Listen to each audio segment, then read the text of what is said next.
Listen to me, not the last episode of Some of the Insight for the Year. That's actually a rookie mistake, if anyone thinks it is, because, of course, since we have a captive audience and there's no more games anyway, there's nothing for you to do except watch Some of the Insight. We'll keep doing episodes during the off-season. You know, we'll have, obviously, by the way, all the off-season moves. There'll be drama as usual. And if there's ever a week where it's a dry week, we'll just do something like come up with a historical content idea or bring a guest on or something. In fact, actually, that's even one angle I think we might even do. We might do an episode with a guest or something. We haven't had anyone this year because the time we did was so obnoxious that like no one from NA basically could ever have come on the episode, like even if they were from the East Coast. It just started too early, but we can actually potentially do that now. It's the off season. So obviously, we are going to go absolutely ham on this episode because like there was only one match, remember. The weird thing is, in fact, that's where we'll start, Yamato. The weirdest thing about this Worlds that I did find really jarring was that you had all of the first part of Worlds felt so condensed, especially the playoff matches were so fast. Like, bro, you were just playing like in the semis, like 2 days after you played in the quarters, it felt like in certain cases. But then you had the traditional like week-long break before the finals. And I have to say, I actually, even though it's funny because my game Counter-Strike is way more about you play every DL2. And in fact, people would complain if you didn't, by the way. Like famously, some of the stories of favorites not winning the major is because they 3-0'd really easily in the Swiss system. And they just had like 4 days where you don't play the game. You just sat there waiting for everyone else to finish and then it to transition to the stage, etc. But the reason is, I've always thought in League, not only do the teams need time to prep, like you need to really think about that specific opponent, but I also think another thing is you need time for all the media content. Like, I think what people were really complaining about was it didn't feel like the tournament was as important because he was suddenly in the semis already. You hadn't had time to process it, to think about upsets, loss. You hadn't had time to preview the next thing and have like cool hype story. But for the finals, you got to do that. Like, I actually feel like for the finals, I did get that feeling, even though it ended up being more epic than everyone thought. Like, everyone downplayed it. It would be like a 3-0 for T1. Like, I actually think I did get like the traditional Worlds feeling at the end. Like, finals did feel like the finals. What about you? Yeah, definitely. Like it's just like how they set it all with the opening ceremony and how it all ties together. I think also like the content pieces are like such a crucial part about like selling the usual narratives. But I do agree with the notion that it's like they actually finally made a change in terms of how the scheduling was, and they condensed like the wrong part because the quarterfinals week was never really a problem. And seeing as how they've already announced what they're planning to do next year, where there's only 2 locations, where they've said that pretty much Texas is going to be the entire World Championship, Allen, Texas, and then the finals probably at the Hulu Theater in like basically Madison Square Garden, or actually Madison Square Garden could be the angle. I imagine that like the logistical aspect, condensing everything into the same location, I think probably would simplify it. But it also does imply that they're going to follow through with the same scheduling, because I think they just want to line up to have the big matches on the same weekend. But I do feel like in terms of, I wonder what would be the business rationale behind not create a circumstance where you just have like more games, because it comes back to that same question of like double elimination. I wonder if this is something that they're going to deploy at some point in time, because I do feel like there's room in the schedule to make it a lot more busy. Because something that Keria pointed out, like always in the good discussion of the World Championship, for me, when I make this point, usually like I do it very carefully, but it's always misinterpreted. But the World Championship measures teams on very different metrics in comparison to other teams. When I try to make the point that very rarely, like the Bilibili T1 final, that's like an anomaly in terms of like level of play, in terms of how intense a final was, or in terms of competition. Like maybe you could compare it to maybe 2015 when Rox played against T1 in Berlin, like in terms of like having the best teams in terms of level, like clash against each other. But very rarely you have like the epitome of like level of play at the World Championship, because you just get tested on so many different variants. Kerry, I mentioned in an interview, it's like leading up from semifinals, leading up to the finals, they didn't scrim once. And shit, okay. And that's something that's like it's not wild. talked about. It's not talked about, but it is. It's like coming into the matches after not practicing for a week. You could even see it in the gameplay that in the first opening game, like it was, like we saw like mechanical misplays from like Kerry on Poppy before he like came into the game.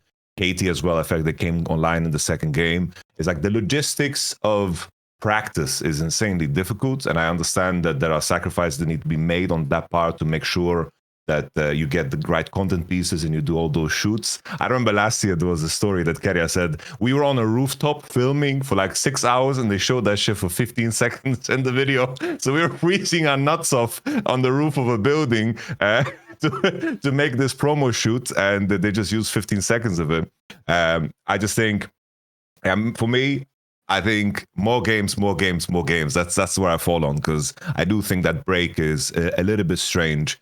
But I guess the argument for, if you want to speak for Riot's side, is just they want the games on the weekend, and then they have to move all of the equipment around. So it's like they want to line up the semis for the weekend and then another weekend. But it is very jarring as an experience. I didn't like the aspect of like quarterfinals into semis. It was a little bit too fast paced. But if I trade that against the idea of like waiting another weekend for the semifinals and waiting another week for the finals, then everything like would just become such a vacuum again, like in previous World Championships.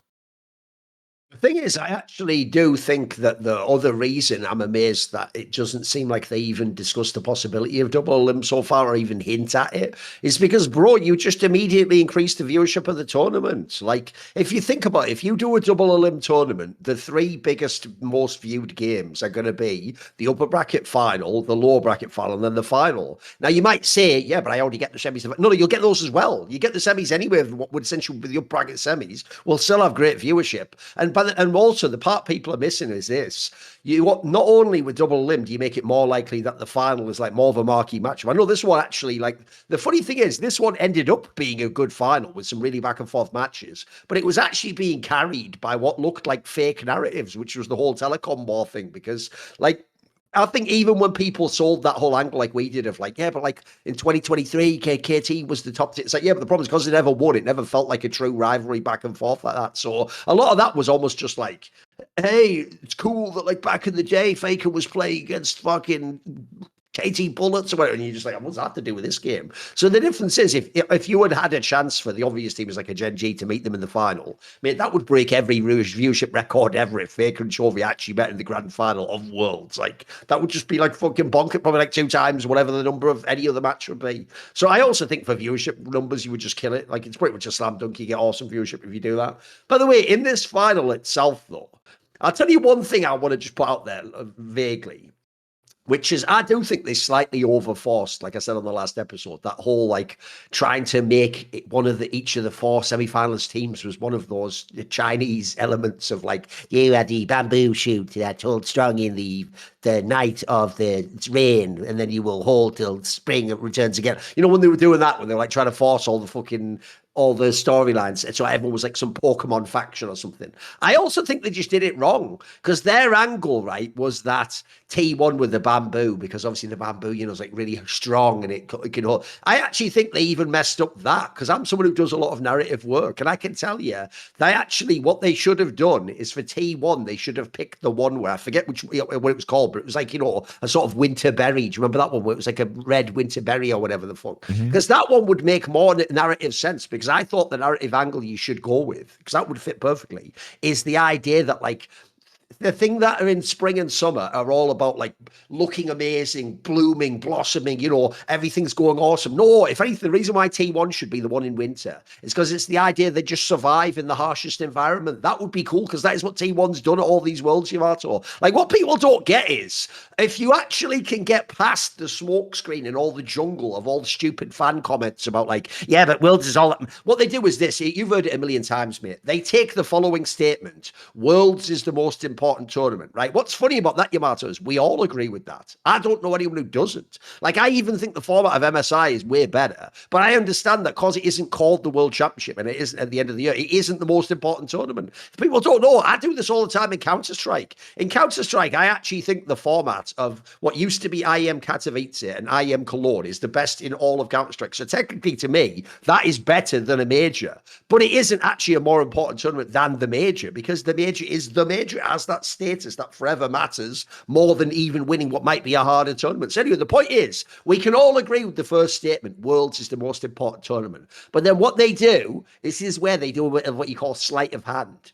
Instead of going, So it's the most important. Now, the next question is, how important is it and where does it fit in the circuit? They don't ever do that part, mate. In fact, they skip from it's the most important tournament. And then what they don't bother mentioning is when they said most important, they meant it's the only important. And they just do that little sleight of hand. And that is where all this worthless discussion comes from. Because then we have people just spending a week after every Worlds doing the same arguments like, but what about MSI? Don't we care about domestic play? Isn't LCK really competitive? And historically, that was also great. We do all that the whole time. But the real problem is, if you actually just do it the other way around and just judge these tournaments appropriately, like it's the most important, let's say it's worth, like, I think I saw on Twitter somebody a good number. Let's say it's worth 40% of the circuit. I think that's pretty good. Because that way, if you won Worlds and like a split, for example, you were the best team of the year. It doesn't matter that someone else wins MSI and the other split, you probably win that one. That seems fair, right? So I think that's a reasonable number. But what people seem to miss, as far as I can tell, is that's the coolest thing about T1.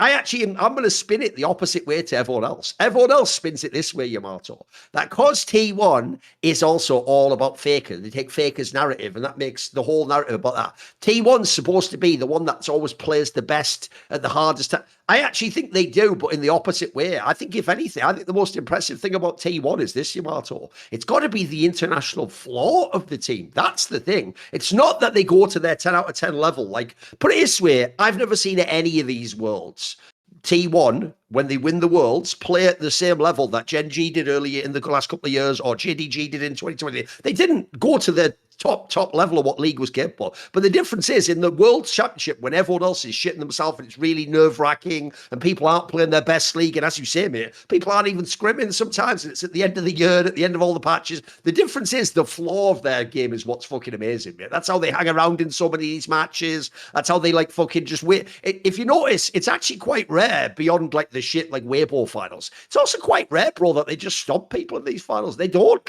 Like this KT series, let's get into it now. Mate, this is one where if you're KT, I thought it was like, actually, if anything, it's a bit of a bummer because you're giving them all this hype and you're making them do all these videos talking about their dreams of winning Worlds. But before the match, it felt like, oh, they can't really do that, bro. Fucking, you're torturing BDD. Why are you asking him what it's going to be like when he wins Worlds? Like, he's not going to, is he? But the mad thing is, I actually think, if anything, this final's worse than getting 3-0'd. Bro, if I'm any KT player, maybe not BDD as much, but even then it's like the fucking, that thing from the wire, like, why y'all ain't help me, man? Like, man, you could be haunted by this final. Every game's got like 50 moments in it that you're just thinking about, like, oh shit. Like, let's get into it. Mate, even game one showed you this was going to be a way different final than we thought. Because, bro, for about the first 20 minutes, just KT leading, like everything's going awesome. Like, yeah, and in the series in general, this was a very close series for team fighting, bro. You could never tell in any of these team fights who's going to win. Like, half of them are even like split fights where you're trying to calculate with your brain who's winning.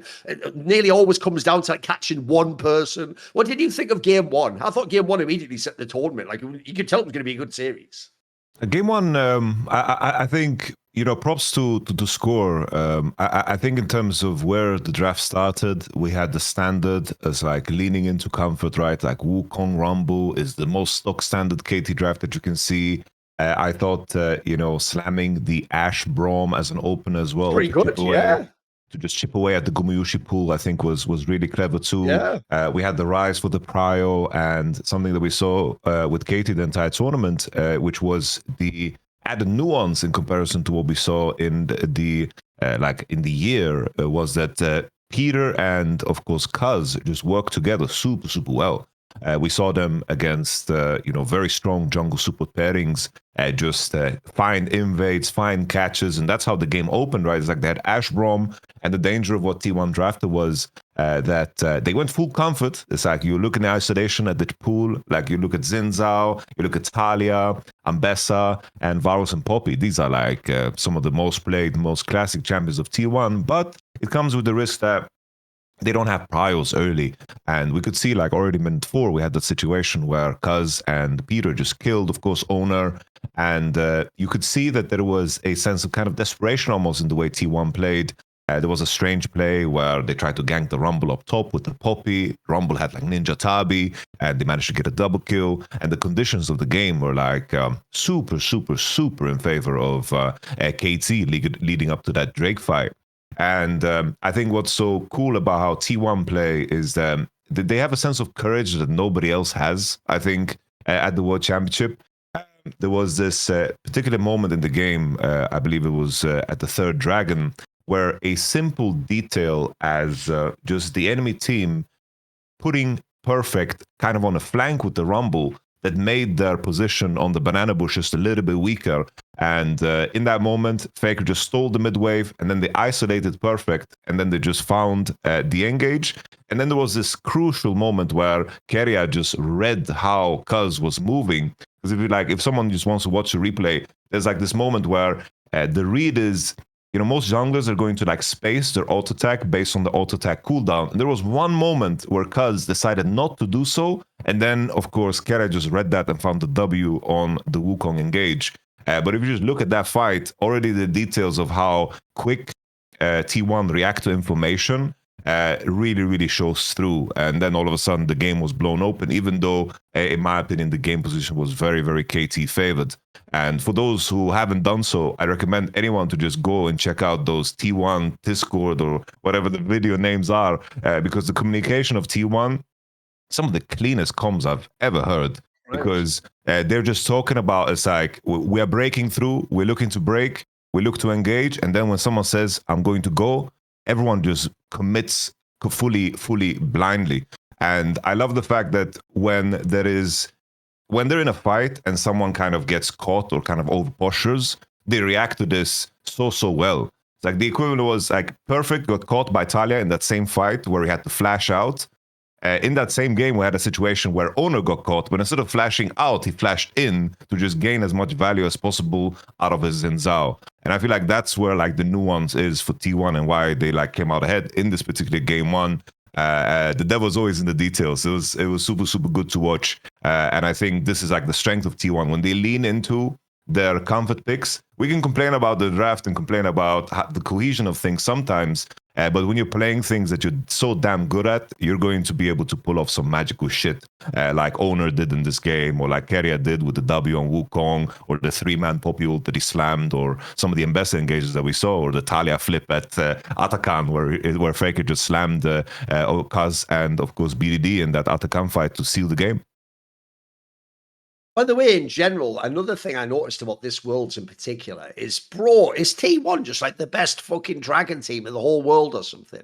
It feels like every time they have control of the Dragon, they just get it. Even when the other team postures and ends up fighting, like, they're just so clean with it. And like, the amount, whereas the difference is, if you were KT, sometimes even if you start with the Dragon, you might get pushed off it, or the fight just pulls you away from it. I feel like T1's basically what I'm getting at is, obviously, they must just all be on the same page of like, we actually taking this objective? Like, which is more important? Are we switching off for the fight? Are we going for somehow? They're always on the same page for that, bro. Because I feel like if you ever watch one of these series that's like a 5-game series, the one thing if you're watching for the other team that feels inevitable is it feels like the Dragons just gradually keep stacking on T1's side, and you're like, what the fuck? So even though every time each one's like a Corpium one, it's okay, we can give them that one. It's we just reposition for the next fight. Like eventually they've just got like 4 fucking Dragons, like, or the Soul or some shit. It's just too much. No, by the way, that game one, though, like I say, if you were KT, after that game one, you have to be like, look, we fucked up game one, but we can win this series, mate. Like, we're right in this match. Like, we're literally getting picks, kills. Game two, this is also where you had to actually start to believe KT could win the series, bro. Like, another thing as well is, it's actually a funny storyline, too, that even though Faker played maybe even his best Worlds to this point before the final. Mate, I actually think BDD did even outplay him in the final, bro. I think BDD was just the best player in this whole tournament. Like, think about, like, first of all, in game one, he was fine. He's one of the best Rise players. He just didn't get that many opportunities to win the game himself. Game two, he was like unreal on the Mel, mate. That was fucking bonkers. Like, some of those fights, he's just like carrying like 1v3 and stuff. It's mental.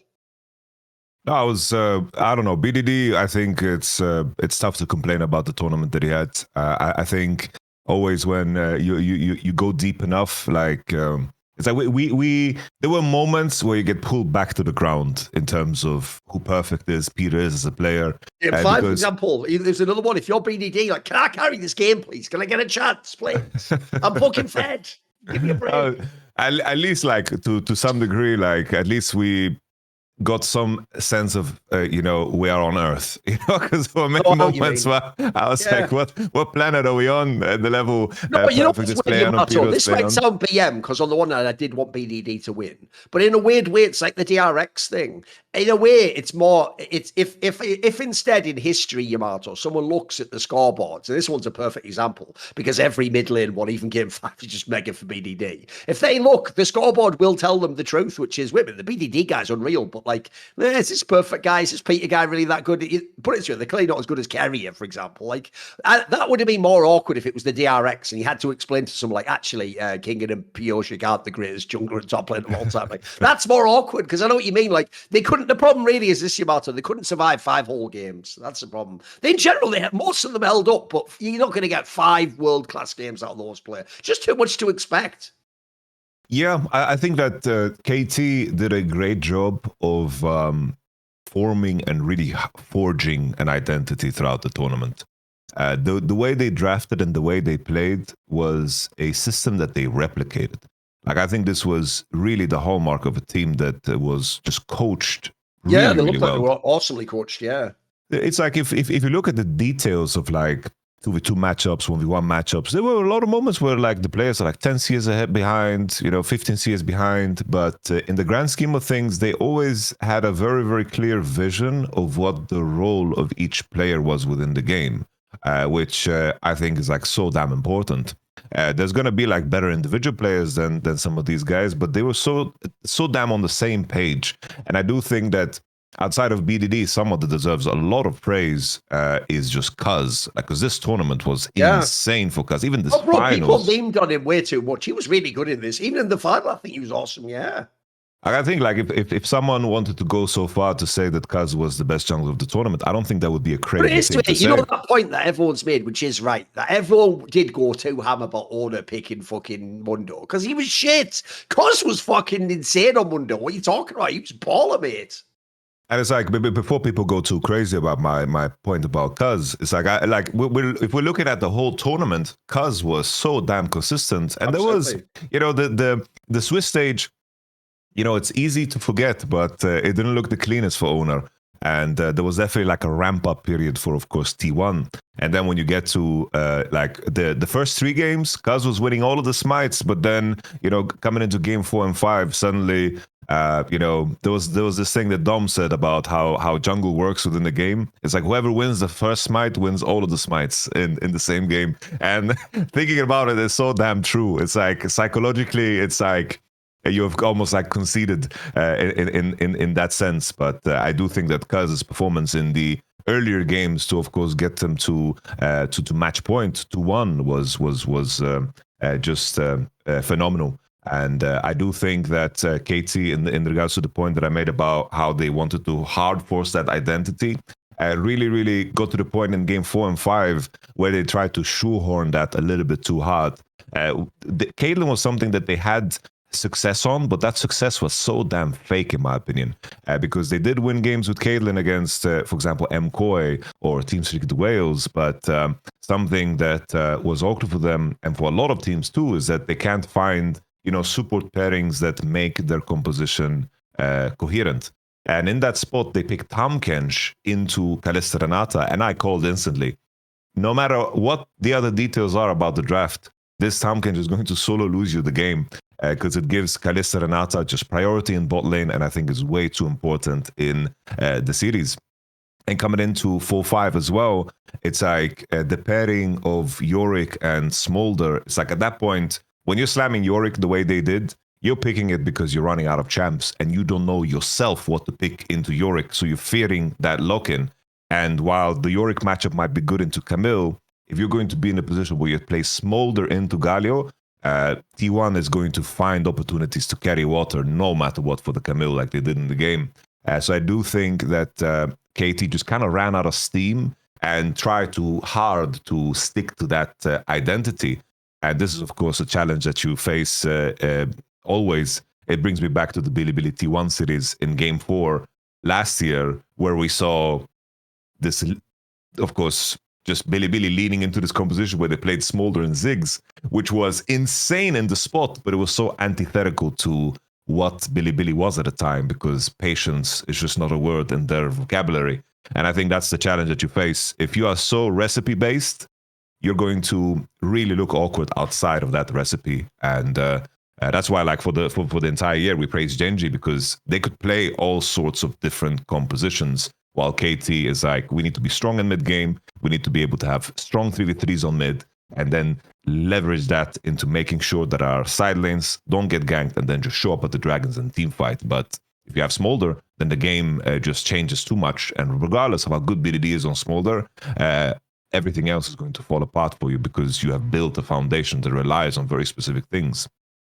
The worst thing is, Yamato, you can for real, like, I've actually rewatched this series 3 times because it actually was a banging series. I've got to say, look, I actually do think it isn't the highest level of play. That's one thing I think Fearless has taken. When you get to game 4, game 5, it almost never can be clean League of Legends, Yamato. It's never going to be 10 out of 10. Like, people have never played these comps. People are sometimes like first time in comps, etc. But the excitement level was definitely there. Because, bro, think about the way the series went.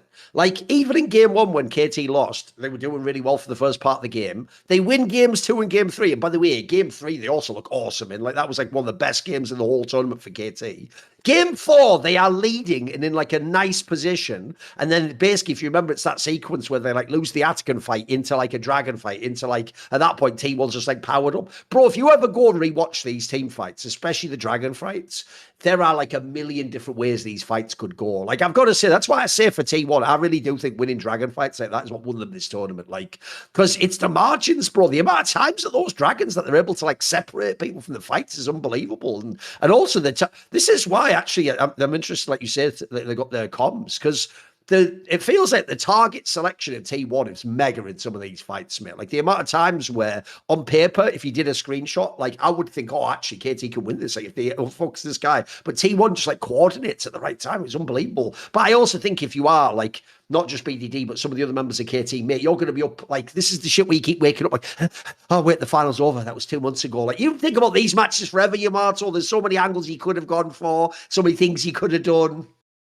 Well, I say this, it's like, you know, everyone looks at Faker as this great inspirational figure, but this guy is the destroyer of dreams. Yeah, I know, exactly. He's basically, you know, the guy is like, no matter how hard you try, no matter how good you look in the year, it doesn't matter in the end. It's like, I don't know. It's like, I don't know how many nightmares Faker's in, you know. It's like, we said the same about AL, you know, it's like Tarzan and Tabe just waking up all sweaty. It's like, oh, that series, maybe we never get the chance again. It's like, it was so damn close. So if we did this, we could have gone all the way. It's like, you know, same now for KT, same now for Knight, same for Chovy, same for every player that might be your favorite that is not named Faker. You know, he's just sending a very clear message. You know, it's like this way. I'll give you an analogy. In Counter-Strike, I know it was before your time, but one of the most famous Swedish Counter-Strike player ever was the teammate of Heaton. It was the guy called Potty, right? And he was like, basically, he was on the original Counter-Strike stars in like the early 2000s. And I used to have a line I thought was a banger about him because he was famous for being a bit like Faker, really clutch. Like, put it this way, most of us actually thought he was the GOAT early on, not Heaton. He was the one because he would just always win every 1vx in every big game he'd perform. He'd like, it wouldn't always be like pure dominance. Like, Heaton was more of like a skill player. This guy was more like, you know, technique and efficiency and beautiful aesthetics. You know, he's like a Roger Federer of Counter-Strike, basically. And one of the things I used to tell people was there was a match I remember, a bit like Faker, when he was getting towards the end of his career, and he wasn't like, you know, the best individual player, but he would still win because he was just so clutch and such like a great mindset for the big games, right? And I remember they had a game against an American team where he actually won the game at the very end in like a 1v3 with like 1 health or something mental like that, where, you know, you have to like completely get lucky, mind game a guy, get, you know, like he looks the wrong way when you look the right way, all sorts of crazy things. And what's funny is, understandably, because of how extreme that circumstance was, this American player was complaining to me like, oh, you won't believe it, he was on like 1 health, he got so lucky, like my teammate could have looked.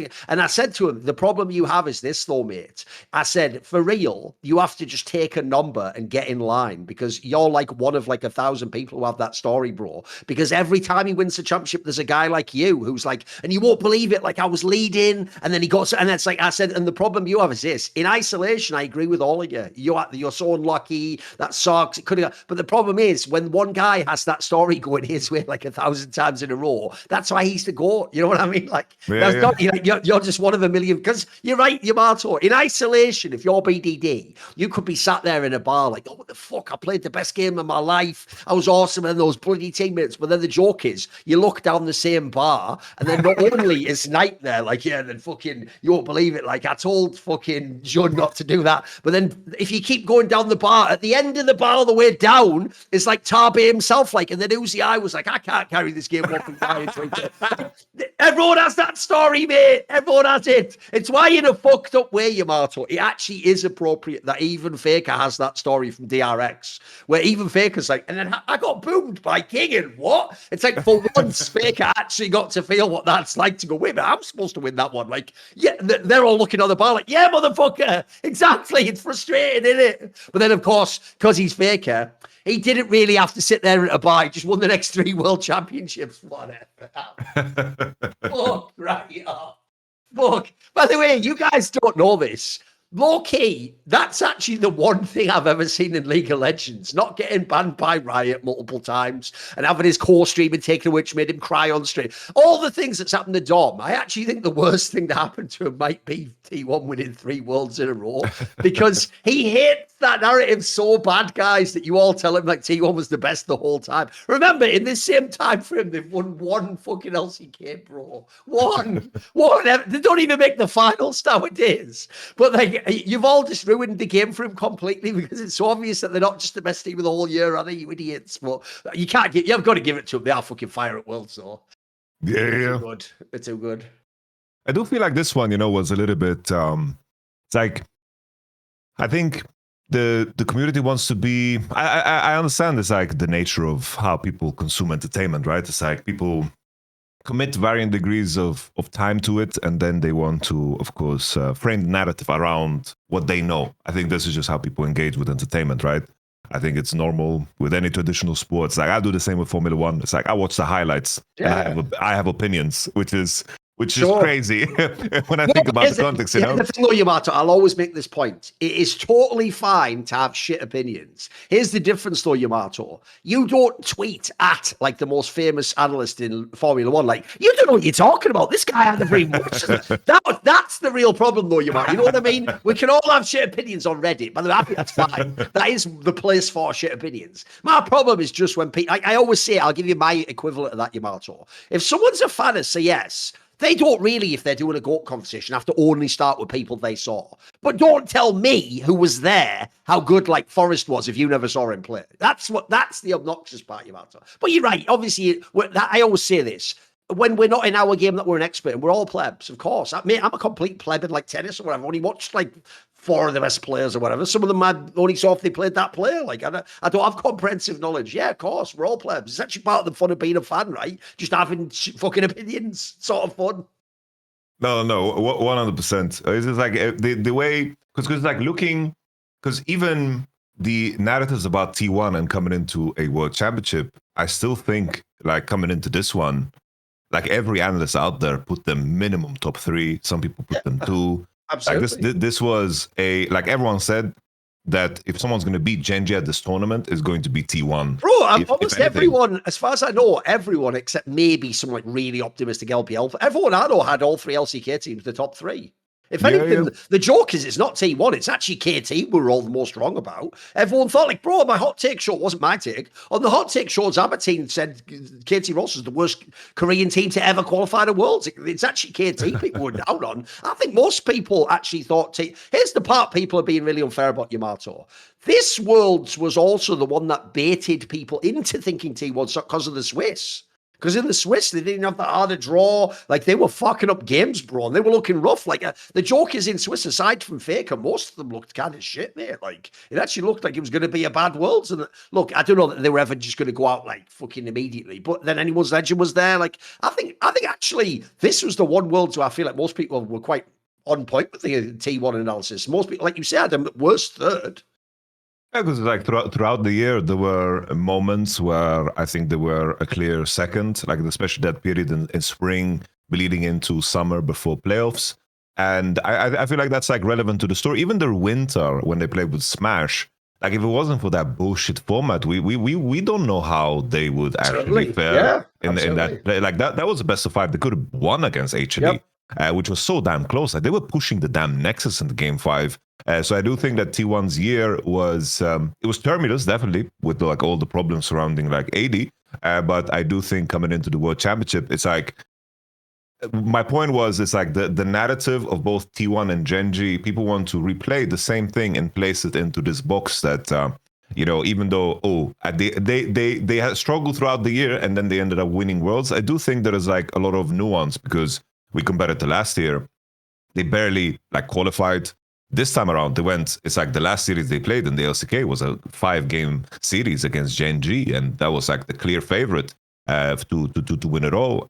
You compare it to like 2023 or 24, like they like limped into the World Championship, bleeding, where they like barely like got through. And I think that nuance is like it's like so important in my mind in terms of what the story is for the World Championship.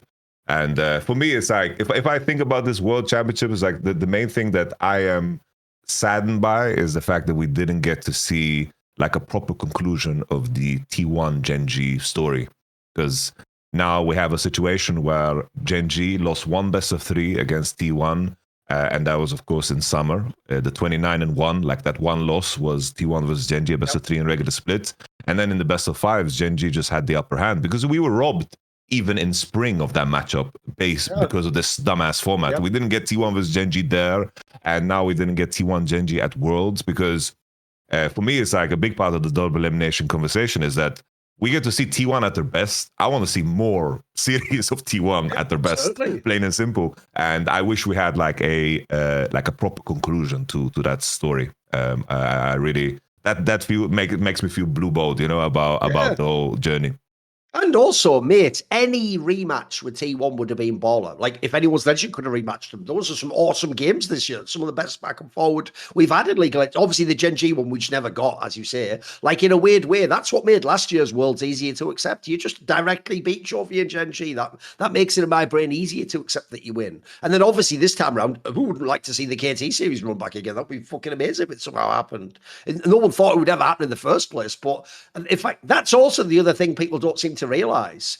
Bro, if you make it double a limb, it's actually quite unlikely KT would win Worlds. Think about what we just said about the final. They couldn't keep all those players going for 5 full games. Like, I do think, I'm sorry, Yamato, I know everyone was hyping it after the semis because they were on like a T1-esque runway, so they'd only lost 1 game. I think that's also why they looked so good, though. If you'd have had full 5-game series every match for KT, you would have seen the odd Peter bad game. You would have seen a game where Perfect just shows inexperience. Like, the saddest thing is this as well, Yamato. I have to say, this run did give me more respect for the KT players. But I don't care even if you'd somehow pulled out like Game 4 and won Worlds. I would still make roster moves, mate. Like, some of these players, like, look, great job at this one tournament and in general from the summer onwards. But if you watch the whole year, they are who they were. Like, here's the real problem. Peter isn't Carrier, bro, and he never will be. Look, maybe he's better than we thought he was. He's not as much of a meme, but he's not like, put it this way, I'm sorry, I would absolutely still take people like Kale over him tomorrow if I could take them. Like, they're just too good, mate. Similarly with Perfect, we're not hating on him. He had some good games, but I'll tell you what, you could also very clearly see when he was not on his champions that it was going to be a much harder game and that he wasn't as good. By the way, I'll tell you what we haven't mentioned so far, and this is actually the craziest part of the whole world's narrative of T1, in my opinion. You know, at the beginning of the year, the whole reason why Dom had to shave his hair is because what made everyone make these bets against T1 is Thorin. Bro, you know what? I'm actually going to give one thing to Faker that I've never given him before, which is, you know how annoying it was in JDG in 2023 when Knight was ready to win it all with Ruler and fucking dickhead Kanavi just did that crazy int game on Belveth? Or last year where Chovy wasn't as good, to be fair. He was having some issues, but he was all right. And then fucking good old Lehens just ran it down in those games. I'll tell you what, those guys, that's the excuse, right? No, this guy ran it down. Bro, Thorin was trying his hardest to win KT Rolster this world championship. It was nuts. Like, the motherfucker was just pure running it in some of the fight. Like, there would be a fight that hasn't even started, and he would go balls deep into the fight. Like, mate, if anything, I'll give Faker this. Faker's mental must be uncrackable, bro, because he didn't even, in T1. In fact, that's the one thing I did see of that Discord thing, Yamato. I saw some of the clips in Game 5 where they're all like coaching Thorin as he's hinting, like, it's okay, we can still win, just keep trying. Like, they're just like fucking working around this motherfucker inning, because, bro, his final was criminal. I don't care that at the end it's like, and Thorin won worlds. Listen, Thorin, this is why no one likes you, bro, because you fucking tried your hardest to lose that motherfucker. Bro, I think that final was criminal. This guy was, like, the rest of the year, I think MSI was really good, actually. I think there was times in early summer when he was awesome. He was a bomb in this final, man. I thought he was really bad. What did you think? Honestly, like, I do think, I do think Thorin for the entire year deserves a lot of fucking props, because I do think that he pushed them over many lines that they needed to cross in order to even get to like MSI, or because it's like there was some series and a lot of games that just were massive standouts for Thorin, and I do think that he did a very good job in the context of what top lane became this year, where you basically you have to be in tune with the game super much. That's why like Bin and Zeus just hate it. But this game 5 was crazy. So the movie did on Camille were absolutely nuts. Like he was all over the place. And I was like listening to the interview, obviously, where he was asked, like Faker was asked. Picking Camille in Game 5 of Worlds. Honestly, base. Pick him out, Kai, or something, you twat. What are you doing? No, bro, it was base. You're Galio, Pantheon, Camille. What the fuck? They got so far ahead. So, Yamato, I'll tell you what actually hurt my soul so badly in that game was that moment where, I'm going to give you a quick movie reference here. Do you know in, which movie is it? I'm just trying to double check which one. Oh, yeah, it's that like Ocean's 12. You know, in the movie Ocean's 12, where Vincent Cassel does that dance through all the lasers to get through to the diamond. Yeah. That's what Peter thought he was doing in the motherfucking MF vault. He was fucking all just hitting him, bro. They were just walking. Oh, man, that one clip, I can see it in my own mind. It was nightmare fuel. All you do is go out in the fucking hole. He was just going through it like it was a fucking, like it was sun beaming down on him in a warm something. That's that movie. If I'm BDD, that's what I see in my nightmares, bro. That was so great. Do you know the exact sequence I'm talking about? Don't you? Yeah, of course. Why have you done that? Why have you done that? That hurt me so bad, bro. That one moment, that tilted me so much.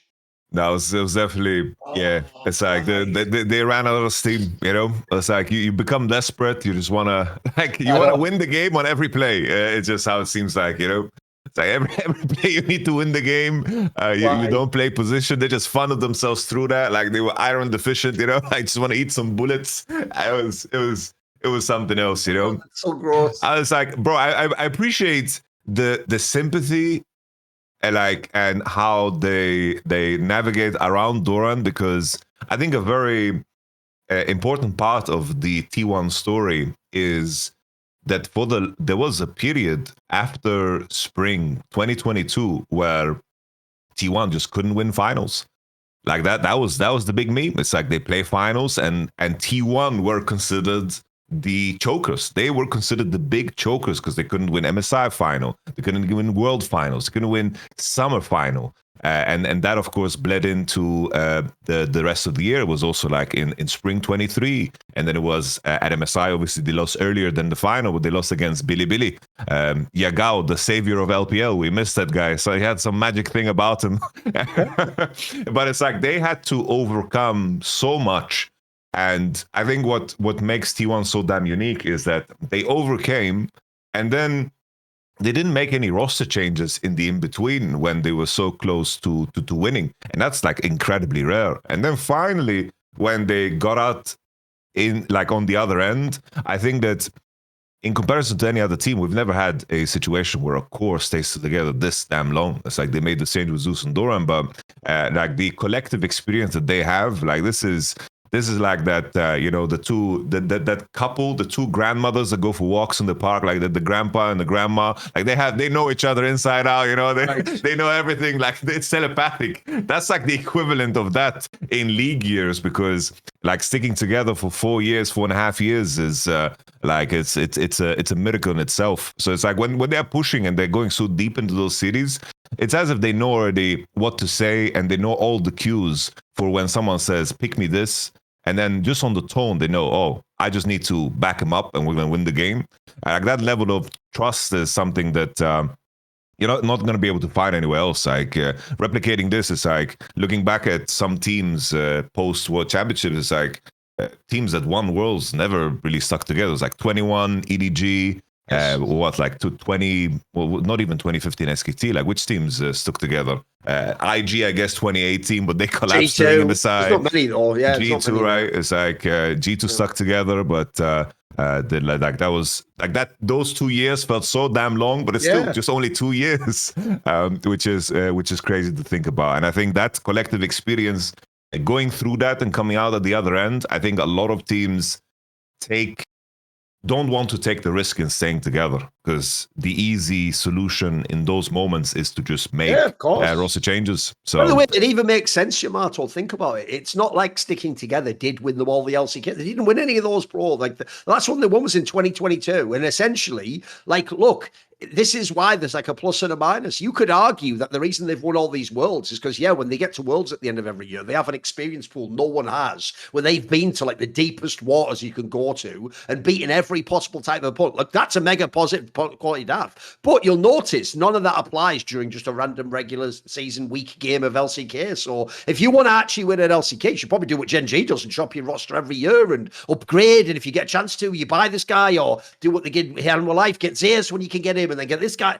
You probably should. The difference is, though, you're never going to be able to build that crazy experience space. So it's like to me, it's kind of like you picking one adventure. Which do you want? Do you want to stick together through no matter what? Because obviously, if you stick together no matter what, by the way, here's the other angle. You're going to have the times where Gumayushi's going to have a split where he's not as good, or where his champion pool doesn't exist. Now, look, again at Worlds in the key games, didn't he carry the games? Yes, he did. He had some awesome games against Anyone's Legend and against KT in the big matches. But if you were trying to go for just the best regular season ADC, you would have made a different roster move or something. So you're always making a choice as a GM. It's why actually I think a lot of us do praise the GM choices of Remain from G2, because there's times where he could have stuck with what was a very dominant domestic team, but he's clearly been willing to exchange that, and as a result, he didn't win as many championships this year, mate, to try and get the better international squad. Like, you can see what he was trying to weigh up there. Definitely. I was like, and also to connect that to the narrative of like Gumayushi's year, like everyone is so quick to dismiss, and something that I see often is that the coaching staff made a massive mistake in benching Gumayushi. There's a lot of fans that are like, they should apologize to all of that. I'm with you and Dom, bro. I think it's the other way around. I think if anything, they helped him. Like, he got through whatever his issues were. Like this has been like the hallmark, move of Koma in his career, and the impact on a player in regards to being put basically put under the gun, like the reaction to that, especially, it's like, for me, I think the storyline of the hardships and being honest about them makes for such a cooler story than anything else, because Gumayushi was struggling and he was underperforming in the beginning. Smash came through, fit a little bit better, and of course the meta. And people want to undersell how Smash functioned on the team, but as I mentioned before, like that game, like that series against How Alive was insanely close against the team that we all agreed was by far the best in the world, after, of course, LCK in How Alive, considering the state of the LPL. And then it was the whole debacle, of course, and Joe March subbing in Gumayushi. And in the beginning, it was also rocky. And then, T1 was struggling for the longest time until they hit, of course, playoffs, and they pieced it together in a way that nobody really expected. I didn't expect that they're going to put Thorin as the carry guy of this team. Like, if someone's going to tell me at that point in time in spring that they're going to play a playoff series against How Alive, and the player that is going to carry the games is Thorin on Camille, and he's going to just smurf it and steal Atakan and do like crazy shit, die to Krugs and then carry the game. Like I don't believe it. Listen to this. I'll tell you some of the champions he played in that run in the road to MSI. He was playing Gwen, Ambessa, Camille, Renekton. Bro, you're right. He was playing like he was an LPL fucking carry top laner, and he was good. He was actually good in these games. That's the other sad thing. He definitely entered the final of Worlds, like I'm saying. But if you go before that, there was actually times I thought MSI also was really good, mate. He had some really good fucking matches. And it looked like also, I know what you mean, a bit like they did with Gumushi. It looked like they integrated him into the team. They didn't start him from day one doing that. Like day one, it did look like he had to be just a fucking tank or something, you know. And it's like, you know, for the longest time there, when they were struggling in spring, like I had the opinions like, yo, you got Thorin. Let him be Thorin. What are you trying to force here? Yeah. And all of this to say that I think that the staff, like, it's hard sometimes from outside to see, but when you have a team that has been a certain way and have had an identity, especially Thorin as a player and T1 as a team, it's like the changes are so apparent in terms of how jungle and support are working together. The cohesiveness of this team is nowhere, like it's so much better than the previous like years of T1, because T1 was like a bunch of individuals, but when they got together at the objective, they would just outplay everybody. But now in the in-between, they are so synchronized, and jungle support playing together better than ever, and to have that the courage to make that leap of faith to really push for Thorin to be more than what he always was in previous teams also requires guts, because they were struggling for the longest time and people were very, very angry at them. And I imagine that there's a lot of information and influence in terms of what could potentially sway your decision to lean into something that is easier. But they pushed through, came out at the other end. And I think that is so impressive. All of this to once again highlight that I think that the coaching staff of T1 did a great job this year. Because at the end of the year, you know, we mentioned it's like winning the world championship with Thorin. There was a lot of things along the way in order to make sure that Gumayushi came through and was capable of slamming a Kaiser in a game 4 when they're under the gun 1-2 in a draft where it was important to just be able to pick Kaiser. Or Thorin having the capacity to play in carry champions, because in Fearless you don't get away with simplifying your game. Because in previous year, Thorin was always the guy who just left on weak side, always in isolation, and then you'd hope that like Viper or Zeka would like carry the game, or like Chovy would carry the game. And I really, really like that story of T1 and their entire year in terms of how things concluded. I just have to like my narrative is just like the world championship winner that I'm really hyped about is Mata. Like I feel like Mata has a magic touch, you know. It really, really has a magic touch. And by the way, similarly, we addressed this earlier, but similarly, it's not just BDD and cars on the kids. You know, their coaching staff, and they killed it at this Worlds. Like, I actually think people miss that they look like they were the fastest team to get a read on the Worlds meta and figure out what they can play and stuff. Their biggest problem was just they had to go all 5 games in the final. Like, they exposed everything at that point. Because, by the way, I have to ask about this as well, Yamato. If you notice, my style typically is I'm not LS. I don't go super deep on the draft and make it all about it. But what if you do? But I think this game 5-1, mate, I do think is criminal. Because if you look at the draft KT roster has, Yamato, so they've got the fucking Yorick top lane. They've got the Smolder. By the way, the Smolder lock-in, the last pick, was a fucking awesome pick. We've seen that carry 1 million games like this, where the other team is in the even state and you just get to the point where you get the 225 or whatever. And then you've also got Ziggs as the fucking ADC. Bro, this game actually hurt my soul, because you know who the other person I used to do Summoning Insight with was a man called Monte Cristo. And one of the things Monte Cristo made famous in League of Legends, no one did this before him, was at the beginning of every game after draft, he would outline, remember the 2 words, the win conditions of both of the teams. He would explain to you what this team is trying to do and what they're trying not to do. And I can tell you right now, if you had a draft like that and Monte Cristo was either your commentator or your coach, here's what he would tell you. Bro, you have fucking Yorick. That's side lane right there. 2, you have Ziggs. We can even stall out and use minion waves, etc. And then 3, we have the Smolder. Don't fight until we get to the stacks, and then just set it up to the... They didn't do any of those things I just described, Yamato. What they did, and this is also one of the biggest problems people have against T1, is you know the meme that we always say on Someone Against that it feels like certain teams, T1 internationally, back in the day it was TSM, it feels like some teams mind control their opponent. Bro, the way KT played with this comp is my dream if I'm T1. They just team fighting to me all the time. I even think GenG did this themselves against KT. Like, you have a comp where you could use all wave manipulation and side laning and force people to come at it, but you don't. They say to you, hey, do you want to walk into my team fight at the Dragon? And you go, yeah, fuck it, I guess. That's the reason why, Yamato. It might sound weird. That's why I always tell people I do think JDG 2023 is the best team to ever play League. Because I think in League of Legends, by default, people just want to team fight, bro. They don't really. The problem GenG had the last 2 years, mate, is that is how Monty would try to play League of Legends. Like, don't ever fight. Just use the waves and positioning on the map and make them waste. Look, that sounds amazing, Yamato, but the problem is that's actually a really nerdy, like almost like academic way to play the game that you have to sort of keep yourself at all times remembering, like, whoa, it's more like StarCraft here. Don't get caught up in the micro. I've got to remember the bigger picture, the bigger picture. The problem is, mate, at the end of the day, we are all just players. And when you're in the middle of a fight and people start going crazy and hitting ults, I think everyone just loses their mind. And if you're T1, bro, you're playing for that the whole time anyway. Like I say, everything's a Drake fight if you're T1. I think KT completely misplayed this comp, bro. I'm not someone who often says that,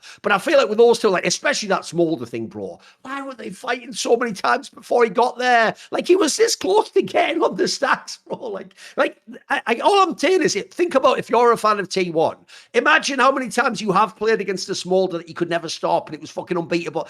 T1, KT didn't give themselves a chance in this game 5, bro. Like, they could have done so many different things with this comp, I feel like. It's a fine comp on paper, but I don't think they piloted it. Am I wrong? What do you think? I think, you mentioned, when like perfect. I mean, Peter did his dance in the Iron Rain, like that was a point in time where Smolder was on 205 stacks. I know, come on, please. It's so close. And it's like, I do think, though, in regards to the draft prep, I was saying that KT need to first pick Pantheon. I didn't think that coming into a game 5, I think the odds of T1 slamming the Ziggs themselves was very, very low in my opinion, even though Gumayushi played it. I think up until that point, Gumayushi hadn't won a single game on Ziggs. 0-3, I believe. I'm just speaking from memory. Maybe there's something in there or something. I'll look at them. I think they're basically, it's like, ever since T1 lost against Ziggs of How My Life and Ziggs of GenG, they decided to pick it up. You won one time and wrote to MSI, but I think aside from that... Okay. So it must have been against probably like KT, I think. It was like a one-off game, yeah, exactly. Okay. So in that moment, I think the issue is, it's like you're picking Yorick against Pantheon Galio, and you're setting yourself up for a scenario where the enemy can easily pick Camille or Jax, losing matchups into Yorick, but you do so into champions that will have windows in the game to break you. And if Yorick is weaker on side, this champion serves no purpose at all. And what T1 did so brilliantly was that just level 3 gank to break the top wave and the top matchup. When that gank lands, like Owner said it himself in the interview, it's like when we killed Yorick top level 3, we knew the game would be easy. Because that really, really defines so damn much, because Pantheon's going to get 6. Galio's going to have roam time as we can sack a wave and then play. And I think that really, really opened up the game. And I think the issue is you give up the Pantheon Galio, which is coming no matter what. And I do think that maybe in that moment, picking something that is not so reliant on making sure, it's like there's no in between for Yorick. If he loses on side, he's completely useless. And there's not going to be any windows for Smolder to like go top and to break the matchup, which I think is a tricky thing. And I really like the T1. It's like Gumayushi had an insane MF game, but they read the game really well, where they're like, okay, the only thing we need to do is make sure that we pick a bot lane that can contest the push, because we don't want the Ziggs and the Nautilus to have any momentum in the game. Because if they get momentum in the game, they can base and swap, and Yorick can get out of these sticky situations. But MF Leona had full prio, which meant that Leona, Pantheon, Galio, they're going to have windows to break the Yorick, which they did in the game. But looking at how everything progressed, I have to give props to BDD, because it's like he was super far ahead in a matchup that was, of course, winning for him. But even that, like the 1-for-1 trade he did at like minute 4 or 5 in the game was like absolutely insane for the game state. It's like he flash killed Galio, and then he got a wave slow pushing into him. Like this was a game where Faker was definitely suffering. Thinking back and comparing this World Finals to some of the past World Finals for Faker, I do think that there were games where Faker was like quite lackluster. It's as of how he used his clutch juice, to get them to this point, and then now, the little ones, like in Tupac and hit him up, they needed to come through, and the busters needed to also spit some bars in this final, which of course they did in Honor and Keria and Gumayushi. I think that like Faker was really good in the Salia game and the Nivea game, but in the other ones, like the Silas was very, very rough.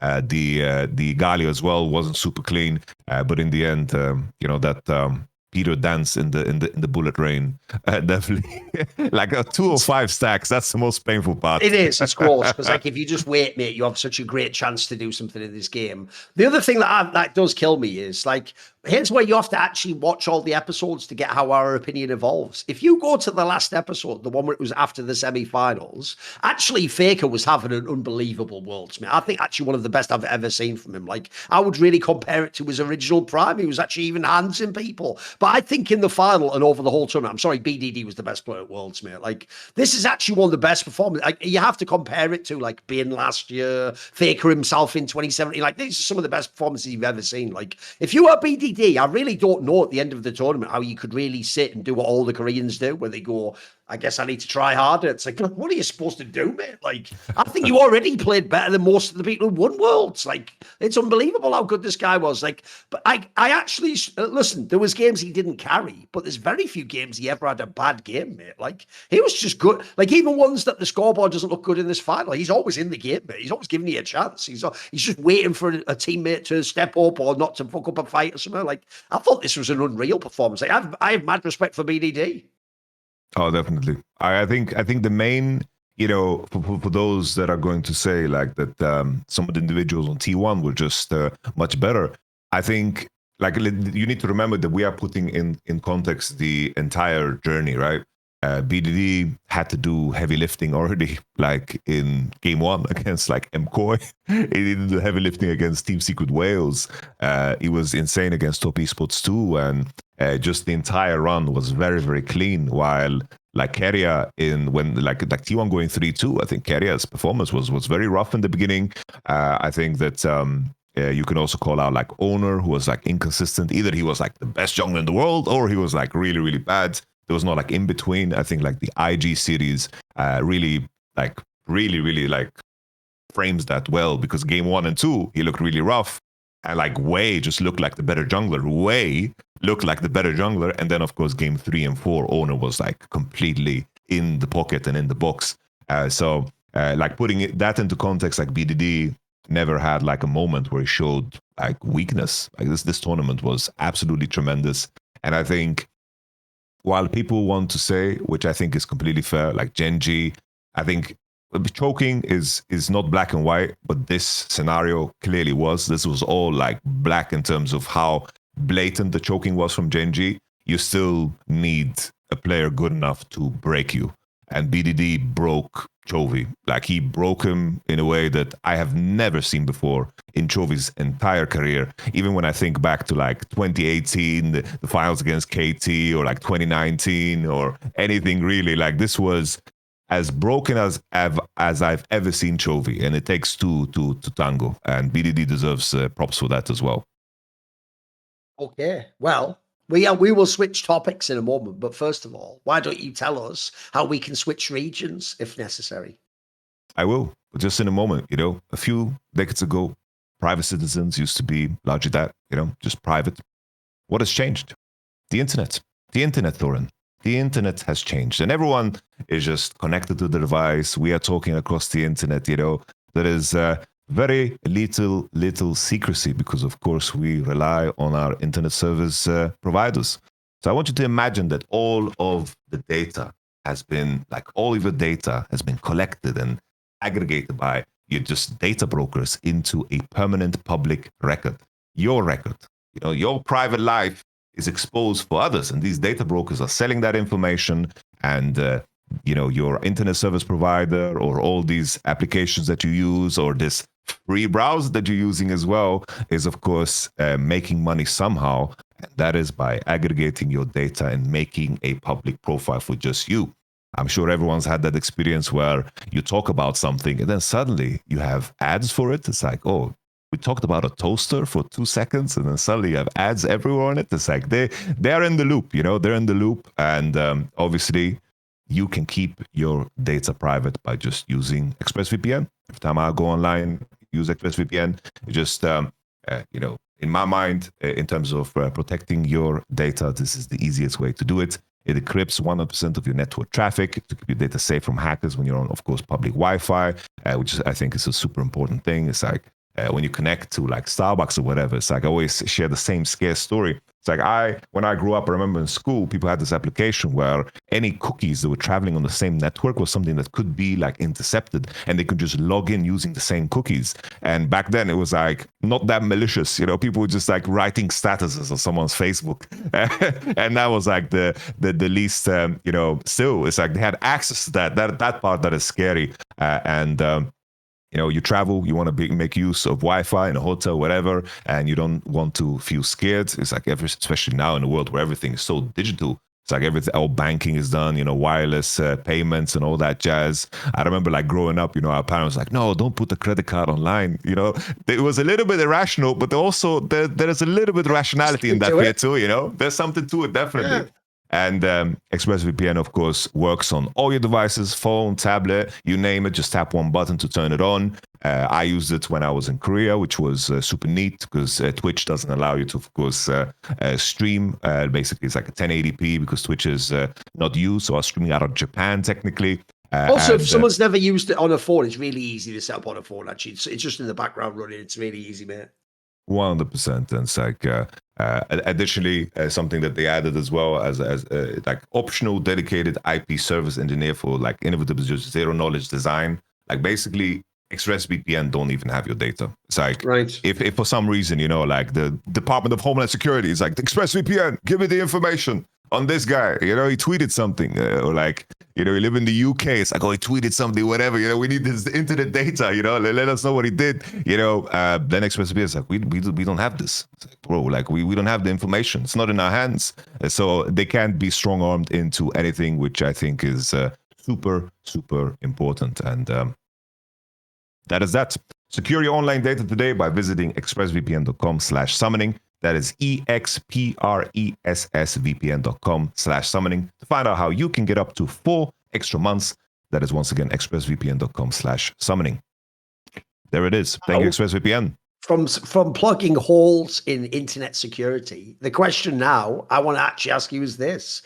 If you're KT Roaster, right, I just said, look, this run was cool, probably make a documentary about it if you're smart or something like that. But realistically, like I said, bro, even if you'd won World, I still think you should have considered roster moves. So I want to know, if you were the GM, not what will actually happen in reality, but if you were the GM, what parts would you be looking at? Where do you think they needed improvement? What do they need that's different? What would you try and change to make KT Roaster better? Because, like, if anything, surely the big positive is it doesn't have to be the entire team except BDD. Like, we can keep some bases. Like, and you maybe Cos earned his spot. Maybe you want to pick another one. But who would you keep? Who would you consider letting go? I think BDD and Cuz are like must keeps, especially now considering the jungle pool. There was a rumor that I read from like the LPL insiders that Thorin and Kale are pretty much like set to continue with AL. I don't know the legitimacy of it, but it's like already one person's out of the pool. Considering how Cuz has been consistent throughout the year, and now Peanut is out of the pool. Him going military, jungle access is of course a lot less. And I think the main question now for KT is how hard are they willing to compete with How Life? Because all of those contracts are up. And remember, the rumor is that a couple of people are leaving GenG as well. So there's going to be really good players available, mate. Yeah. Like if there's a world where you can pick up pieces from GenG and How Life, I feel like you should. It's like we talked about so long. It's like, what would How Life look like if BDD was on that team? Yeah. Why don't you just recreate that How Life on KT? And maybe this is the year where you're going to hit hard, because obviously the last 2 years you kept it a little bit cleaner. We've had many off-season like rumors about like how KT are pursuing someone like Pays or whoever. But if there's a world where KT now can leverage BDD. Oh, it's everyone, bro. It's all the Hanwha Life players. It's everyone. Yeah, including even Zeus. Zeus is just for this year. It's everyone. Holy shit. In that case, if you're KT, you could, if you do the right dance in off-season, you could end up with like one of the best rosters. I think the main thing is like you have such a strong argument in the fact that you have BDD. And same way GenG used Chovy, the same way T1 used Faker, it's like you have the mid laner. And if Hanwha Life aren't in a position where they can contest for BDD and you compare Zek and BDD, I do think that people will find it more attractive to work with, of course, BDD. I don't know the situation exactly. Maybe you can pull it up, Thorin, because you have it open, the contract situation on Kaz and BDD. But if these guys are sticking around, like I feel like you can convince, a Viper and a Zeus to maybe take a little bit of a salary cut. BDD's doesn't end until the end of next year, and Kaz is actually till the end of 2027. So actually, the two main players you want, that you've got them under contract. And you can be like, yo, you KT, you walk up in the room with Zeus and Viper. And then, like, this conversation about that would be a spicy fucking roster, bro. Yeah, like that would be some crazy firepower, because I know everyone's going to be hype on Perfect and Peter and all these guys because of the Worlds run, but I do think that the Worlds runs can be very poisonous in terms of how you define players. Especially when players have bad runs, it can also go in the direction of good runs too. And I'm sure that Peter and Perfect, definitely, they have deservedly increased their value because of some of the play they've shown. But I do think that you don't want to be in a position where Kate is like, let's run it back, we were so close. And then teams around them improve. And what happens in a scenario where KT don't even qualify to the World Championship? Because keep in mind, it's like LCK, in terms of GMing and where it's at, like teams around you are going to make improvements. They're going to make improvements, like your competitors in Nongshim and D+, and these guys, they're going to try to make roster shifts to come for that fourth spot or third spot. So you need to be very, very careful that, in the world, as we mentioned before, there's a risk there's a big risk in keeping the same because of what happens if you don't qualify. Like, we have to remember KT's year was a very, very tough year. And they capitalized on the downfall of Nongshim and D+. They just couldn't handle the heat at all, especially Nongshim in regards to getting beaten on the daily by the top three. I have to say as well, I've never really understood this, actually, Yamato. Why everyone always said, I feel like people get confused. Because everyone always kept saying that Peter's like a rookie. Like, he just isn't, though. He played at LCK for years. Like, what are you talking about? I know people just get confused with that, but I've never understood that one, bro. Like, he's not, by the way, he's none of these things. He's not 18 years old and he's not a rookie. So that's also why I have a hard time. If this was really a rookie year, I'd go, fuck it. Excuse me, give him another chance. Maybe it's even better. Like, I don't feel like Peter's going to get twice as good next year. And as we're talking about, bro, if there are players from GenG and Hanwha Life, spoiler, there are no bad players on those teams. They're all cracked out. Like, you've got to take those pieces if they're available. I mean, I'm with you, though. I actually think the only piece that is safe aside from BDD should actually be Kaz. Because you know what I think I've learned from watching this run in KT? Like, if people don't know the story of Kaz, his best player he's played with is BDD. This is where he came along on that ages ago on that fucking Longju team originally. Then he got replaced by fucking Peanuts, because that's the classic thing people used to do back then if the jungler wasn't good enough. But I have to say, if you look at the two best periods of his career, at the beginning and now, it's actually when he's with BDD. They have some sort of connection, mate. Those two players just play off each other beautifully. Like, because I saw Cuz in the meantime. I mean, the joke is he was on T1, he got mega flamed. Like, everyone thought he was fucking shit. So he's had so many times where he's been a meme in his career. But as you saw in this run here, he can be a good player, though, mate. Like, when he has the right intuitive feel, he can actually be pretty fucking strong. And by the way, he always had hands. He was never a fucking complete bomb. So I'm with you. Like, I think you can keep that piece. By the way, maybe you can even keep Peter if you want, but I do think you got to make, if you have a chance to make those, I even think, even though Doctor walked on water a bit this year, listen, mate, if I could get like Viper or something, I have to do it. I have to take him. Come on.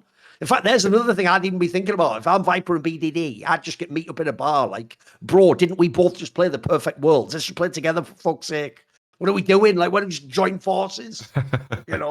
Definitely. I'm intrigued as well in terms of how the T1 offseason will go, because that's also kind of a question mark in regards to the turmoil surrounding Gumayushi. True. He's also up for a contract. In terms of how... Yeah, by the way, Doran's contract ends now. It's just ended. In terms of how Gumayushi always talks, it doesn't seem like he would ever want to play for a different team.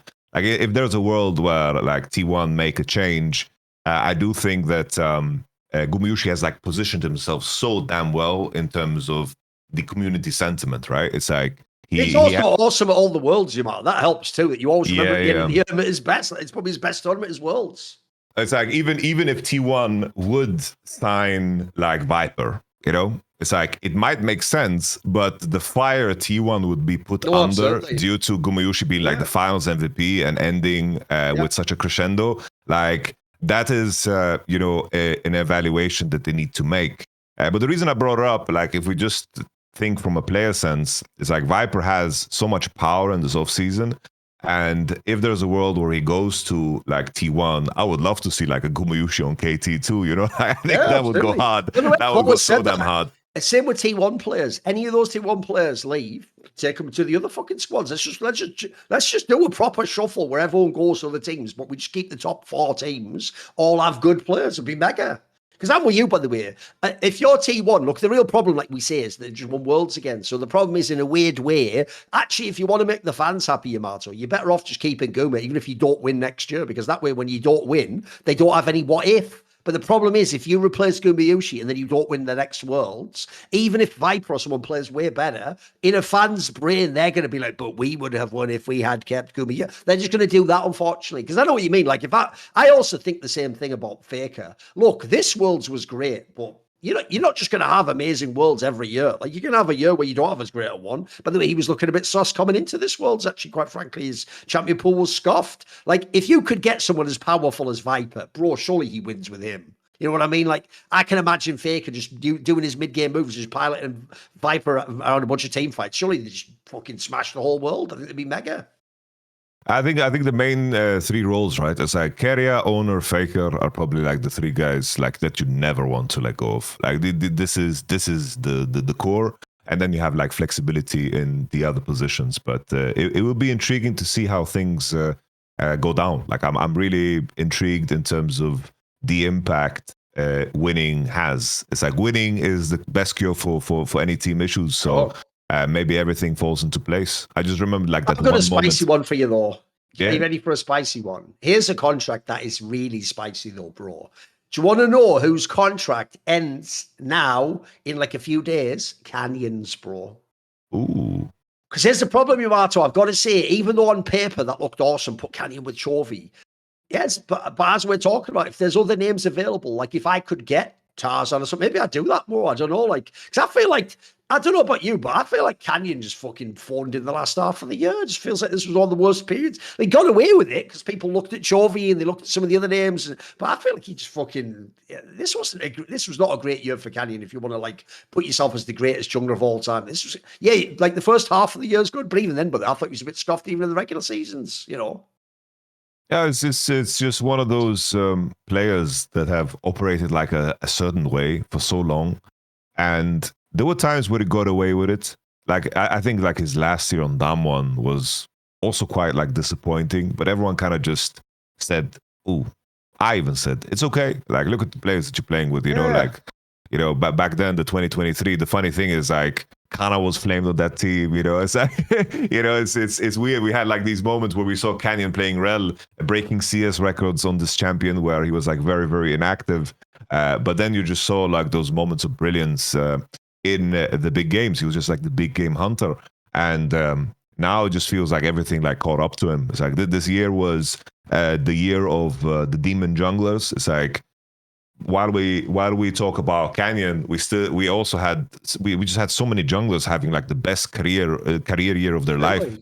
Owner, Tarzan, it's like we even mentioned like some European ones like Inspired or we just had this long conversation about Cuz. It's like you just had so many people finding great peaks in a jungle meta that allowed for a lot of skill expression.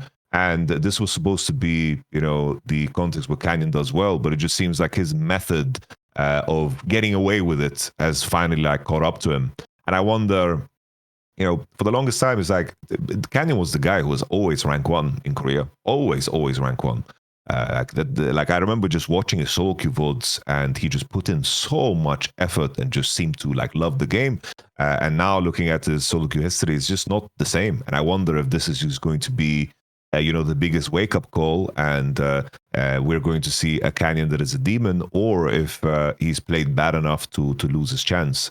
But in regards to the jungle pool, it's like we mentioned Cuz. It's like in terms of the other guys too. If Tarzan is already set for AL, and with how Kanavi and TES kind of ended, the jungle players that you can move up to slot to replace Canyon becomes extremely, extremely limited. So maybe, just maybe, this is going to be just a moment where Canyon is going to have a moment of reprieve, and he gets to get a good chance here on GenG to continue. Because all in all, like if I'm GenG, I don't think roster changes is what's going to save you. Because in the end, it's like you had as good of a year as you had an amazing roster. Yeah, you had an unbelievable roster. It's like you couldn't have had a better year.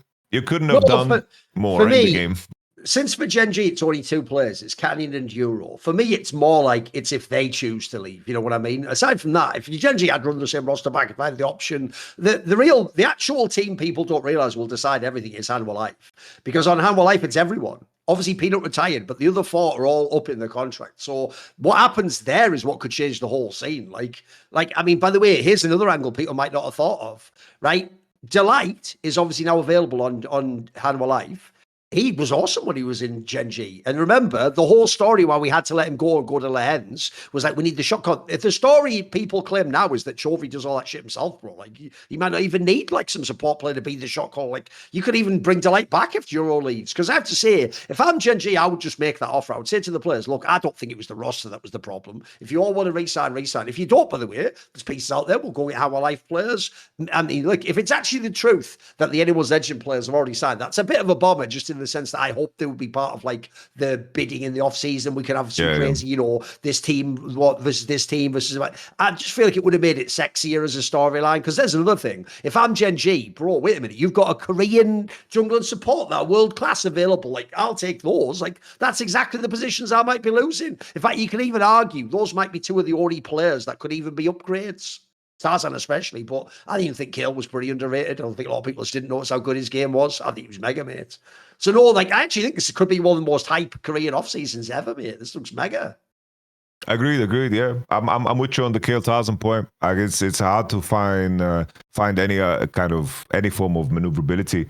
It's sad for Delight because I do think this is a year that tanked his value. Like he's been playing with Peanut for such a long time. So that's already going to raise question marks in terms of him pairing together with a different jungler. It's like Delight becoming an elite tier player was always together with Peanut, whether it was on GenG or Hanwha Life. And also Fearless being, of course, announced already that it's going to continue. Obviously, we're going to have a world where Delight and his lack of range support prowess is going to be a problem.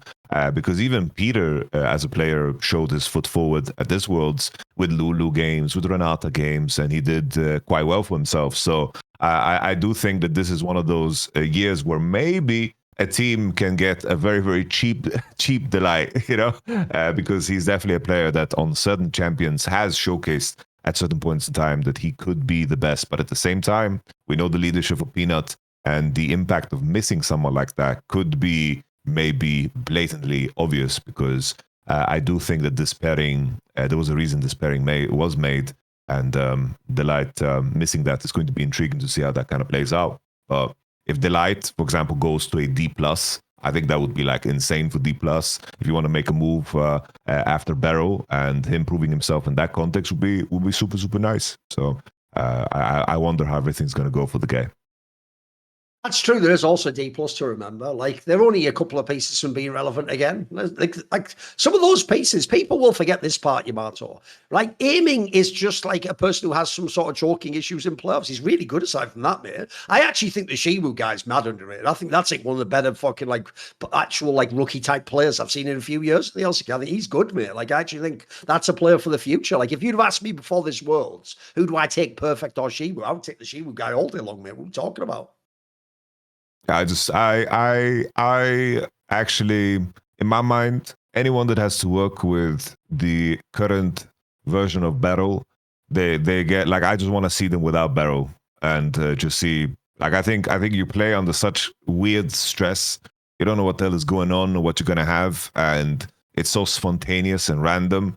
And I feel like Barrow should have listen. retired years ago, bro. This is how cursed D Plus is. Not only do they have Beryl there, like, I'm still working my magic, but also on their coaching staff, listen to this, Yamato, they have Bengi and Hachani. It's just fraud central. It's just fucking paycheck stealing, motherfucker. Except here's the problem, you dumb fucks. To steal paychecks, you need someone there who's really good who wins the game for you, you idiots. You don't have Faker, do you idiots? Like, now what are you doing? Where's your Faker? Where's your rookie? You can't just do it all. You can't have all frauds in one team. It's like, I steal a paycheck, you steal a paycheck. They're little like demon leprechauns. These fucking bitch-made motherfuckers. Yeah, it's so harsh on Bengi, man. Bengi's a fucking bomb, bro. He's just such a bomb. He's a bomb. Like, no joke. I actually do just think Fake had just piloted his brain, like cordyceps him, like fucking Last of Us or something. Like, exactly, just like, now you go, my minion. And they just fucking did whatever he said. Yeah, I think his coaching career was strange, right? Because it's like it spawned from T1. Like we want to play a coach. Bengi's our boy. Get in there, man. It's like it's almost like from outside. Obviously, I don't know how he works, but it does look like a puppet president. You know, like it's kind of like when. Like Vladimir Putin is like, oh, I can't be president this many years in a row. We're gonna switch roles. It's like, Exactly. yeah, well, you're controlling everything. Yeah, like, of what course. are you talking about? Yeah. You're fucking rigged everything. Like, it's I don't know. It's a question mark. But Also, like the other Bengi in thing that's 2013. what's annoying me as well as this, Yamato, is obviously right now we only just got to the point where people are going to start putting all the rumor stuff out there, etc. Even though the LCK has some unbelievable ones, because the top teams could actually change like their super. Like I said, on paper, Handball Life and GenG have like two of the most crazy super team rosters I've ever seen. Like that was amazing GMing by the squads. The one that actually is also super spicy because it is every year is obviously the LPL. Because bro, the LPL is way crazier in my opinion. Because the difference is if you look in the LCK, it tends to be that like it's actually rare that the canyons of the world move around. Like normally, your really big 2-star player type names just stay in the same teams and people move around them. And it's more like we swap jungle and support or we swap like a top player or something.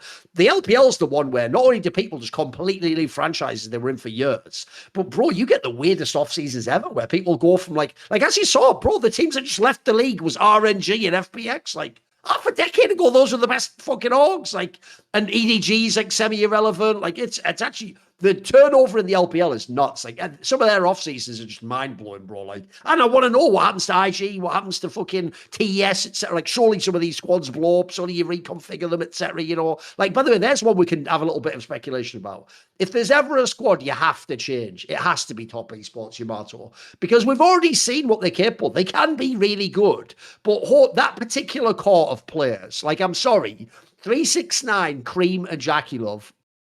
Throw Kanavi in if you want as well. But like that core cannot play another Worlds together, bro. Like it's just too fragile. The worst thing is once they start losing, it's just over. You know what I mean? Like they don't do what KT did here, where they like kept fighting the whole way and they're in the matches, and you can like I actually could genuinely believe that KT did think they could win this final, and that between the games they were having healthy conversations and advice.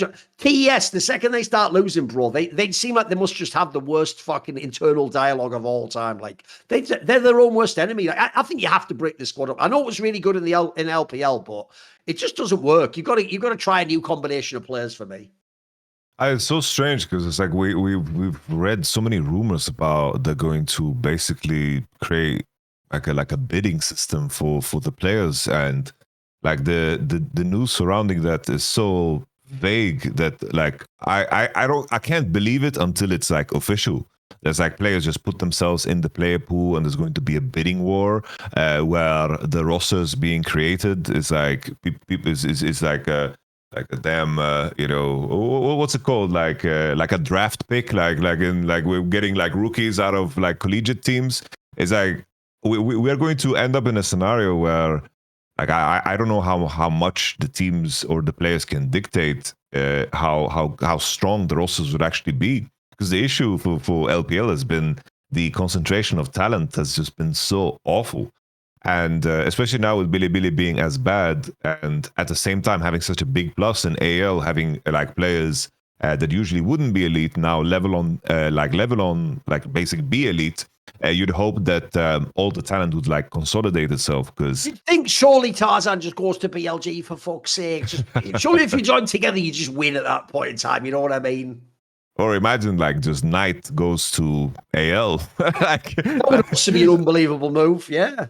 that would just be hype as all hell. Because in my mind, it's like if it was a regular off season, I would think that Knight would hold all the cards where he would just be able to dictate which players he would deem the best, and then you just create the roster around that, because he's been the magnet for winning in the LPL for the last damn decade. So it's like I don't know how everything will fall with this new system, because there's a chance where someone like bids heavy on the Knight to begin, and then it's like all the other pieces just fall. Like I have no idea how the system's gonna pan out, and I feel strange speculating on it because it just seems so surreal before it's like official. By the way, here's also why we're in deep shit, because obviously this is where China, being its own little world that's somewhat distant from us, doesn't help. Like Yamato, when I'm looking at the global database, it's telling me that like BLG players' contracts ran out last year. It's like, can I have the latest information for fuck's sake? Like, I haven't got anything to do with here, have I? Like, obviously that can't be true, can it? They can't run out in 2024. Like, what are we doing? What is this? And they've still got fucking Lamau listed there. Like, what's going on? What the fuck's He's going the on? coach, man. Lumao. He's coaching. He was fucking winning finals 5 years ago. I know. It's not with it. And they've still got Jun listed under contract. Come on. Update this fucking database. Update it, you fucking rat. It's nonsense. I can't use that, whatever. Bro, I had this in my Discord. There was this theory that Yagao was the guy holding LPL together. You know, scandal-free. He was always there, and he was the one guy that could just rock up to a world championship and just do well. But it's like ever since Yagao has been gone, things have just gone bad. No, I've always said the thing about Yagao is he clearly was never actually as good as like Knight, Peak Zhao, etc. But I know what you mean. Like, first of all, he's an overachiever. Like, he seems like he just actually gets better results than you'd imagine. But also, some of it does seem to come from both in terms of style of play and what it seems like personality-wise. He just seems like a really good teammate. You know what I mean? Like, that's why the analogy isn't just playing style. Even he just seem like the Chinese Niski. Like, everyone just likes this guy, mate. He's not caps. He's not going to hard carry the game, but he's going to find his place within what you're doing. And also, crucially, if you have other good players, then they get a chance to shine. Yeah, absolutely. It was definitely like a bad last year on JDG, but it's like Yagao's history. Many years of really good. Yeah, he had a pretty good career. Yagao's history is like really unique in the sense that it's like, oh, he's one of the few guys that just beaten Chovy. It's like one of the few guys that just beat Knight in finals. You know, it's like there's definitely something unique about the guy. It just seems like he strolls up to a game, whether it's a final or an international or a regular season game, and he's just himself. And remember, he doesn't get credit for that first MSI that he beat Faker's team, bro. Like, remember, LPL mids who were Chinese don't beat Faker. That doesn't happen. So that's like a pretty fucking banging trivia right there. Yeah.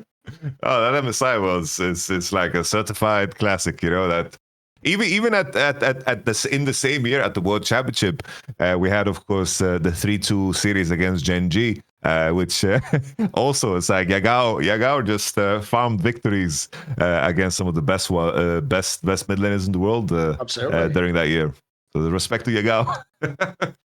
No, the sad thing about that Worlds, if you remember, is it was just then that the Shy like ruined the finals by winning that semi for us. Like, that was supposed to be BLG in that final, but the Yagao version, like, that would have actually been an interesting match. Even I'd love to have seen that one, but sadly, the Weibo just won it and then fucked up the whole final and didn't do anything with just dog shit. Like, the Shy just ran it down from minute one. It was mental, wasn't it? After having what was an epic series against Bin, that was a fucking banger semi final. Yeah, it's probably the best match of the tournament. Yes, sir. Okay, what about here's another reason I need to know the rumors, Yamato, because right now it's killing me not knowing, are they running back IG? I haven't heard any rumors, mate. Listen, on paper again, you can easily make that squad and do it another year and run it back. You can do it again. Honestly, yeah. Why not? Like, comes down to Rookie and the Shy. It's You like, could argue, by the way, they actually played. Look, the two best obviously was Anyone's Legend and KT. After that, they played a pretty decent series against T1. Mate. They almost went to 5 games. Like that was right there. Like that suddenly in hindsight looks better than it was at the time. Definitely, yeah. I remember that Rek'Sai, tunneling into the mid turret like that. That was that was a very close game. I know. That could have just dictated things. I guess it just comes down to like how much coal can they shovel into the Shy rookie engine. If these guys run it back, I know they're running it back for the right reasons. Like I would be down to watch that. I hope. I hope they stick All right, together. there we go. That's what we need. We need the Shy to KT roster. Maybe BDD is the only one who can tame the Shy and have truly harness his power level. Because I feel low key. That's one of those ones where, I actually get the feeling, no joke, fans sometimes do think that like Doinby and Shy are Chinese because they're just not LCK players. They never have even given it. And the weirdest thing is, they've never given any indication they want to go back, bro, and they want to have a career. Like they just are the guys where, I mean, I guess it's like Bjergsen with LCS. They just decided their careers in another region, and that's just all it is. Because I've always wondered about that one. No one, because it's never been a rumor, no one cares. But like, I've always thought, bro, what if, especially while he was good, what if the Shy had ever come back to the LCK? That could have changed everything right there. By the way, I'd even love to see someone like him play with fucking Faker. Maybe Faker, again, would be the person he'd be more respectful of, or he'd play the right way with the coach and stuff. So I'd certainly love to throw that in the mix, that little spicy jalapeno, and see how it goes. Bro, that's a habanero, bro. This is like Carolina Reaper, True. Ghost Reaper. Yeah, exactly.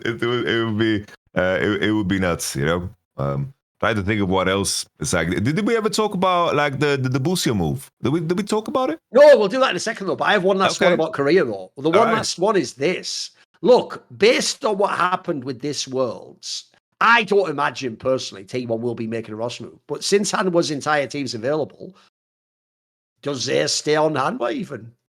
Because sadly, that's one thing that does annoy me about the way people's recency works. Sadly, now it's presented as he was shit the whole year. What a stupid move. He should never have left. T1 was always better than Hanwha Life. And why did he leave? Like, people forget, like, bro, he wasn't.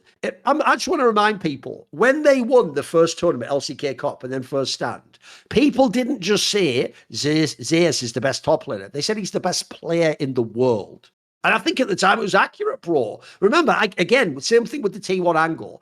It was only in that road to MSI match loss that suddenly T1 became this important factor and everyone put them above Hanwha Life. Before that, Hanwha Life was supposed to be, if not the best, because GenG just won that first match, the second best team in the world. And in fact, they'd almost beaten GenG, remember? So if you go to that moment of the year, it's a very different story. So what do you think about the Zeus angle? Where should he stay in Hanwha Life? Should someone build her up? Can he go elsewhere? What do you think of that aspect? Because that could also be a power change, right? I just wonder like how much can How Alive dominate the off season through money? I do feel like that is what. If people don't know, they supposedly have the most money of any team to spend. Like everyone claims that if they want to go ham, they can. I mean, it looks like it for the past few years. Supposedly they pay the highest salaries, everything. There's of course like these salary caps and there's different rules about like what your players have accomplished and like when you can break the cap, but depending on how many LCK championship and worlds you've won, whatever. There's definitely like a lot of rules that you need to like maneuver around in terms of how much you can spend.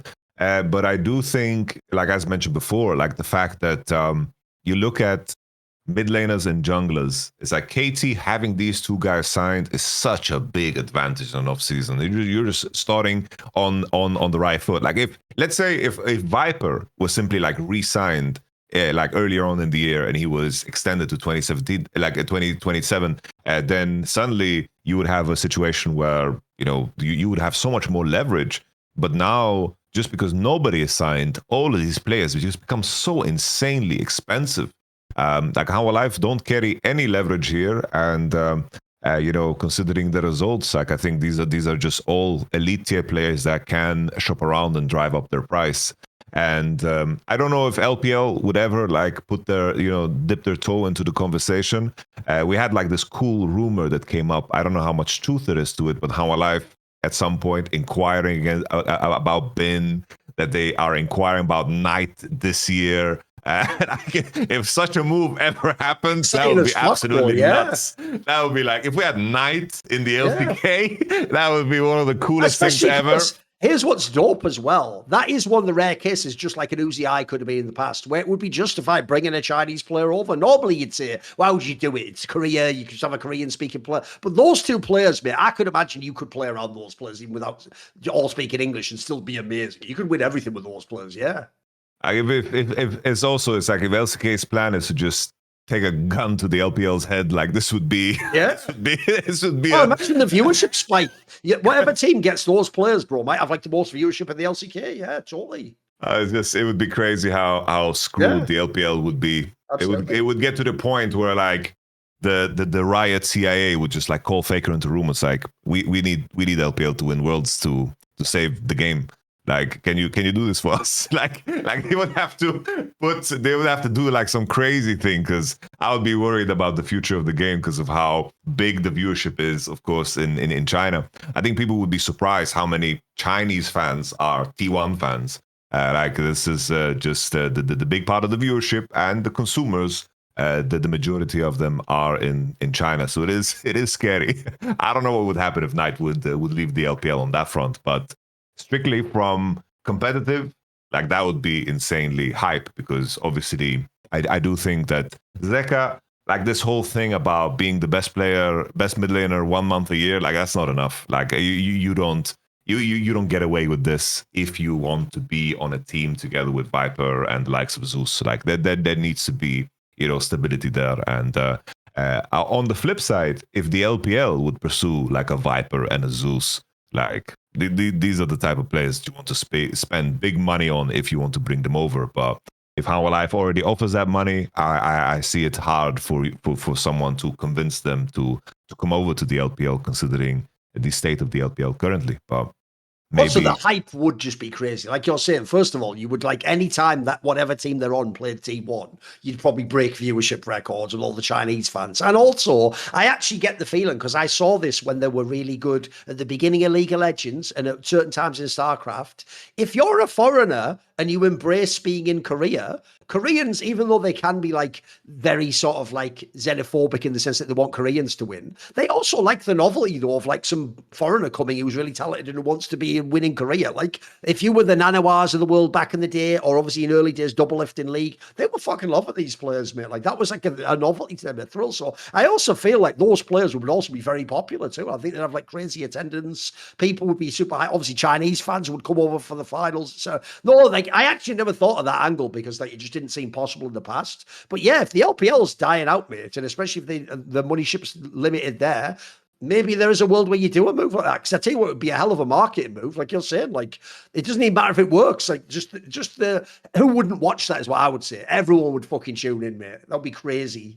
So even during my stint, like I was treated so damn well, like by everybody. Like it's like the novelty was like, oh, this is the first, you know, let's say like English speaking coach in the LCK. It's like I was treated so well by everybody, and there was a lot of hype around it. You know, it's like whenever it's like I was just a coach, and it's like whenever like we would play, I would just hear like the casters like hype me up or whatever, you know, and it's just a very easy storyline to kind of sell.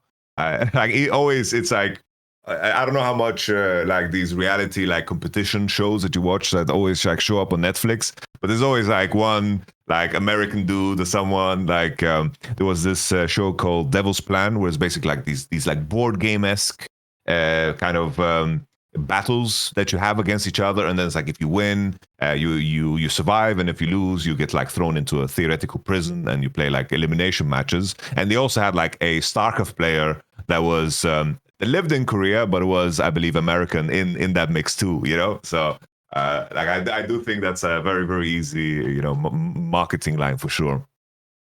Well, in that case, if you say you were listening to the casters, you could have listened to them on some Raycon headphones, maybe. Oh, I'm doing Raycon. All right. What? I don't know. You said you had your Raycons. I do have them. Honestly, you take Raycon, I'll take the other one. Go on. Yeah. All right. You know, I finally have them. Thank you, Monty, man. There you go. You know, I was tracking this package. Package. It was a tough one. It arrived. I picked it up the other day. UPS. You know, finally it arrived. God bless. keep your ears open and your holiday playlist rolling with just Raycon Essential Open Earbuds. These open earbuds, let you stay connected to your surroundings, which is super important while you enjoy your favorite music. You're listening to something inside your podcast or just calls. Perfect for a little jog, in the gym or commute or when you're just kicking back. And this Black Friday and Cyber Monday, you can save up to 30% on all Raycon audio products. As mentioned before, Raycon Essential Open Earbuds keep your ears open while still delivering crystal clear sound. They sit just outside your ear canal. Stay tuned. I personally, it's like when like my ear is like the cave of my ears. Is that what you call it? Was that the word for it, Thorin? Like what is the inside of your ears? The chamber. I don't know. the chambers, the ear chambers are very large for me. So it's like I gotta press them in. It's like borderline to like where I like almost lose my earbuds sometimes. And then I have to dig them out and shit. These ones are very, very simple. They like connect everything, and I have complicated ears, and it worked for me too. Lightweight and all day comfortable. They never feel bulky, which I think is super important. I think, especially for us, that just we're always like, listen, I'm always listening to something. It's like my ADHD needs to be like quiet. If I go for a walk, I need to be listening to something. And the comfort is such a crucial detail. Whether you're at the gym, out on a walk, or grinding through your to-do list, this is the go-to. So here's the kicker. Raycon delivers the same premium audio quality as the big brands, but at half the price.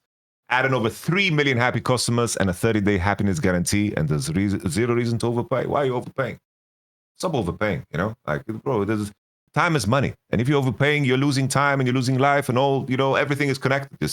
You gotta stop overpaying for things. So a couple of features, as I already mentioned, the open ear design, multi-angular hook, fancy words, but when you have them in your hand, it does make sense. Lightweight, multi-point connection.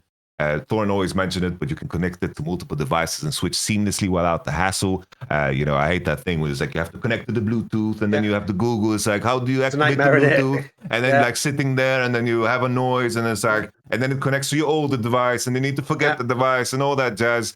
Pain in the ass. 36 hours of battery life, 8-hour earbuds plus 36 hours in the case. That is days of just non-stop listening. So I mentioned already, Black Friday is around the corner. Raycon audio products up to 30% off site-wide. From every essential to the latest releases, it's perfect time to upgrade your sound or get ahead on gifting. These early deals won't last long. Shop now before they're gone. Go to buyraycon.com/LFNopen to save on Raycon audio products site-wide. That is buyraycon.com/LFNopen to once again save during this Black Friday and Cyber Monday. So just go for it and upgrade your life. Do it. But Yamato was going to do one of the other sponsors, but since he mentioned that he just got the Raycons, I thought he's enthused. Let's get the authentic excitement of having some Raycons. Why not? Okay, by the way, there's actually loads of other things we can discuss as well. Like, I'll give you one. So one of the off-season moves that already has started to surface, like people will know, we've kept them updated on the past episodes of what was going on with KCorp. Well, obviously, the biggest gamble that they've made of all, Yamato, is this one where they're supposedly signing that fucking DRX mid laner, that guy Kiahu or whatever he's called. That's going to be the mid laner of KC, which is obviously a mad, because obviously Vladi's going. In fact, the rumor is he's going to go to Fnatic or whatever the fuck. Like, what do you think of this move? Because here's the thing: I think the rest of the offseason looks great. Like, I do think they've killed it getting Canna back. They managed to keep fucking Calais. There's all essential stuff, but this move in the mid lane is a big gamble, because if you remember, we were discussing what if this is Quid, or what if there's some other big name wants to move. Like, but they've ended up gambling on this player. What do you think of this gamble? Is it a good one? So Kiahu has he has a solid amount of LCK experience. I think him stepping in for UCal, I thought that he was decent. I think the big qualifier, if anything, that really stands out, knowing that KC go off of solo queue analytics, is the fact that he's currently competing and actively rank 1. He could be rank 1 in this moment in terms of course, just to highlight how good he's doing on the solo queue ladder.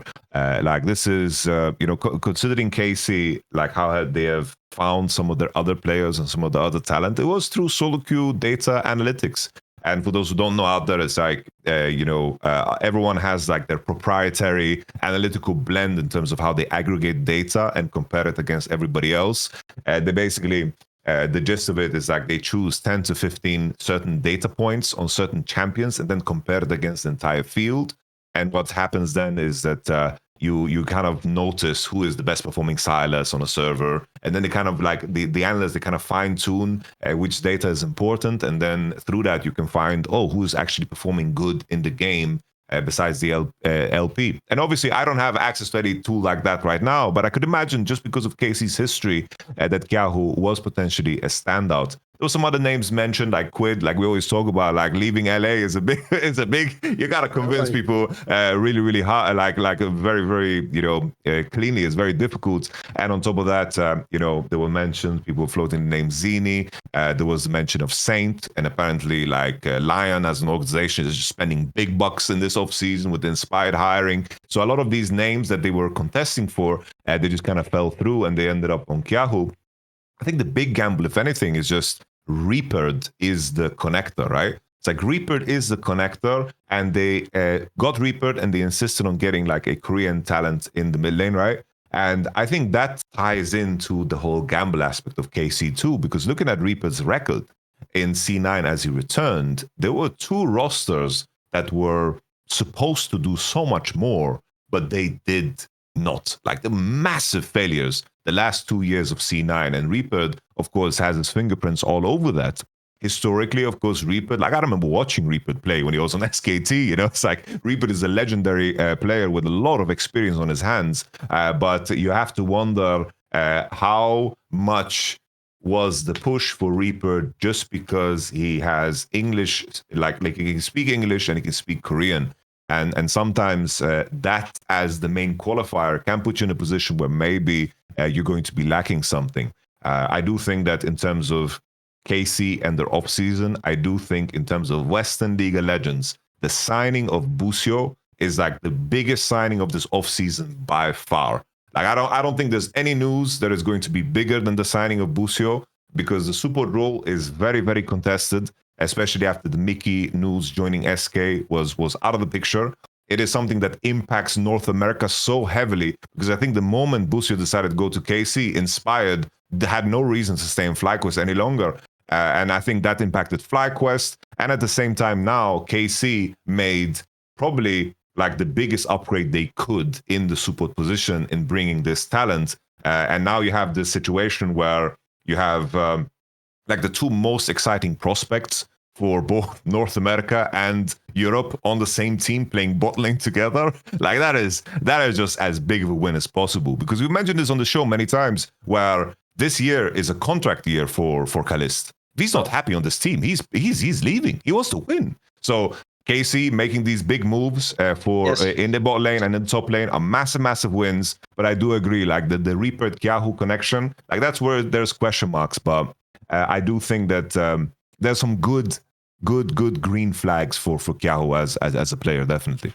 By the way, this is also why it was actually so important that Jojo succeeded in that MCOY move.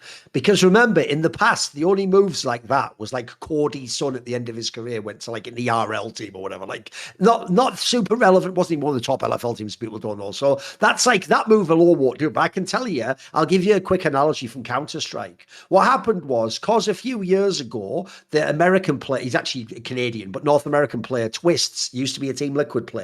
He went to FaZe Clan, and then in FaZe Clan, European team, he won everything that year. He won all the big prestige events, Grand Slam. That meant that literally one of his former teammates, Elige, did the same thing. Like a couple of years later, he tried doing that move. And essentially, people do observe what like their peers do as their career moves. And I think the Jojo success is going to make this happen a bunch, bro. Because I can already tell you, I just published a 2-part interview with APA from Team Liquid, who hasn't yet decided his team and it's not certain. And he already was mentioned that he's had offers, and he even said he was listening to offers from Europe. Like, not that it's like his number one choice, but his point was like he's open to doing it. Like, he understands you can potentially get a more competitive team there, or it's a way to challenge yourself and prove your own legacy. Because I even said to him, in his case, you don't want to be thought of as the guy where it's like, yeah, but you had Core JJ, and like you want to be the guy you go out to another team and prove yourself. So I think for me, that's what this Busio move is. It's funny because within FlyQuest, it's actually Inspired that ever wanted to go to Europe, but the joke is like after that, yeah, Busio's another great piece. By the way, I would even say this as well.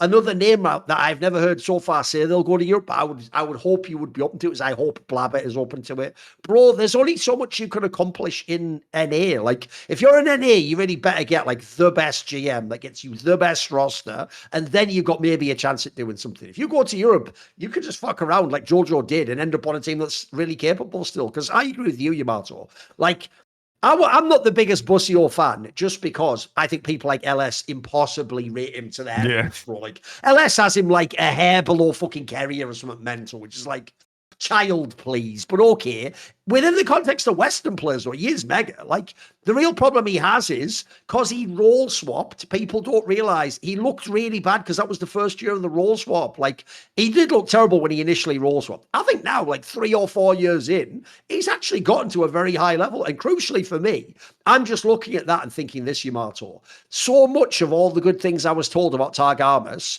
were from interviews, bro. They were like, oh, but you know, if you heard what he says in the scrims, though, oh, well, but this call he made, yeah, but it's attitude. Fuck all that. I just want someone with Calist, like Busio, where I can visually see they're really good. Like, I think Calist is better than Masso, so I think this could be a fucking banger bot lane, bro. Like, this could be some really fucking tight shit. And if you're Busio, you now have a chance to do the same things in FlyQuest, but more. Maybe, you know, you can also make a playoff run at Worlds and you can beat some top team. Because essentially, it's only the mid lane is the question mark. Every other part of that team's good, bro. And then even this coaching staff change. Here's the one problem I have, Yamato. It goes like this with coaching staff. Because actually, Reaper is only as a player and a coach. So we've discussed on some of the insight for like 15 years at this point in time. Well, it can't be 15. It came out in 2014. 11 years. And that my problem with this is the narrative for Reaper's career as a coach goes like this. Bro, as like a GM type figure and as a regular season coach, he's one of the best to ever do it in League of Legends. Like, how many times in Cloud9 did he keep getting banger rosters, bro? Like, you change out this piece, bring in this piece. And regular seasons, he is for real one of the most guaranteed, like, you'll be top 3 every single time in the league. Like, he's unbelievable at setting teams up. But his problem is, it's like you're talking about, mate. He has a crazy history of his teams underperforming in the playoffs, though. Like, there are so many times, for real, Cloud9 probably should have just won LCS on his watch, like a bunch of times, mate. And they would just come second or third, and they would lose that really 5-game series to fucking TSM or later Team Liquid. He just always somehow found a way to lose these games. I've never quite understood what his, like, malfunction is, because everything else seems awesome, bro. Even in 100 Thieves, he recreated his career and did an interesting angle with different players there that he brought to the forefront. So I actually do like it as a pickup. I do think actually this last year, it is totally legitimate to fire the coaching staff after that. I'm sorry, it just is. Like, they had a whole year and a half, basically, after your period. They had a bunch of players that they wanted. By the way, this last year, they had a very good roster. I just don't think they got the results that you expected to have. They had the first split was great, but aside from that, everything else is a failure. It just is. So I think to gamble on someone with proven experience, and in this case, it's even also exciting because it's Reaper coming to Europe. Like, we've never seen this before. We only know that guy in LTA or in Korea. So it's also going to be a totally different vibe. Like, I can't wait to see how does he draft? How does he enjoy the EU environment? People don't know. He's not really known as like the super strict coach. He's maybe more of a players coach. I think he's going to vibe with European players, man. I think that's a good. I actually like. It's only the mid lane one I'm not sure about. Everything else about the KC, but I think they're doing a really good job. It was strange always, like that after 100 Thieves, that Reaper just went to Japan. That was so it's bizarre, isn't it? That was so strange. Yeah, and I feel like that cutoff point, like Japan, and then bleeding into, of course, just his last 2 years on C9 or year and a half. Like that is for me what is the big question mark. Like, if there was a continuation from the 100 Thieves era, and if that's the starting point, I would be a lot more excited. But just this last period, the last 3 years, is like the big question mark. Like I can mention as well, it's like I wanted to, like, I needed the coach, to make sure that Bo was integrated to the team, and we took like this massive risk on stake, because it's like what was interesting was, it's like I wanted to work with Stake because he spoke the languages, he could translate, and also had game experience. And also he worked with Bo at certain points, like in FPX as the coach, right, when they worked together. So there was just too many connections that made sense. But there was also a lot of red flags in terms of when I asked him, like, so what have you done this year? And he's like, yeah, I've been playing Diablo. I've been playing World of Warcraft. And I was like, so you don't watch like pro? He's like, no. I was like, all right. So I want you to watch this best of 5 between. I thought they would at least lie. Holy shit! Yeah, yeah. So I was like, all right. So like, I need to have a conversation with you about the game, you know. So watch the JDG versus T1 series, and let's have a meeting tomorrow, and you're gonna tell me what your thoughts were. And it was like solid, but at the same time, it's like I was in a position, or we were in a position in KC where we felt like we needed this person that could connect both to the team, a part of the team, but then it's like it didn't pan out at all, you know. Like the red flags did speak true to the circumstances, you know. So I wonder. I bring up that story because I wonder how this is going to go, but I know that a fresh opportunity can also be, you know, a very, very easy way to like revive your ambition and your passion for the game. And maybe this is just this can play out in a world where, like, in a way where Reaper is just perfect for the situation.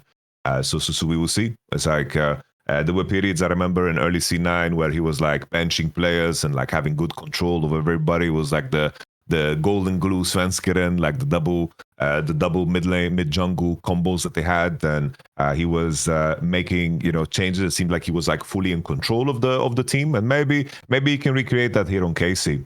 As I just wanted to like follow up with talking about Fly, like them losing Busio. It was also announced that they have signed Thinkard, who of course has gotten a lot of value the last couple of years in terms of how his teams have performed. coach, if people remember, and then obviously then he was coaching in Brazil. This guy just seems to be finding like very, very high peaks with the rosters that have been given to him, and he's been around for a very, very long time. Oh, he's an overachiever too. Look at the rosters of players he has. This guy's cooking, yeah. And that's like a very, very ambitious move for FlyQuest, but it also opens up a world where two of the smartest minds in regards to League of Legends are now available. Yep. Like if a team wants to just bolster their strategic side, like we mentioned, like months ago, we mentioned like Mythy going to MKOI, or like Nuktak. Like if Nuktak joined KC together with Reaper, I feel like that's something that would like make sense because you also have this thing where Busio had very, very premium coaching on FlyQuest. He had the attention of Arrow and Mythy, like basically attached to him and Maso in terms of working and helping his development.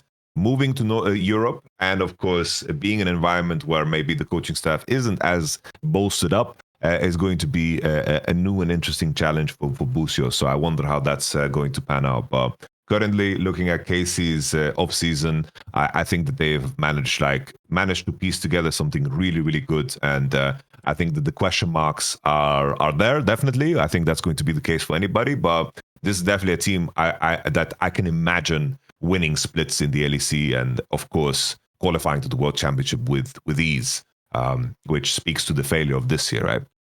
By the way, we'll keep talking about some of the off-season things, but there's actually a story that I linked in the group chat if you go further up, where it was an LS tweet, where basically when they were doing a breakdown of the final of KT and T1, that Caster Jun guy just threw in there as like an offhand comment. He said the following quote. He put, because they were talking about the idea of like, you know, what was the decision making of the players when they took the Baron. The Caster Jun guy goes, regarding this, in next year's LCK season, the coach will be able to help with that a little bit. A change which you can look forward to. And he's basically implying that, like, it sounds like they're going to do like a timeout system. Basically, it's what I always said, Yamato. Actually, I always said was the most unique thing about League is I always said, I actually think you'll never be allowed timeouts because it'll be too powerful in the game. Like, the most obvious thing is, like he's saying, being able to do a timeout and be like, why did you just fight that Baron? Like, think about that whole discussion I had about the game 5 of the win conditions. If you had some guy to go, guys, remember, like, that's not how our comp works. Just stick to doing this, this, and this. Like, I feel so. If that's implied that's going to happen, everyone else made it some small thing about it. I think this could be enormous, mate. This could be change the whole game. Like, think about, I actually think, by the way, this does devalue legendary in-game captains in the same way. Because I can tell you, this is actually not too dissimilar to something that happened in Counter-Strike. In Counter-Strike, up until the latter part of 2016, a coach used to be able to talk the whole time, Yamato. In fact, it had even gotten so that there were some teams where the coach basically was the shot caller of the whole squad. He just said what to do. And when they changed that, I remember telling people, oh, bro, the second you change that rule, because that's the opposite direction, the most OP player becomes some guy like Glaive or Carrigan, where it's like they're super smart, but they also play in the server, so they can just talk all the time. Like, I feel like if you bring a coach that can talk like this, it makes people like Faker making some godlike, mid-round rate. It makes it not as impactful. What's your thoughts? Am I going too far the other way? Where you are on this move? Are you a fan of it? Do you like it? Even though when I was a competitor, I always wished that would be the case, because always felt like I had the advantage that I was a player, and as a player, I was always the one, like, I was always shot calling the games that I was playing, and that's also like how I watch games, like internally when I'm watching games. So I always wish that this would be something, right? But I do think that, like, I think it would be a terrible idea. Like, definitely, if you can pause, I think that would be just straight ass. I think, like, if you want to implement this, I think it needs to be like you can decide a moment in the game where you can talk to the team without pausing. But the game just continues on, right? And the game just continues. And if you're disruptive, that's on you. Like, go fuck yourself. If you manage to, like, so when you're saying that, like, they're all going to be talking over each other. Sean, what are you doing? Stop doing that! It's a fucking it's like a Peter moment walking. What are you doing, you idiot? Get out of that! Oh. Yeah, it's like a fucking Who Wants to Be a Millionaire, like Lifeline. It's like, let's call our coach. Like, because it's like, I think that's the only way, like, you can implement it. You need it to be like Who Wants to Be a Millionaire, because the best ones is the ones where they take too much time. They're like, all right, I'd go for like answer. We're sorry, we're out of time there. Imagine the coach being like that, right? What we need to do, guys? Listen up quickly. I've got to tell you. Shit, what do we do? Because it's like, if that was the case, that would be like a very cool thing for broadcast, right? It's like very similar to, it's like I mentioned, I always watch Formula One. It's like Formula One, it's like you have the tech engineer, like saying, it's like, oh, you need to do this, you need to do this. And in many moments, like the driver's like, shut the fuck up, like, I'm driving. All time easily, your boy Kimi Räikkönen, when he used to just tell them to shut the fuck up all the time. Because he'd be like in the middle of driving and they'd be telling him some shit, like, shut up. That could definitely happen. I love it, yeah. And I think that will have like some, like, if you can show those interactions on broadcast, that's hype as all hell. Like, that would be super, super cool. But I do think that any form of pausing would be terrible. Like, that's something that you just can't add that to the game.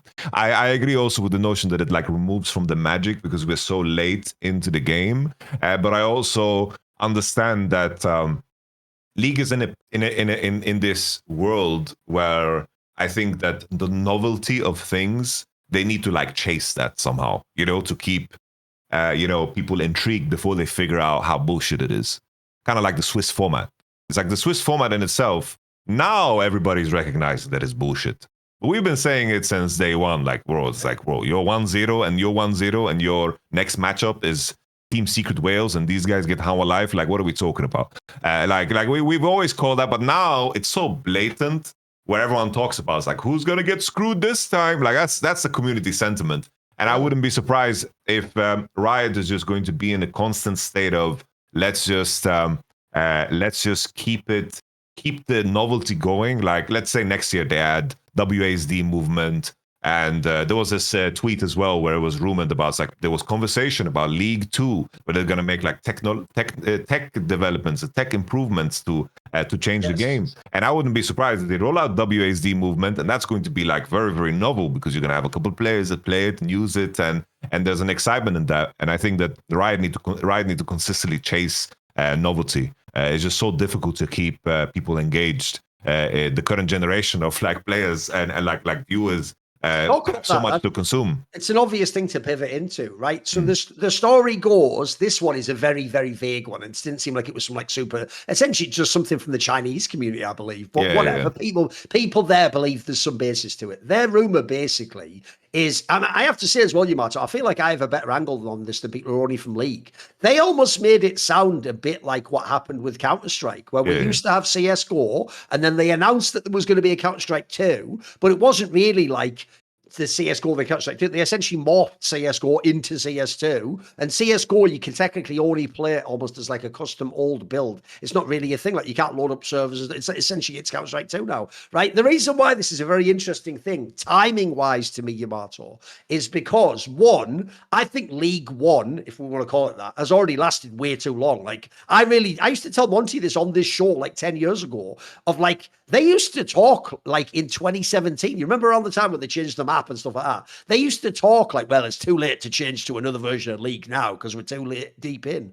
And I always used to think like, and this happened, yeah, but what if you have like another 10 years of the fucking game? Like at that point, you'll wish you'd changed. Like at that time, then you'd have gotten the sequel and you'd be on better graphics and you'd have more tech sponsors and you'd have all the new, by the way, think of how many modern problems in League. We have a million tech pauses seem to be because the code was made in 2009 and by a guy who doesn't program the game anymore. Like there's so many aspects that would be an upgrade.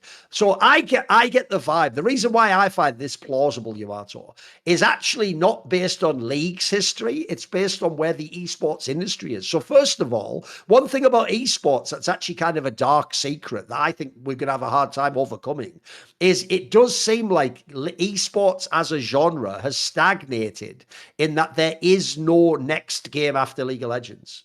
Like Overwatch tried, it didn't manage to make it. Counter-Strike isn't it because Counter-Strike doesn't have all of Asia. No game has ever actually supplanted League of Legends, which has now had like a solid 10 plus year run of this, as being the game. Because the problem with the other games that came along that were bigger is they weren't massive esports games. So like Fortnite was enormous for the casual mode.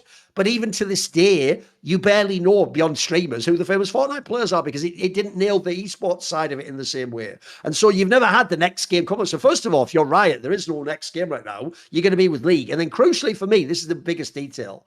Valorant is a success, but it's not as big as Counter-Strike. In fact, it'll probably never be bigger than Counter-Strike. The fighting game they're bringing out, look, even if that was huge, mate, fighting games themselves aren't as big as League and these. So the real problem you have if you're actually Riot is, ironically, your number one product still is League of Legends. And right now, it's actually, even though we talk about the esports side dying off, etc., it's still a massive casual game, though. So I do think if you're Riot, if I were them, I would be trying to pivot into a League of Legends too. Even though in doing some of the way, you could fuck it up completely. You could destroy the whole scene. Like, I actually think, if anything, the cynical move Valve did with CSGO and CS2 that I think was smart was keep the game fairly similar. Like, the joke in the modern days, if you came out of a coma and they didn't tell you it was CS2, you would believe for the first half an hour that was CSGO. It looks the same almost, mate. It'd only be, when a smoke grenade went down and you saw the different mechanics and so on. Aside from that, it's actually like 90% similar. It's why actually we even have a problem in CS2 that people sometimes forget it's a different game and talk like all the CSGO stuff applies, which isn't always 100%. So what are you at on that? Would you like there to be a League 2? Would you like them to transition everyone over and shut down League 1? What would you think on that aspect? I do feel like it's one of the panic buttons that you can press, right? And I do think like market conditions have allowed League to and Riot to let things like ride out. But looking at how more effective Riot has become, I do feel like they have restructured things in a meaningful way. Something as simple as how elegantly they tie in like just to like lure in the casual. I think in terms of the stories and the game modes and like letting people play League in very different ways, I think that this year they have done a tremendous job, whether it's like all of these different game modes and at the same time dividing things up to 3 seasons with a very, very clear plot line that has crescended now into Xin Zhao being killed while destroying Atakan. I don't know how in the loop you are about the lore, but this is like a very easy way to bring obviously people European back. Player playing the Xin Zhao there, we assume. What does everyone suck on Atakan? I don't know. No, he defeated him. He defeated him. See, right, he defeated him, and now he became a new champion. But I do think in terms of how much of the cinematics they're pushing out, in terms of how much effort they're putting into making the game, having a reason to open up the game. Like that's like the crucial detail, because it's like obviously playing ranked can be very alienating, and maps and mods was what carried the most like the games with the longest longevity, whether it was Warcraft 3, whether it was CS. Is like at some point all I did was surfing in CS, you know, like that's all I did. It had nothing to do with the core game. And same thing for any game out there, whether it's Baldur's Gate or Elden, like Elden Ring or Elder Scrolls. Like all of these games are just like modded, so people have many different ways of playing the same game. So I think on that front, like Riot, it's very clear, like, because they mentioned that they were going to restructure things and hire new people. I think they've succeeded in that aspect. But I do feel like the advancement of the game and like rebooting it would be like eventually that needs to happen, right? And the scary thing is, it's like kind of like an off season in League. You know, sometimes if you stick with the same team for too long, you might just miss the gravy train. And I wouldn't want to be under that type of pressure, you know, if you're going to really launch a second league. Like you need to have really strong selling points, whether it's like visual updates or something as clean as the physics of course, the how the like explosive grenades work with the smokes and so forth. Because I remember when I saw those videos, like, oh damn, this is so cool. Now I get it, you know. And then it's like the little details that let's say the pro players were complaining about in terms of how like the weapon play was and the spray patterns were, and like the nuance at the highest level. Like those complaints, they get drowned out by the fact that everything's like kind of new, you know. So I like that execution needs to be super clean, because we've seen the other side of it, right? It's like Overwatch. They oversold and said we're gonna have like this like RPG mode, MMORPG mode. We're gonna level and do all this thing, and then they pull the plug on that, and then you're sitting there with Overwatch 2, and it's just like, yo, it's just Overwatch 1, but you call it Overwatch 2 with no fucking changes. I think the joke someone made, and it was right, is it was more like Overwatch 1.5. It was almost the same fucking game, wasn't it? I know, but they sold it as like this epic like transformation, and then it just wasn't, which is also why it sucked, because in that case, unlike League, here's where it's different, Yamato. In Overwatch, they were trying to recapture the whole audience. In League, in theory, what you want to do is maintain, but then just get people in because it's a new game as well, which, by the way, is kind of what CS2 did. So if people don't know, CS2 set all record peaks and stuff. So like that's also why I feel like it is a good move, Yamato. Even though the gamble is you fuck up the engine and make it worse. Like at the end of the day, you have to have some optimism that you can hire good coders and you can do a better job and have a better engine. And by the way, if you do it right on the next version of the engine, you can fix all the things we want, like start a game from a replay and all the shit people have asked for years. Have pro viewership built into it. Like you can have all this stuff. You can have all this stuff. And now, like I say, I also think now would be a good cynical time, because I do think at this point in time, especially if you're Riot, bro, it looks like League's going to be here for at least 5 more years. Come on, like think of all the investment. Like, there's still enough like top level player.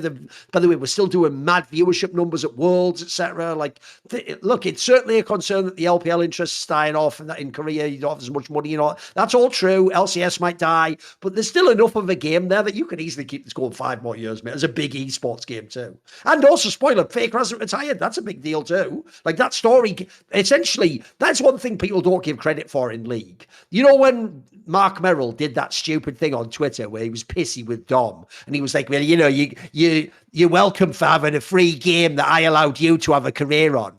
There's people like Dom that you can't say that to, because it's like, mate, he did way more with the thing that you gave him than what he gave you. Like, what are you talking about? You owe him. Like, if you're Mark Merrill, you actually owe Dom, like, literally, like, some gratitude for what he did to promote your game.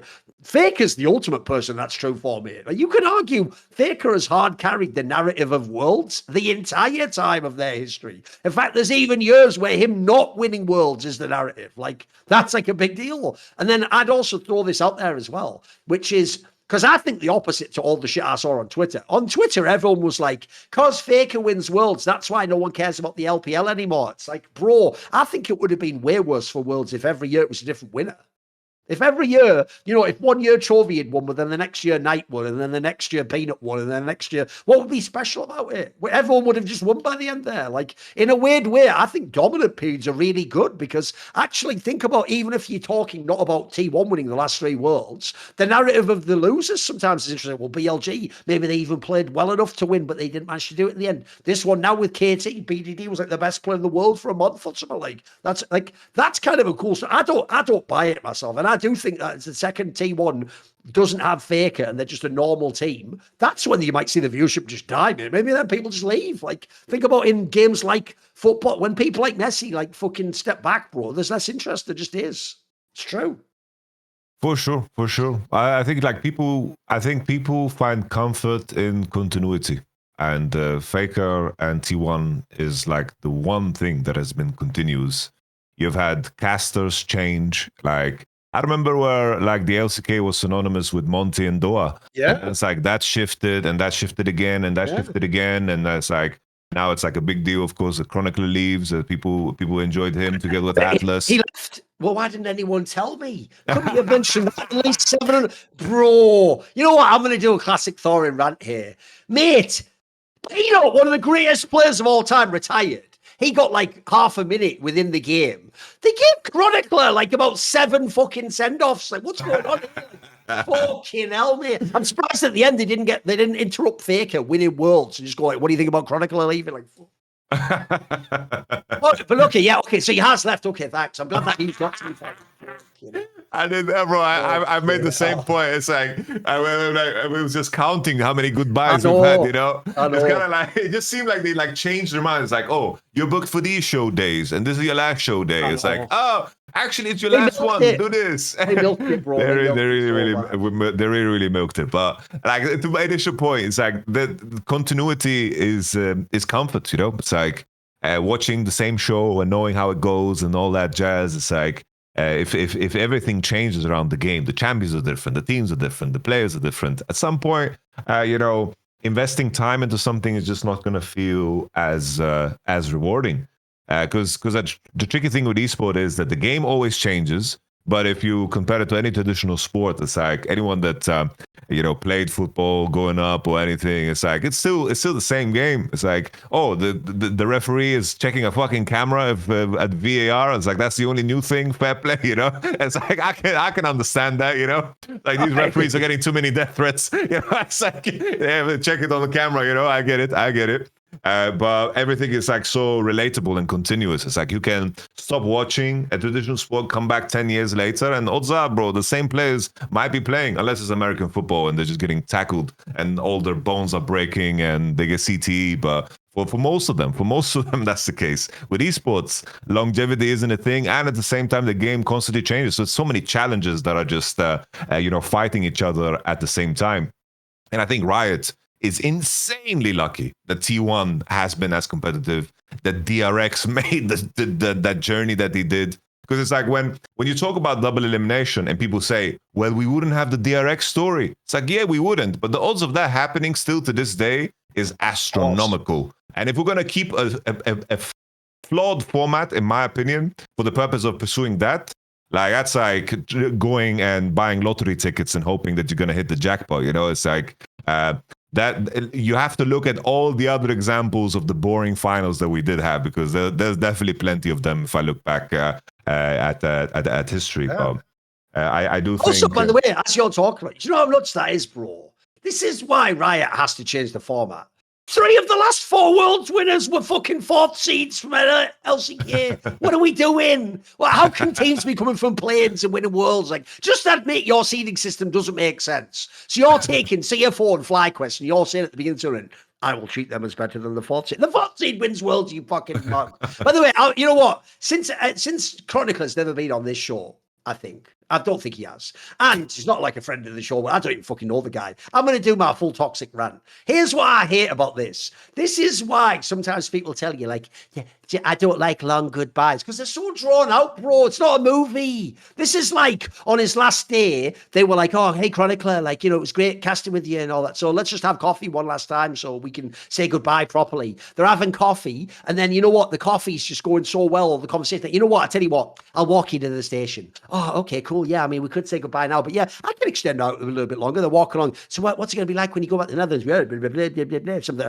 Then you get to the station and you're like, you know what? Give me a hug. Come on, bring it in. Give me a hug. One last heart to heart. I'm really good. You know what? I didn't really make it that clear when I was at the coffee, but I'm really gonna miss you though, bro. Like, I wish you were staying. I wish you. What time's your train anywhere to? I'll see you onto it. What time is it? 2:11. You know what? I'll walk you to your train. There you go. All right, final kiss. Right, anyway, whatever. I'll see you later. You know what? I can't do this. Train starts going. No, Chronicler! Chronicler! I'll never forget you! I'll never forget you! I love you! Fucking hell, just let it go already! Let it go! He already did his last game. He already did his last LCK, did his last game. Look, you kept adding games. I didn't tell you to do that. And also, I'm just going to put this out there. This is why I'm going full toxic. At the very end of the whole broadcast, of all the people, it's Azael. Bro, you're not even from LCK. You're going like, oh, I'm really going to miss you. Have you even met this guy? You met him like 5 times in your whole life or something. Just at Worlds. Like, mate, no, the whole thing wasn't about the casters. I'm sorry. I'm going to tell you one thing that's going to hurt all your feelings if you're broadcast talent in League. It's not about you. It's not about you. If you do your job amazingly, you tell the story of the players in the tournament, bro. If after the tournament, by the way, when the broadcast ends, you on Twitter or on your stream or something want to do a whole thing about, and here was my experience. Yeah, I get that. That's great. Or, by the way, if you want to do it as a Riot feature, like make a little 5-minute feature where, you know, the legendary caster like Papa Smithy back in the day or Monty, if one of them retires, Atlas in the future, if you want to do like a package, you know, 5-minute thing of like, hey, we loved you, make it part of the broadcast. But I'm actually only slightly trolling you, Marto. I do think they went way overboard with all the fucking like, because here's the problem. That is self-indulgent, bro. Like, I'm sorry, even if we love Chronicler as a broadcast talent, he's not our personal friend. Like, they're taking their personal relationship and, in my opinion, like dominating the broadcast too much. And as I say, I think what made it really jarring is that this was Peanut's last World, and that was treated like a 1 minute, like, right, anyway, see you, Peanut, bye. And then like the whole thing's like, Chronicler. It's like fucking the whole 2 weeks after that, like, calm down. Also, he's not dead. He's still alive, boys. Like, you can talk to him anytime you want. You can, you know, we have like the internet and that. You can just message him on Discord. By the way, you won't, because he was just somebody you worked with. I get it, and that's moved on now, and he's in a different phase of his life. But by the way, I'm just going to say it again. Peanut's career was more important. It just was. I'm sorry, it just was. There's the toxic rant. There you go. Oh, that's whoa! You said you mentioned you mentioned guests. Maybe when we get Chronicler on, he can have a goodbye on our show, you know? Let's bring him on, but I'd probably have to spend 3 hours telling him to fuck off at the end. No, it's clear, you know, fair play to the guy. It seems like he had a massive impact on the squad, you know? I'm scared to invite him on the show, because what if I enjoy it so much, I don't want him to leave. Honestly, maybe that's the case, you know? I don't know. It seems like Chronicler is so loved by the casting team, so it's like fair play, you know? Maybe he's just carrying the green room. Maybe he just hits different. I know, maybe when you talk to me, like, ooh, now I get it. Ooh, this Chronicler's a bit Moorish. Peanuts, fuck that. That's a choking hazard. Chronicler though. Chronicler goes down nice and smooth. Chronicler. Have you had your taste this morning? Whatever. I know some do more commercials. Yeah, exactly. Bro, I thought we were doing the Hennigans, you know, like. Yeah, exactly. But that is one of my favorite things. Smell. She double N. Like, you know, he's just drunk of it. But if no one knows what we're talking about, look up the Seinfeld episode where Kramer does fake commercials for Hennigan's whiskey. It's actually straight fire in it. I know the whole thing about like. It's so stupid. By the way, every Kramer and George storylines are my favorite ones. Those are the best ones in the show, easily. Agreed. Well, it's like, I don't know if you saw it, it's kind of a tangent, but did you see like when, like basically the actor Kramer, like he did a stand-up set and he was getting heckled. He was getting heckled. Yeah. And then like he said something that he shouldn't have said, right? He went over the line. And then he called into like one of the night shows. I don't remember, it was Kimmel or whoever. And then he is trying to apologize, but everyone is just laughing. Yeah. It's like the most absurd thing ever. I think I even remember. I think it was David Letterman, because I think what they did is they even had like Seinfeld himself come on to advertise and did it. I know what you mean. And like, guys, he's trying to apologize. The problem was just laughing at him. Because the problem was people, obviously the actor's name, if people don't know, is Michael Richards, and he's actually like a real like theatrical actor, believe it or not. He's not even like the character Kramer. But I know what you mean. The problem was everyone was just so keyed into the character of Kramer. They all acted like it was a gag from the show, didn't they? But it was he was actually trying to apologize for saying a bunch of racist shit, basically. So it is what it is. It is what it is. It is what it is. Yeah. So we take this moment. We take this moment to, you know, appreciate Chronicler's work. We say goodbye to him here on the show. He was good at what he did. Yeah, he was great. It was great. Yeah. And we also take this moment to also give a shout out to Peanut, one of the GOAT junglers. There we go. Absolutely. And also, I do think one thing I'm sick and tired of is this. Look, if you have a discussion about Peanut's career, yes, obviously you're going to have a discussion about he didn't win Worlds and why didn't he win Worlds. But one thing I'm really bored of is this, Yamato, because one thing I hate about fan culture is, among men at least, so much of it is just based around stupid playground shit of like, my dad would beat your dad up. And the reason why I say that is, believe it or not, the biggest thing about Peanut's career isn't that he didn't win Worlds. It's all the things he did do.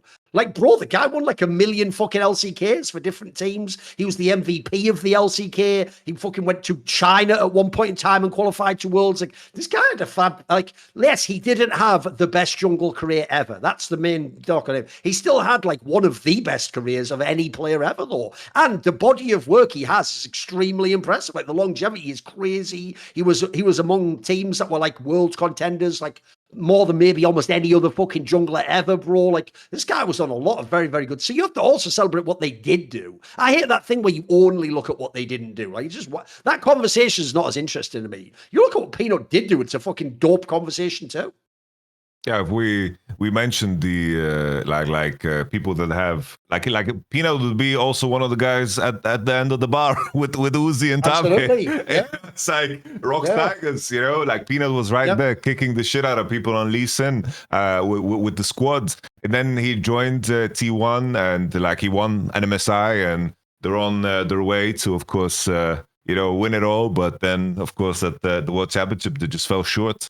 And I think that's that part of that. I think also framed the narrative around Peanut in a tough way. But the fact that he won the LCK on 5 different teams is crazy in itself. Because reinventing yourself on team after team after team, that is something that a lot of players struggle with. It's a very, very difficult thing. And the fact that jungle as a position, how much it changed between the years for him to always remain relevant.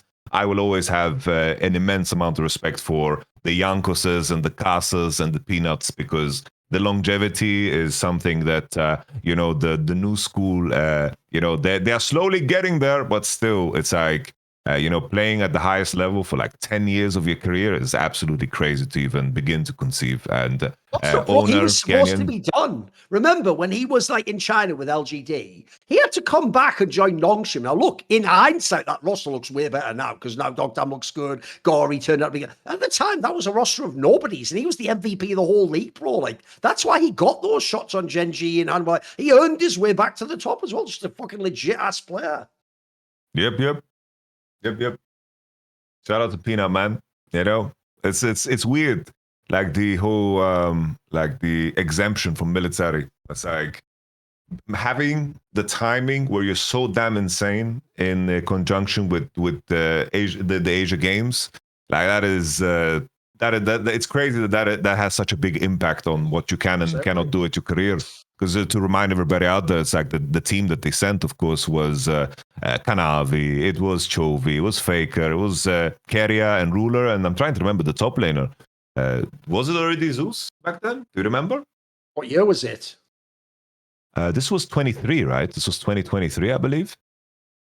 Let me pull that. Could have been Zeus. It would be him or Keen, presumably. So Asia Games. Let me pull that up. Korea roster.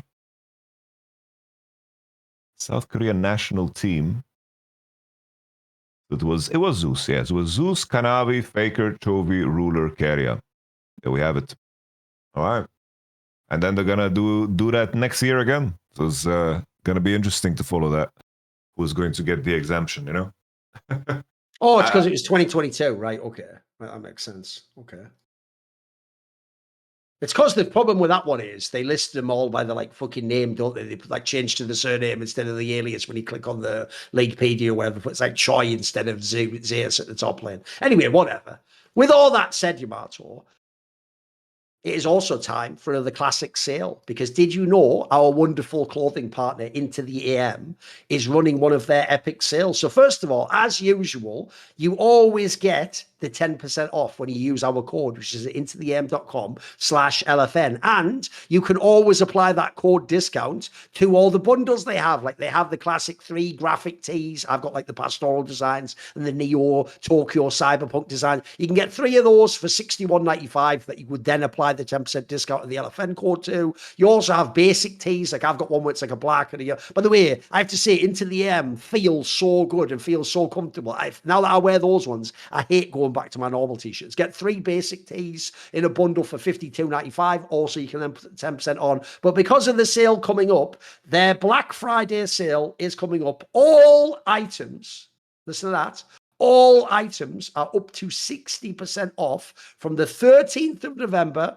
So that will literally be in 2 days from now, until the 8th of December. So you've got a very healthy time window to buy from here. And that is in addition to the 10%. So if you find an item that's 60% off and you use intotheM.com/LFN, you get 10%, you get 70% off the item. And I can tell you, I'm not even trolling, just like the Ridge wallet and like, so there's only, here's the thing, I won't lie, there's only a few, but there are a few items, maybe Mando, there's a few where genuinely, if we never had this sponsor again, I would buy from this company. Like I actually think their products are fucking fire. I'm loving them so far. I think the Aura frames is obviously another classic one I'm a big fan of. Like these are things that genuinely, now that I've discovered them, I think they're just better. Like these are the best t-shirts I've had. So check that out. Obviously, Into the M has been very loyal, supporting us, but also, spoiler, if you don't know the business model, how we do it at LFN, we're not doing some old school esports. Like you get a logo and then you just fingers crossed pray that works. Because they use codes, they can tell that you guys actually go and use the code and buy the item and say where you heard from them. And that's why they keep re-upping with the deals. Like that's why every few months, especially when there's a sale, there's a deal from the M. So thank you to the M, and also shout out to all the people that have bought the t-shirts. There's loads of people. And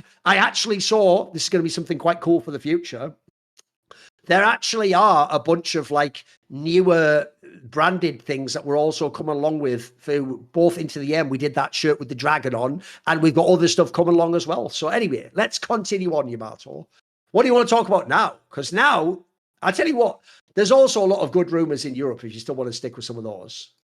We could go down that route. What do you want to talk about? I did want to just talk about GenG briefly, because on the topic of like what's how, like my angle is just like how people frame the narrative around GenG, saying that this year is similar to the other years where they just choke at the World Championship, which I think is extremely like reductive, because it's like the main thing that I wanted to like bring up here and say on the show is it's like when people look back at the previous years of GenG, it's like 2022, like they won summer, sure, but coming into that World Championship, it's like they had a very strong roster with Ruler and so forth, and DRX did the run and beat them. For sure, you can criticize them for that one, but it seems like everyone stumbled against DRX at that Worlds.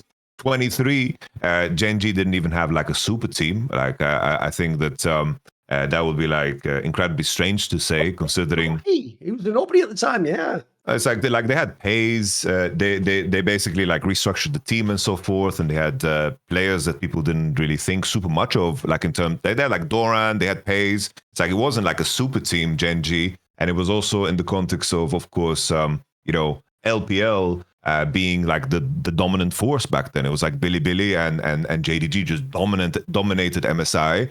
And LPL looked like the region to, of course, beat. And of course, during these World Championship, I do think that you can point out to Chovy not having like these super dominant performances like he did regionally. But I wanted to hammer up the point that even in 24, when people talk about GenG and them choking, it's like in the context of the changes that they made. So coming into Worlds, they didn't even win the summer split. How Alive won the summer split and beat them. They came into the World Championship and they lost, of course, T1. But the main two outliers that really, really underperformed at that tournament was the bot lane, and that's where they made changes. And coming into this year, I think it's very, very clear that this year was so different to the previous ones, because I think they never had this level of dominance. They never had this level of like just this pristine nature that they win summer, win MSI, win EWC, have the record that is insane. Because the previous year in 24, they still didn't win the summer split in Korea itself. And I do think that I just wanted to hammer home the point, because I do think that saying simply that Chovy and GenG choke at the World Championship is so reductive, because this one was so blatant that there was like in terms of how big of a favorite there was, I don't think there was a bigger favorite ever. If I think back to things, maybe like 2015 SKT or like Damon, whatever, you can have some conversation there, but definitely they're in the conversation to be the biggest favorite to win ever. And I think the nuance of it is way more interesting than reducing it to saying, oh, GenG just do bad at Worlds and that's what it is, because all of these years are unique in many different ways. And I just wanted to have a moment to say that, you know, because I do think that the years are very, very different. And oh, by the way, go on. No, I just want to say that this year was like so blatant, the choking, while the previous years you can chalk it up to like T1 performing super, super good and then losing to them and just having better momentum, and them not being like as clear of a favorite in those years as they were this year. You know, there's nuance to the story that I find super, super interesting, you know? First of all, I can literally mathematically confirm and prove what you are saying. I mentioned it on past episodes. One of the markets I was paying very close attention to on betting websites was in the playoffs, the market for who will win the whole playoffs. Because actually, one of the things that's changed is before, in past years, they often used to make that market only begin before the tournament began. You had to bet at the beginning, but it wouldn't up. Now they have it where it's just rolling. It keeps going and the numbers change as it goes along. So I can tell you, before the semi-finals, when the semi-finals was set as T1 and TES and GenG and KT, I have never ever seen a team as crazy large a favorite as GenG was. I think I told people this before, but when there was 4 teams left to bet on them to win the whole tournament, you got something like 1.6 odds. Bro, that is impossible. Like, even a normal big favorite, bro, would be like 3 or 2.5. Like I said, if you wanted to take T1 before the semis, by the way, I think there was something nuts. Like, before the quarters, I think they were like 7.5 odds to win the world. Like, massive multiplier where you were taking a big gamble. So I'll do a similar thing to what you just did there. I want to also run down both GenG and T1 over the years, because I'll tell you one thing I'm really bored of, which is stupid T1 fans gaslighting everyone about what happened the last 4 years. So first of all, on the GenG one, you'll have heard this a million times, Yamato. They always go, well, you say that T1 deserves to win, but why did you say for the last 4 years that GenG would win? And it's like, I didn't. That was never an opinion I've ever said. Like, if you want to go through the 4 years of the World's Finals of T1, in 2022, as you just said, GenG was the best team by summer, but even then it was mad debatable. If you remember, in the spring season, T1 was unreal, mate. Like, that was their, like, unbeaten split, I think. That was when they were, like, couldn't be beaten. By the way, in that point in the beginning of the year, people like Kerry and Fager were all fucking really good players. Like, everything looked awesome. That was actually, like, a very wide open world. I think a lot of teams could have won that one. Just GenG at the time was the Korean champion. Nobody said back then GenG must win. They're the only team that can win. That is a complete fabrication made up years later by a T1 fan. 2023, now I know you're lying. Because anyone who tells me you said GenG would win and that they would do the Golden Road, it's impossible, because I said all that about JDG, you idiot. That whole year was watching JDG. And if you ever watch some of the insight, you can go back. The whole year, me and Monty are just doing that narrative of like, bro, even after spring, then after MSI, we're like, we have to say this. Maybe the team wins everything. Maybe they're really going to do look, we didn't think they'd go and defeat, which they almost did, but like, maybe they're just going to win every tournament. And I even made the point back then to Monty of like, what people aren't prepared for is if JDG wins, a Chinese mid laner will have won Worlds Finally. That'll be like a complete mind blower. Then you come to 2024. Now, 2024 is when it finally starts to get vaguely close to reality, because I do think last year's GenG and this year's are the two where if you go to the first half of the year, they do look unbeatable. They look like they've actually figured out League of Legends, and that if you do just play to the win conditions, they will just win. Like, no one can beat these rosters. They've nailed the game. No one even looks close to them as well when they play their 10 out of 10 peak game. But I agree with you. Both of them had, in the case of last year, obviously, yeah, they didn't win. Like, fucking Animal Life actually outplayed them in that final. And then they just were kind of a bit like, I would say they were just, that was actually the worst Worlds for me overall. That was a lackluster one. Chovy was just average as fucking that one. Obviously, the bot lane ran it down. This year is also a brutal one, because obviously this year, there wasn't any spring finals, but they would have won that too. They basically would have won almost everything. They even could have won the LCK Cup. They did look amazing again at MSI.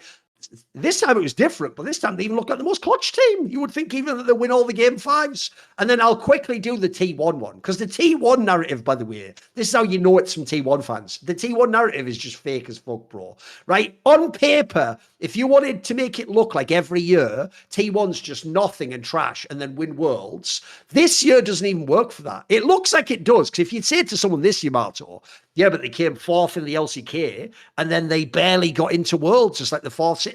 That sounds like, oh, they weren't that good. No, this year was actually, I think of all the years they won worlds, the one where they were the strongest. Like, they were way better at this MSI than some of the past ones. They were fucking awesome. They were that close to winning this MSI. I agree with you. They almost beat the team as well in KCorp that won the whole thing. We'll never know. We never saw them against GenG boys. We never saw them against D+. We never saw that BO5. So for all we know, they were the second best team in the fucking Cup too. Then you go like ESWC, maybe the AWC, they had a tiny drop off, even though they were still pretty good. And then in summer, it's only in the playoffs they fell apart. Before that, remember, people have to remember, this is the first year ever that LCK used the sort of LPL higher group with all the top teams and lower group. And by the way, that made T1 look fucking amazing. As we said, they were the only team to beat GenG. And after GenG, they were mega. They were shitting down Anualife's throat in all those regular season games. And by the way, forget teams like Nongshim. They weren't even fucking in the server with them. People like, in fact, half the reason why the people like KT and D+ get completely disrespected is because they could never do shit against T1. T1 just clapped these motherfuckers straight out the server, and they were supposed to only be a couple of levels below. It's only because you came 4th overall, which looks bad. Then you had this like close series against IG, and then you had a bad Swiss. That's what makes people feel like this is the past years. But no, if you go back to the past years, bro, 2024 was the one where Faker was banging his head off the wall, and they didn't even make the finals. And then 2023 was the one where Faker exited, Poby came in, people thought it's Faker done forever, and everyone's level of play. Those years were way more panic stations. I agree with you. I even think the Fakest narrative coming out of this world goes like this. It's only us T1 fans who believed. Every other analyst said T1 can't win worlds. That is a complete barefaced lie. Every major analyst I'm aware of, this show, Yamato, literally right up until the moment T1 got eliminated from the upper bracket and then went 4th in LCK, we said the whole time they would be the second best team in the world. Like, if it's not GenG, who, yes, look super like they should win, it would be T1, of course. Everyone, I know Dom did it, and he didn't just do it like past years where he was like, hey, they've got a chance. He actually legit had them as like the second or third best team at the tournament. Like, that, I agree with you. If you look at both those squads, those are the fakest constructed narratives I've seen in years, mate. Like, there's way more nuance. And in fact, if you look, each year is slightly different for each team in a very interesting way. It's not just one storyline played out 4 years in a row. It isn't, guys. Yeah. And I even think on the angle of those players, like, here's the other angle you can go with. The joke is, Faker could have lost this Worlds like he did in 2017, and he actually played better at this one than I think he did in like 2023 or something like that. Similarly, if you go to GenG, yeah, Chovy was kind of whack in this Worlds, but I think actually there's been Worlds. I think that 2023 one when they lost to BLG, I think he was awesome at that Worlds, mate. Like, I think he played pretty well. Like, I don't think he was even the reason they lost. So I think also people just want the narrative to be too simple. They want it to be really like one sentence for each player and team, and it's always applied. Because if you notice, that's the weirdest factor. This is what I want to ask you about. The weirdest thing about fandom in League is they almost want characters to be like Pokemon cards. And I crucially said cards there, not Pokemon. Because even in games, Pokemon level up and evolve. But a card Pokemon is always the same Yamato. It always has the same exact ability, has the same exact damage. No matter what happens, it's always vulnerable to the... They want anime storylines, bro, where the Goku always wins and Vegeta always almost wins but can't go. They don't want it to be that these are like evolving players with different careers and they're learning lessons and having experiences. It's why in a sad way, it has sort of ruined some of the narrative storytelling of League. That Chovy, it's not even that Faker wins, it's that Chovy has never won Worlds. If he just had one, or if Knight had won one, I feel like so many of these narratives wouldn't be pushed as hard, you know. But at the moment, they get to pretend like, because Faker wins all the Worlds and none of these other guys get to, that these guys must all be like flawed bombs and Faker's like the perfect ultimate weapon, you know. Even though, by the way, actually, what makes me... do you want to know something mad from Yamato? In a weird way, I actually respect more when Faker wins these ones at the end of his career because he isn't the best player. I think it's kind of nuts to be able to win when you're not the best anymore. If you're look, the reason why it's a diss to trophies, he is the best. You should win, bro. That's why I told you that meme. I said it on the last episode. That meme is fire. The one where it's like worlds won during Faker's prime, 3. Worlds won during Trophy's prime, 3 by Faker. That is a hilarious meme because that is fire. Oh, just on the topic of like Pokemon cards, I think it nails it on the head because like I mentioned before earlier, it's like people consume entertainment differently, and everyone just starts at the word championship and then works backwards or not, right? Like I made this tweet about there's been periods now with T1's like basically Faker's career where it's clear when he has like longer extended breaks that things work out for him because obviously outside of the game, probably Faker has the most rigorous schedule out of any player in terms of obligations. It's like nowadays, if you go to Korea, you see Faker's face plastered on fucking everything. You go into a CU, a 24-hour shop, and he's on the noodle packets, he's on the onigiri packets, he's on everything. He's there on an ad for like a crypto exchange. He's just one of the busiest people ever, and you always see like they're doing fan meets and all this jazz. I think like the Hall of Legends year was like extremely extreme because there were so many events in Korea that they were hosting that he needed to participate in.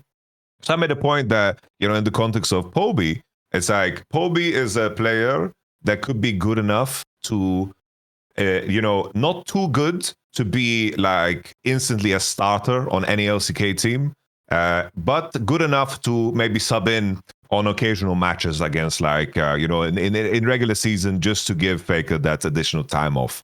Like if he subbed in, that would make sense. And then I see in the comments, it's like, this guy went 1-8 with SK, like with T1. He's complete trash. Why would you even suggest this? This is so disrespectful to Faker. I'm like, what are we talking about? It's like Poby he's a different player now because he's improved and he's gone through things and he's different. It was the same when like Fnatic signed Poby. I feel like there was so few people in the community that actually like took a step back and say it's like, oh, Poby, look at his games and actually like see what his qualities were. I gotta remember like even LS, he said, it's like, why did they sign Poby? I scrimmed against this guy this many years ago and we beat him. Like, why? It's like, what are you saying, bro? 4 years earlier or something insane like that, didn't he? Yeah, it's like how is this relevant, How is this relevant, It's like, just pull up a couple of games and watch how he plays and it would be like a lot more clear. Because it's like, it's exactly that same. It's like, he's that Pokemon card that was printed when he subbed in spontaneously into a situation that obviously like T1 wasn't even like performing that good in this moment when he subbed in. So it's like he gets thrown into that situation. It's very, very different than a player that has now built experience and would actually be integrated in a way that would make sense. Because the same people made the point that the current academy mid laner is great now, but it's like the point is like you don't want to disrupt this thing. Or then people also said it's like they should get BDD or Chovy. It's like, bro, like these are guys that are supposed to be, on the first seat. Like, what are we talking about? I don't think people get. Here's what people have mistaken, Yamato. Oh, I can tell you there have been years where Team Liquid and Cloud9, these teams tried for those players, maybe a Fnatic, etc. But what they don't seem to get is this. Just getting in the room doesn't make them sign the contract. Like when I say Team Liquid tried to get like Smeb or something back in the day or Chovy, I mean as in they sat down and gave him like the greatest proposal they could think of. Like, you have all this money. And even then at the end, I'm pretty sure the Korean player and his agent just sort of politely were like, come to me that. And then when they left the room, we're like, we'll just join this team in LCK. Like they never really were going to do it. Like it's a bit sorry, actually. Oh, go. There was a Vitality off season where we were talking to Peanut, and then he came back to us. He's like, "I want 1.5 million." We're like, "Sorry, bro," and that's like, this team is talking to Peanut. Yeah. It's like, yeah, we said hello, and then we said bye. Exactly. And you were like, that's a little bit too rich for my blood, Peanut. I haven't quite got the 1.5 mil line about. That's why he made the mistake of thinking all Western teams are the same. It's like, bro, listen, we aren't Team Liquid. We haven't got that money. Like, I wish we did, but we don't. No, that's also why I don't think people realize. I also think unless it's an amazing offer, bro, I think even if you did offer 1.5 million, someone like BDD wouldn't go at this point in time. I think they just want to play.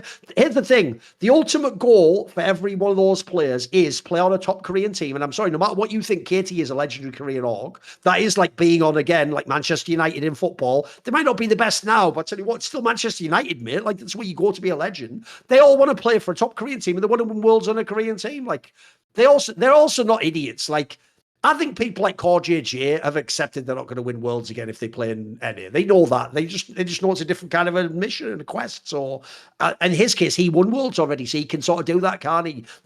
I don't think ever that it was ever real that BDD was coming to the West, boys. It's a cool idea, but it's just not plausible in my opinion. He's not coming and playing on FlyQuest or fucking Fnatic or Cloud9. Like, come on.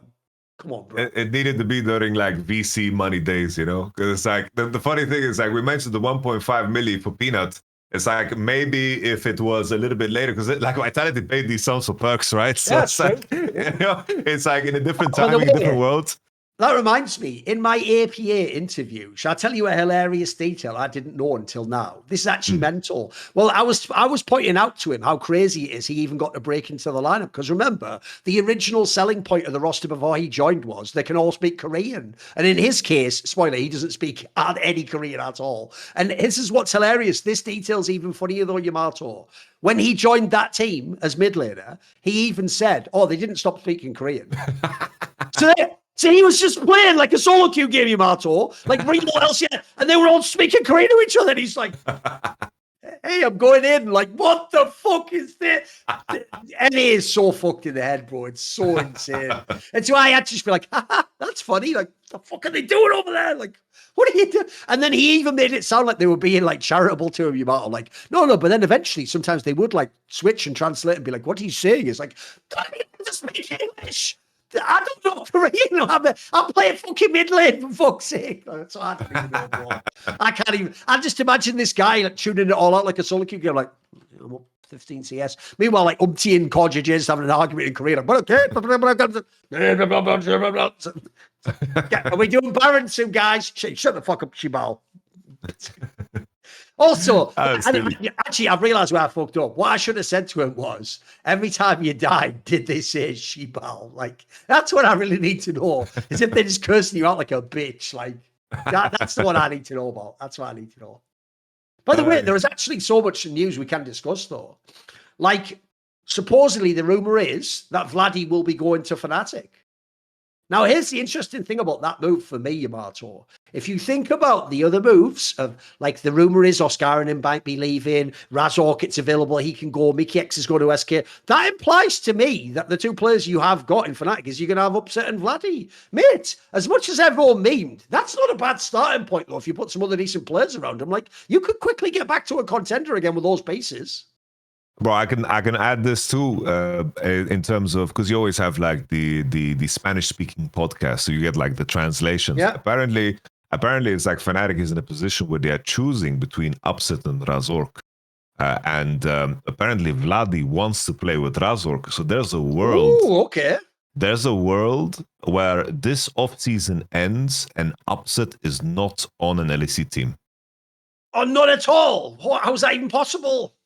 Because it's like, in terms of the slots that are available, it is getting super like tight, and it's like a lot of the slots are gone. And if Fnatic is in a position, because it's like Upset's contract runs out this year, if they're in a position where they tried to offload Razork and it didn't work out because there was a conversation with GX and like they were trying to piece it together and they're trying to find, I think they were one of the teams that were trying to get inspired, if I remember correctly, and they couldn't offload. And then you have a situation now where Ups and Razork have had, they've had years where they played together, and maybe there was just a conflict there that you cannot resolve. And then you want to convince Vladi to come, and then you ask Vladi, what do you want to do here? And the rumor is that he really wants to play with Razork. So if you're inviting him, giving him that power, and then you're making that choice, there's a world, Thorin, where we end up in basically the Upset just doesn't have a team after being all pro in summer.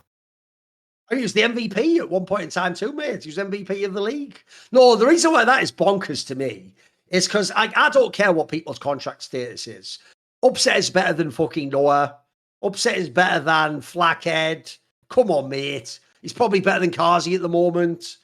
Ice, maybe I'll give that one a fit. I think Ice is slightly underrated, even though he didn't have a great end to the year. Still a very good player.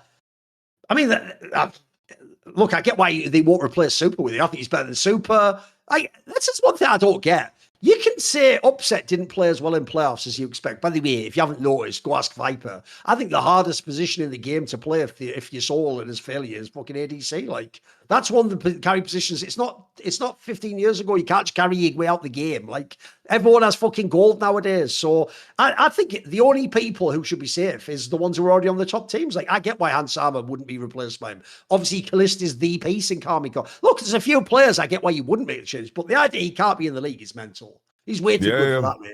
He's way too good. It's tricky because it's like... One of the LTA teams, surely some LTA team wants him. Like, fucking, he's better than almost every one of them. Yeah, it's like he is insanely good, but I can imagine, like, if I'm playing like the devil's advocate here, it's like the track record is the one that is like tough. I think that's like a tough pill to swallow. I can imagine for teams, and I think we are now in a situation in Europe where it's like no one wants to bench anybody for the sake of hiring another person in the same position. It's like a lot of the contracts that are in place are sticking because it's, you know, we heard a lot of noise. We had two situations where coaches where publicly it was stated that if they didn't get certain results, they would resign or get fired. Also, BDS was one. BDS and Vitality. Yeah.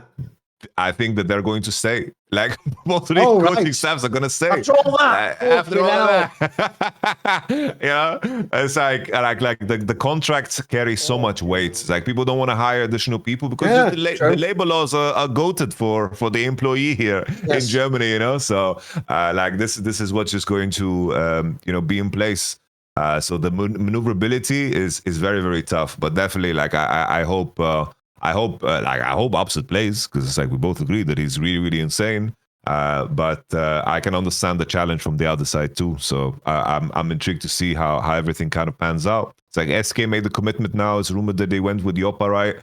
So that's a slot that is like closed off, and we'll see how everything else plays out. Like in terms of Fnatic, like.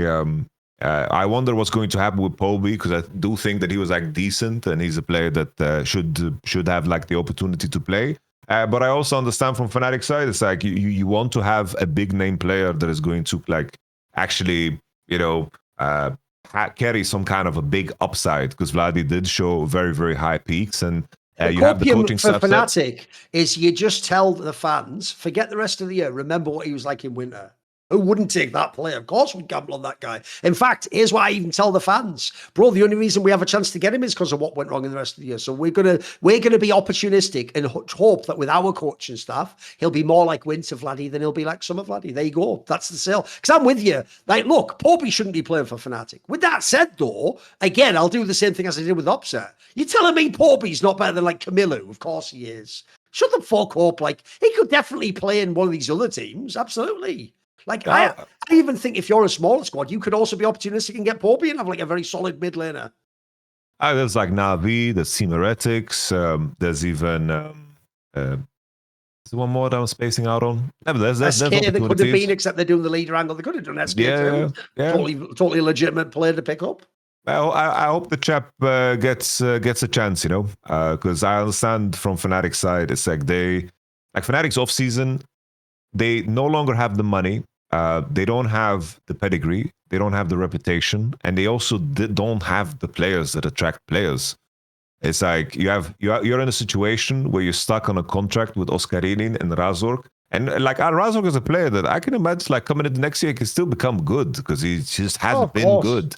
But you're just in such an awkward spot, and the fact that if you manage to seal the deal on Vladi, like I think considering your position in this off season, that's like the best thing that you can hope for in terms of creating some kind of a potential. Because the snowball pain of signing Humanoid on such a big contract and not participating heavily in any of the off seasons and making some of these decisions along the line, it's like Fnatic has reached a point where they legit needed like this year is supposed to be like a complete rebuild year, and then even more suffering the next years to come. It's kind of crazy to think back. It's like we were around since the get-go. It's like Fnatic was a team to beat and to join, and eventually I did so in my career. But it was always, it's like the history of Fnatic was the snowball of the Season 1 World Championship and then leveraging that into creating like a legacy spot for like bringing in Reckless, of course, and then taking the gamble of Huni and Rain over. And then 2016, it's like they had a rough year, but they was very ambitious with Spirit.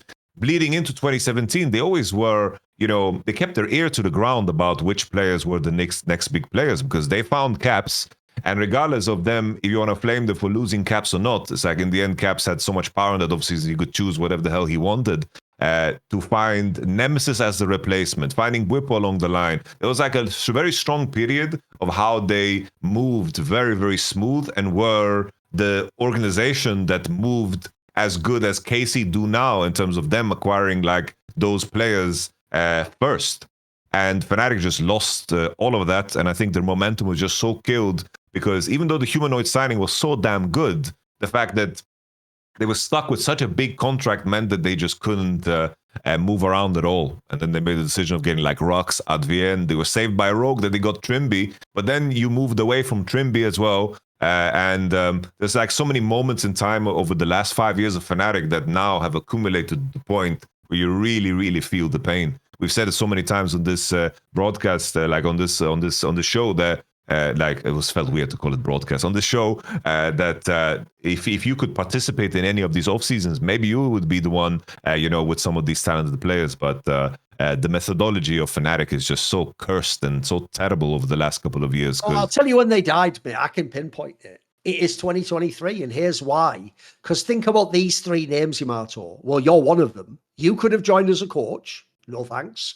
Wonder basically benched himself, as far as I can tell, and Upset chose not to come back to the active lineup. Like, these are three people at the time who were all top prospects, and they're all saying to Fnatic, no, and in certain cases, I'd rather just do nothing than be in your team. That was the end for me for Fnatic, because from then on, the results in the game still make them a top 3 team and an org and relevant. But that, I know what you mean. People who aren't around from the 2010s won't realise that, like, Fnatic, first of all, was what G2 is now, where everyone wanted to go. But even then, they held on for a long time as, if you can't get into G2, this next best is Fnatic. Like, they held on to that for quite a long time. I mean, put it this way, think about even only a couple of years before that. That's why it was a big drama that Perks didn't get to leave G2 and go straight to Fnatic and re-up there and battle them and challenge them directly with Caps. So, but if you think about that now that's not, like, we're talking about it now, it's not even that big a blockbuster move that they get Vladi from KC. Like, no one yet knows if that's even a good roster. By the way, same thing with Razork, though. I also think there are so many teams could use this guy if he does leave, though, mate. Like, by the way, the most obvious one I'm going to put straight out there is, if FlyQuest just lost Inspired, bro, there's a player you should sign immediately. Like, that's a real talent. Even in the LEC themselves, mate, surely this guy could walk in a GX or Vitality tomorrow, and they'd love this guy and build the whole team around him. Like, I'm even thinking to myself, someone like Gyoto could do amazing things with a player like Razork. I'd even love to see that sort of personality put with him. I've always thought he probably needs like a harsher coaching presence. I feel like people have been too soft with this guy, so I'd like to see like a fucking Gyoto type guy.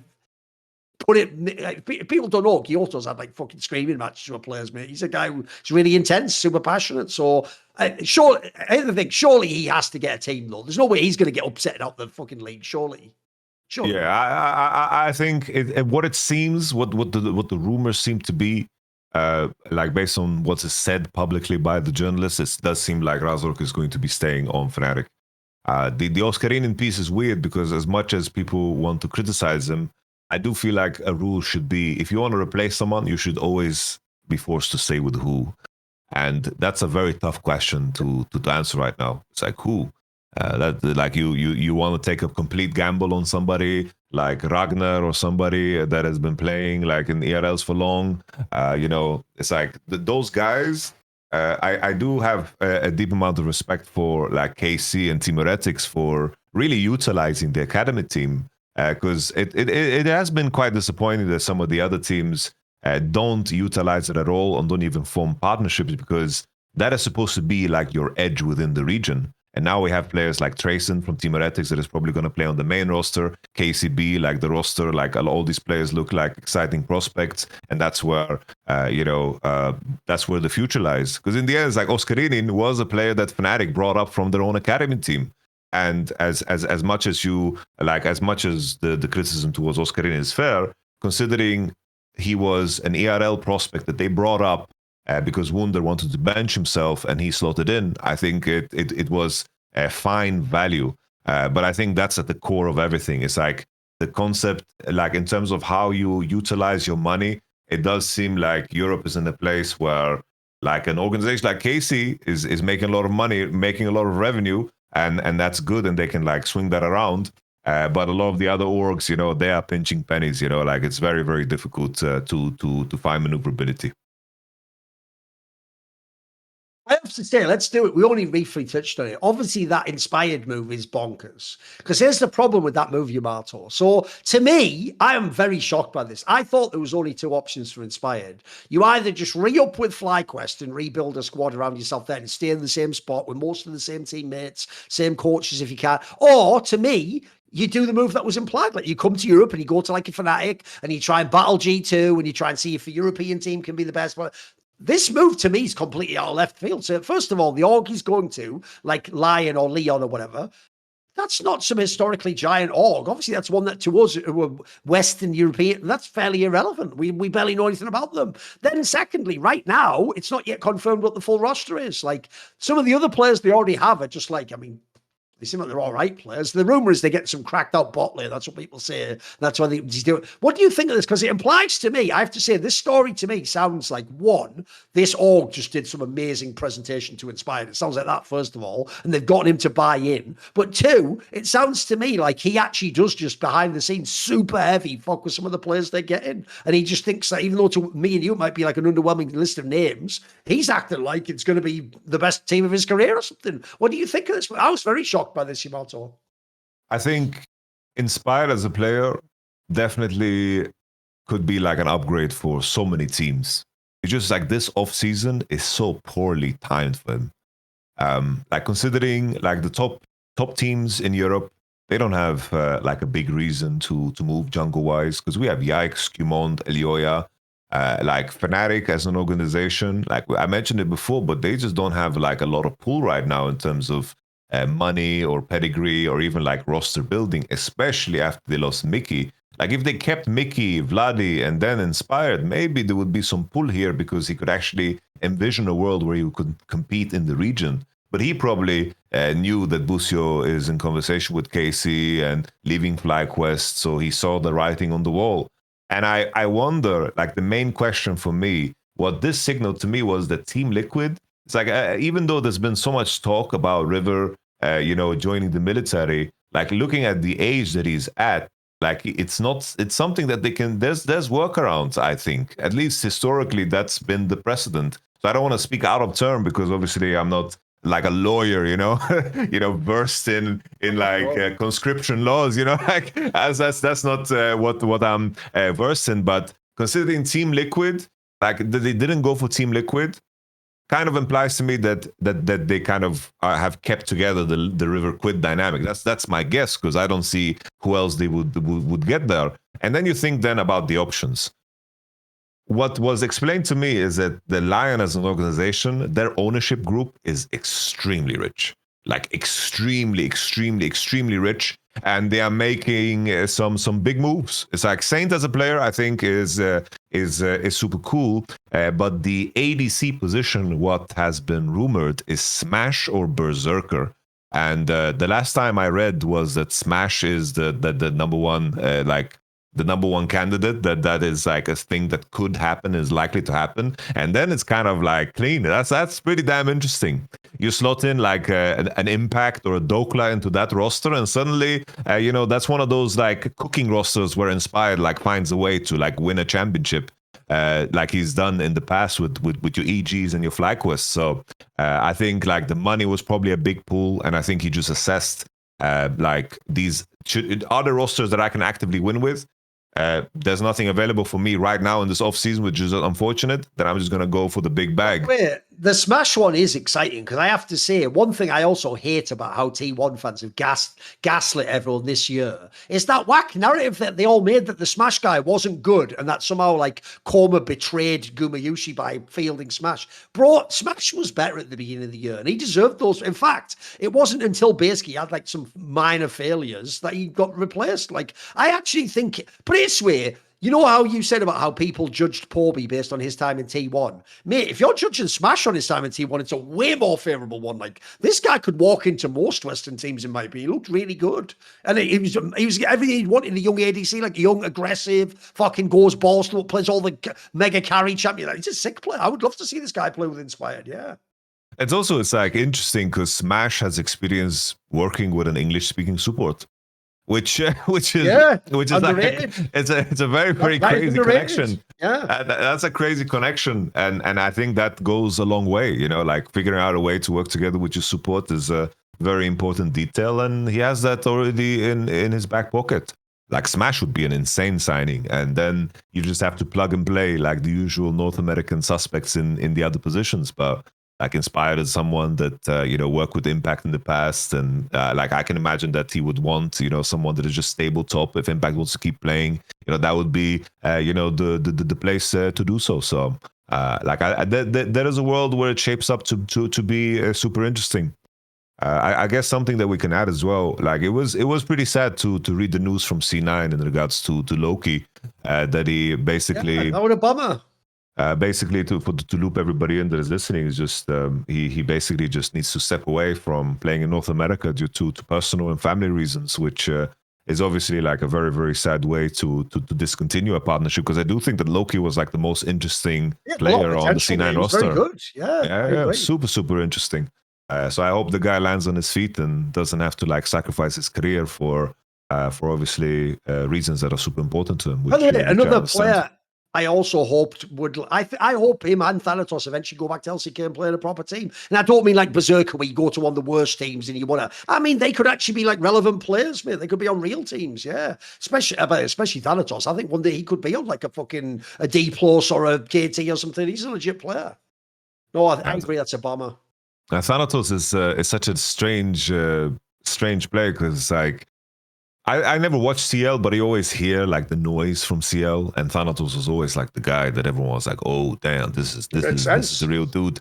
And I think that regionally he also did super well, but it was just about like some of those playoff games that just stick with you. It's like if you can't do it in the playoff games, like that is something that is really leaves a stench. Because like, bro, I remember him getting solo killed by Fudge.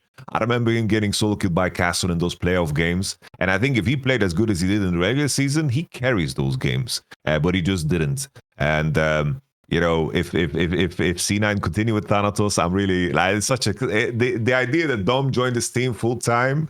Is going to be so damn high. Allegedly, apparently, I don't know if it's announced or not. Who cares? Like, it's the sheep said it. It's the truth. That's just how it works, What you mean, Dom being announced joining? Yeah. Well, the thing is, he already said it on his stream. If people don't know, at the end of his world stream, he already said basically, like, I'm going away for a couple of months now, and then next year I won't be a full-time streamer. I'm going to be the like full-on coach because he's going to be in NA, and then also that he's going to do just like streaming. I think, listen, because he's Dom, he did still do like 15, 20 hours a week of streaming or whatever. But that's not full-time. The point is, he's not going to set his alarm and get up for LPL every day. I'm imagining. So that's what he means. He means it's going to be a vaguely normal lifestyle, whereas instead, this is like he's finished doing 2 tours of Vietnam, mate. That's full on when you're doing that type of casting, isn't it? For sure. What do you actually think about that? What do you think about the idea of Dom going like full caster route, full coach route, not just like a bit remotely or given so? Because it sounds like he actually wants to be hands-on, bro. Essentially, if people don't know, he's openly said that what he misses is like the itch of competition, of like actually feeling like you're not just, it's one thing to say, haha, lol, if T1 loses this game. It's another thing to actually have a direct investment of knowing that what you did could make a team win a match. Like, it sounds like he wants that back. What do you think? I think for Dom to be in the position that he's in, and obviously taking a massive pay cut because the stream is like immensely successful, his content and so forth in terms of the revenue he generates, like that in itself is a massive risk. But at the same time, he has worked in his life in a way where now he gets to choose. And when you choose to go into a coaching gig for all the right reasons, I think that to me is the biggest signal that this is going to be like a success. I think that he's joining a team as well that he worked remotely with. And my understanding is that like the players just basically like said they want him to be there. You know, he was there for a week in person, and like they want him, so he has like the full buy-in of the guys. And I do think that from speaking to Dom, you know, like he doesn't like that they came up short last year. You know, he doesn't like that at all. He wants you know the story to conclude the right way. So I do think that a lot of the stars are aligning in terms of making this you know a very, very cool decision. I feel like from like if you just think about it from the off-season point of view, like the perfect story for Dom to come in and then C9 to win the championship now as a like to build off of what they did. I think that would be like the really, really cement Dom's impact. And I think that aspect of it is super, super nice. But in terms of what he's going to add to the game, it's like Dom is fucking brilliant when it comes to the game. There's very, very few people that have watched like all the you saw pro the league. actual final of Worlds. I'm not joking. In the draft live, he called the entire fucking draft of T1 and KT, like what they would bet. He nailed it, bro. Yeah, his read was perfect. Yeah. I think Dom just has the right mind for it, and I think that there's very, very few people like that have like this workhorse work ethic. It's like there's two of us in the call, and then there's Dom, and there's like not a lot of people that have the capacity to just drop 18-hour days, no problem, you know. And I think Dom is going to pour himself completely into this because he understands the risk and the implication. Like I think Dom is going to pull this off. I think C9 getting Dom is a massive, like insane signing. And then on top of that, it's like how many more people are going to tune into the C9 games to just see Dom fail or Dom succeed? Like that in itself is also really, really fucking hype. Oh, I think the mad underrated thing about Dom, I can tell you.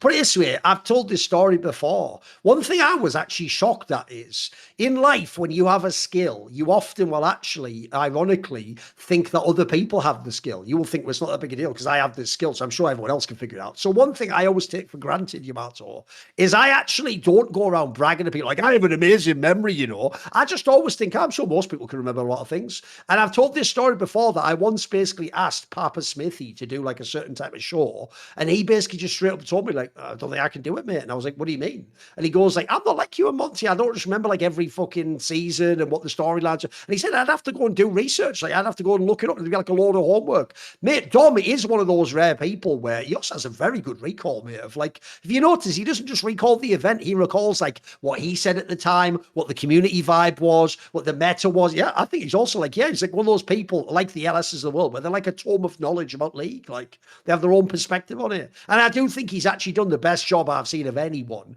in bridging the gap between content creator and coach while still being really entertaining. Like he never became boring. Like one thing I'm sorry, I actually am not as big a fan of Cadrill's stream is the Cadrill I was a huge fan of was the guy on the LEC bro in the early stream. He did give some of that up. It's quite clear that at some point Cadrill made a decision of like, I'm going to be more of an entertainer, a Tyler One-esque figure than the pure, you know, academic type nerd guy. He's clearly made like a decision as to which, and he's clearly gone more the like the rats and the entertaining in WWE angle. For me, Dom, I think he's almost perfectly walked that line, bro. He's always maintained the like edge of like, I can still say anything out there, I can be crazy and I can be but I always think he has some of the most reasonable analysis of anyone in the scene, mate. Like, think about his analysis of T1. He does dislike T1 when they're not as good and the fans are shitty, but I think he is probably the best person of the people who dislikes T1 and also giving them like appropriate praise without it sounding like he's just surrendering to the lunatics. I think he does a very good job. That's a fine line to walk, mate. I think it's hard to do that. I know the T1 fans will just say he doesn't do that, he's a hater, but that's just not true.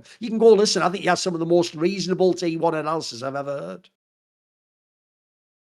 Anyway, the problem is, though, what Dom's learned, like many of us, is you can't just do it all. You have to pick, and you need the right support network around you. So in the same way as he can't just be remote and give the odd great piece of advice and have C9 become a top team that could do anything at all at EWC, not just be complete bomb failures that ruin it all for all of us.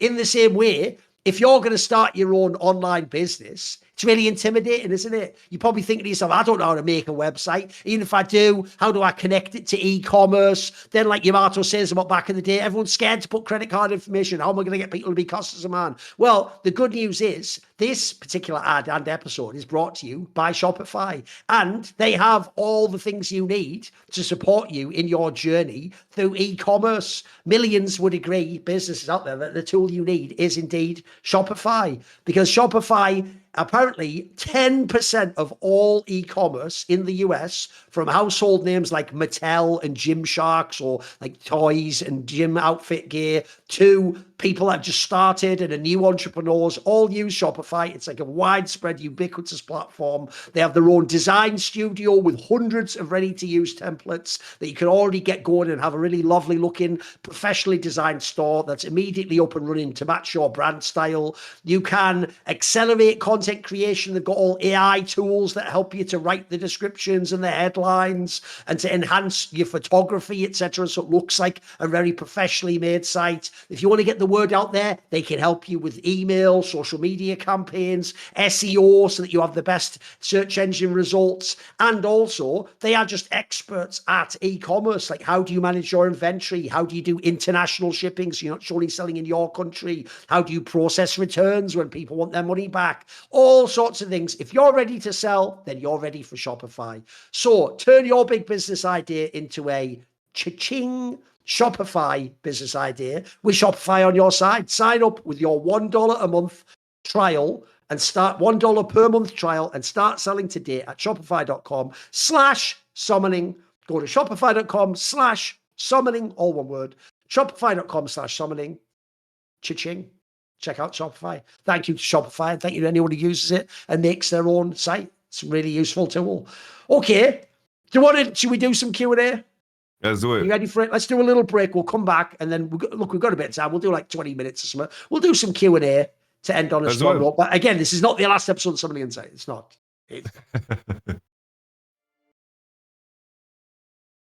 Right. We are back for the final segment of the show, which is, of course, viewer questions. Obviously, there was an episode a couple of back where we didn't do many, but we're going to make up for it on this one. If you don't know how to submit a question, you just subscribe to the Last Free Nation Discord. There is a channel there with SI questions, basically it's called, and I will take them from there. If you don't want your username read out, just say in your question, please don't read my username out.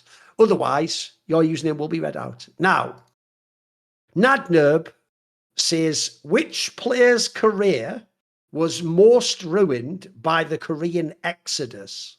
So that was when the Samsung White and Samsung Blue left and went to LPL. Which player's career do you think was ruined the most? Oh, damn. I don't know. The first player that came to mind is like Easyhoon, considering like his pedigree. Like, I thought he was pretty damn good. I feel like if he like, because in my memory, I might be wrong here because I'm just speaking right, like, as I'm shooting from the hip here, is that he went to like Vichy in LPL.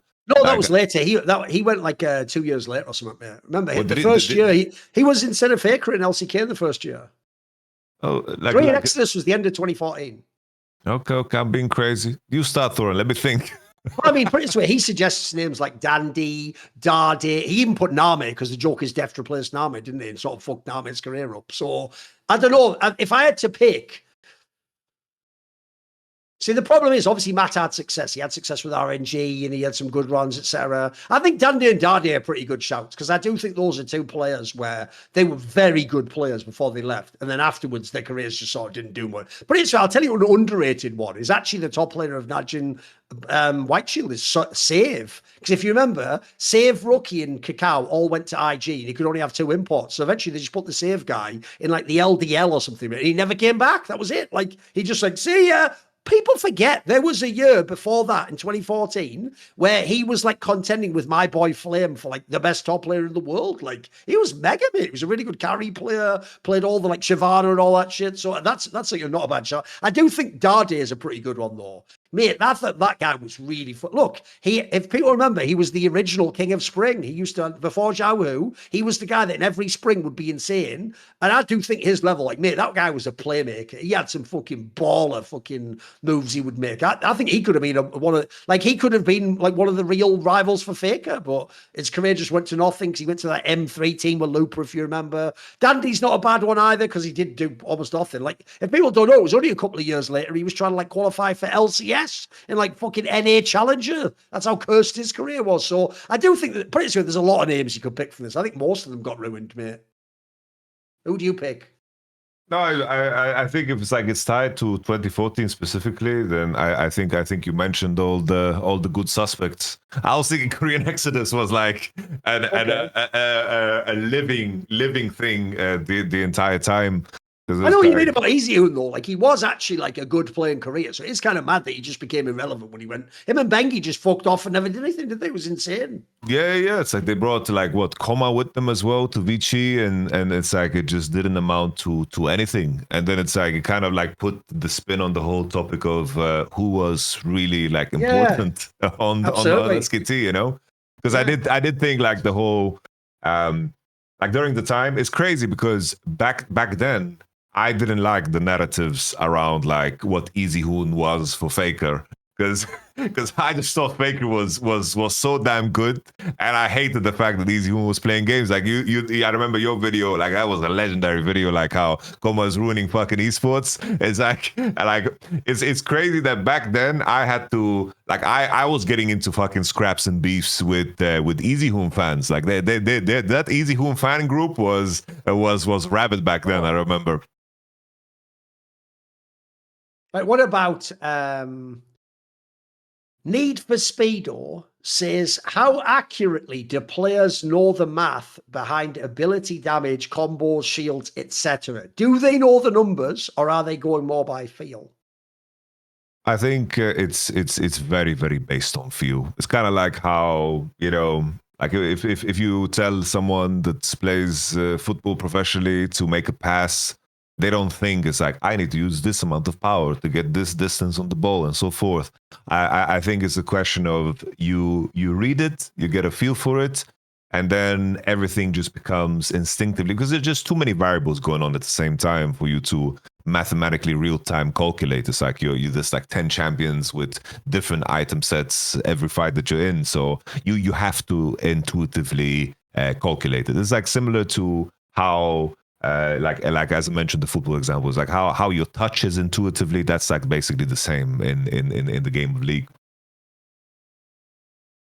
I would just say it's mainly all off feel. Like, people are, that's why I don't think, sadly, sometimes jokes become too famous and then they become not a joke anymore. If people don't know, the original one to do that famous joke was actually Hotshot GG a billion years ago, where he did some solo queue play and then he survived on like 1 health and he went calculated. But he meant it sarcastically. The whole point he meant was, obviously I didn't fucking calculate that, did I? Like, but then people took that as like a real thing where they actually believe that when Faker survives on 5 health, that in his brain he was like, man, if I do this, then like he thinks it's like, did you ever see the Sherlock Holmes movies that Guy Ritchie made with Robert Downey Jr.? Where they made it that like all the fight scenes were like that. It was like Neo in the Matrix. It would like slow down like bullet time, and then he would be like, and then if I take his arm here, then the sir goes on. Like they make it like they think losers think Faker's doing that, bro. They don't realize all of them, Faker, Chovy, they've just played the game 1 billion times that they can sort of by feel get a sense that I might just escape here, but they're not really knowing the numbers, guys. Like, I would actually be shocked if many of them could even tell you the exact number of the spell. I think they just have a sense of like, that'll do like a third of my damage or something, you know, like, or health rather. It'll be something more like that for me. Here's one.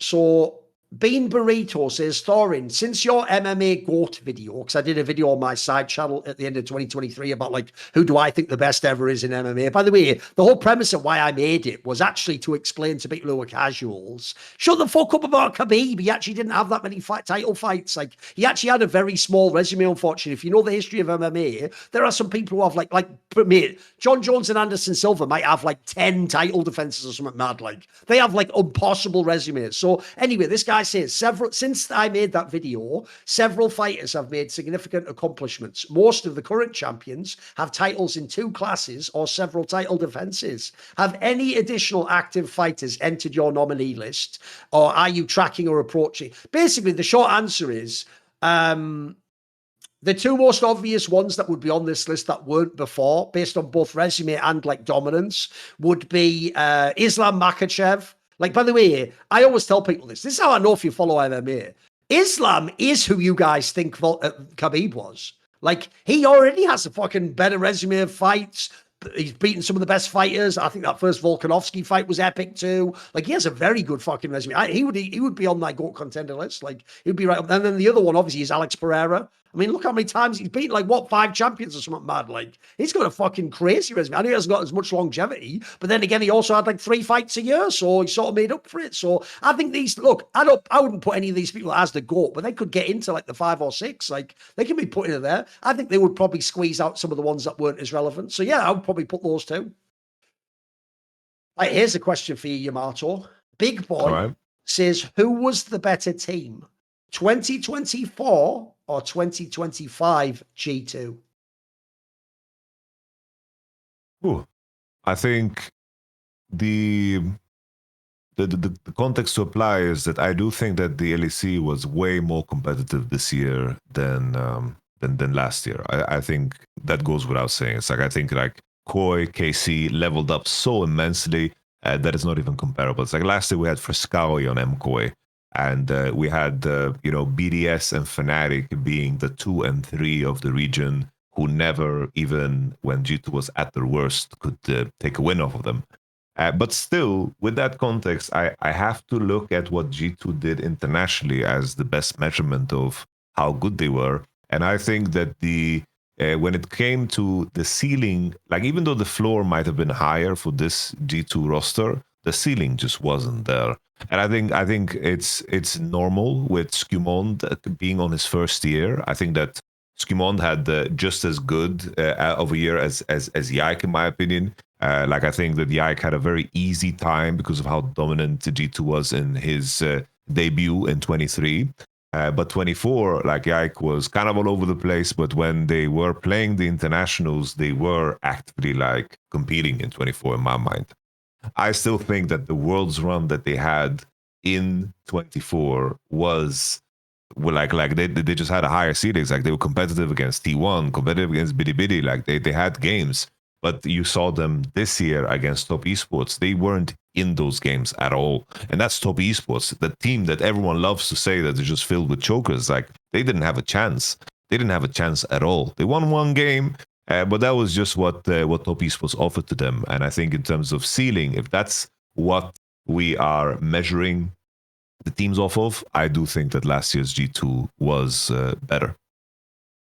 Yeah, the problem I have is this. Again, it's a bit like what I did with the T1 framing. It depends which part you focus on. Like, if I can choose the window, bro, I think what G2 almost did at MSI last year, the one where they almost beat T1 in both 4 series, and they did beat TES, bro, that was almost one of the best runs of like a Western team. That was really impressive shit. But the problem is, then you think of summer, and they were mega scrappy. I mean, remember in the fucking season finals, they lost to that MKoi that had like the 34% win rate, or whatever that stat Dom had was like. So that makes them look whack. But I also think their high was very high. I think they almost did do something insane at that MSI. Whereas like this year, they took longer to get going, but I do think at the end, they looked very clean, bro. They had really nice macro. All the pieces looked legit. No one was even that super insane at one position, but they just looked like a really nice, well-balanced team that all were. So I don't know. Part of me feels like it was 2024. I also sort of agree. People just let the worlds run, distract them. But I can also see why people might think it was 2025. I just think what people are missing as well about 2025 is you had 1 extra available slot in the playoffs. That didn't exist in the past years. There was 8 teams from Asia, of the best regions, that were supposed to take those spots. So I think you should never judge how good a team's year was off based on their final placing at Worlds. Like, that usually doesn't work. Right, the dog says, are you familiar? I'll ask the first part of the question. Are you familiar with Gordon Ramsay's show, Kitchen Nightmares? Are you familiar with that show? Yep. Yeah. So people don't know, it's a show where Gordon Ramsay, the famous like Scottish cook, basically the idea is he is even fully Scottish, I'm not sure. Basically, he has a show where he goes and takes people's like businesses, usually in America now, where they're like shit restaurants, and he sort of like can do anything he wants. He can like fire someone, he can change how they do, he can change the menu. So the question's like this. He says, if you could go back in time and you pick a team to fix in the style of Gordon Ramsay's Kitchen Nightmares, as in you get full buy-in from the management and the ownership, you can do whatever you need to the team, like, who would you pick? What would the team be that you'd want to do that with? Oh, damn. that is a good question. Shit. Holy. I need to have a little You think. can think. I'll tell you one I've got already. Okay. Right. Back when I used to do a bunch of content with Loco, so we're talking about like end of 2018 on for a year or two. Basically, if people don't know, one of the most underrated things about Loco Doko is because he not only is Korean, but used to be a top player in Korea, he always had connections to be able to talk to the top players. So what a lot of plebs would miss when he'd give you a piece of info is sometimes he wasn't speculating, bro. He just asked that player and they told him what was going on. So people forget that Loco back in the day literally knew and was friends with people like Mata. So when Mata was in that KT super team in 2017, the one where it was Smeb, it was the jungler.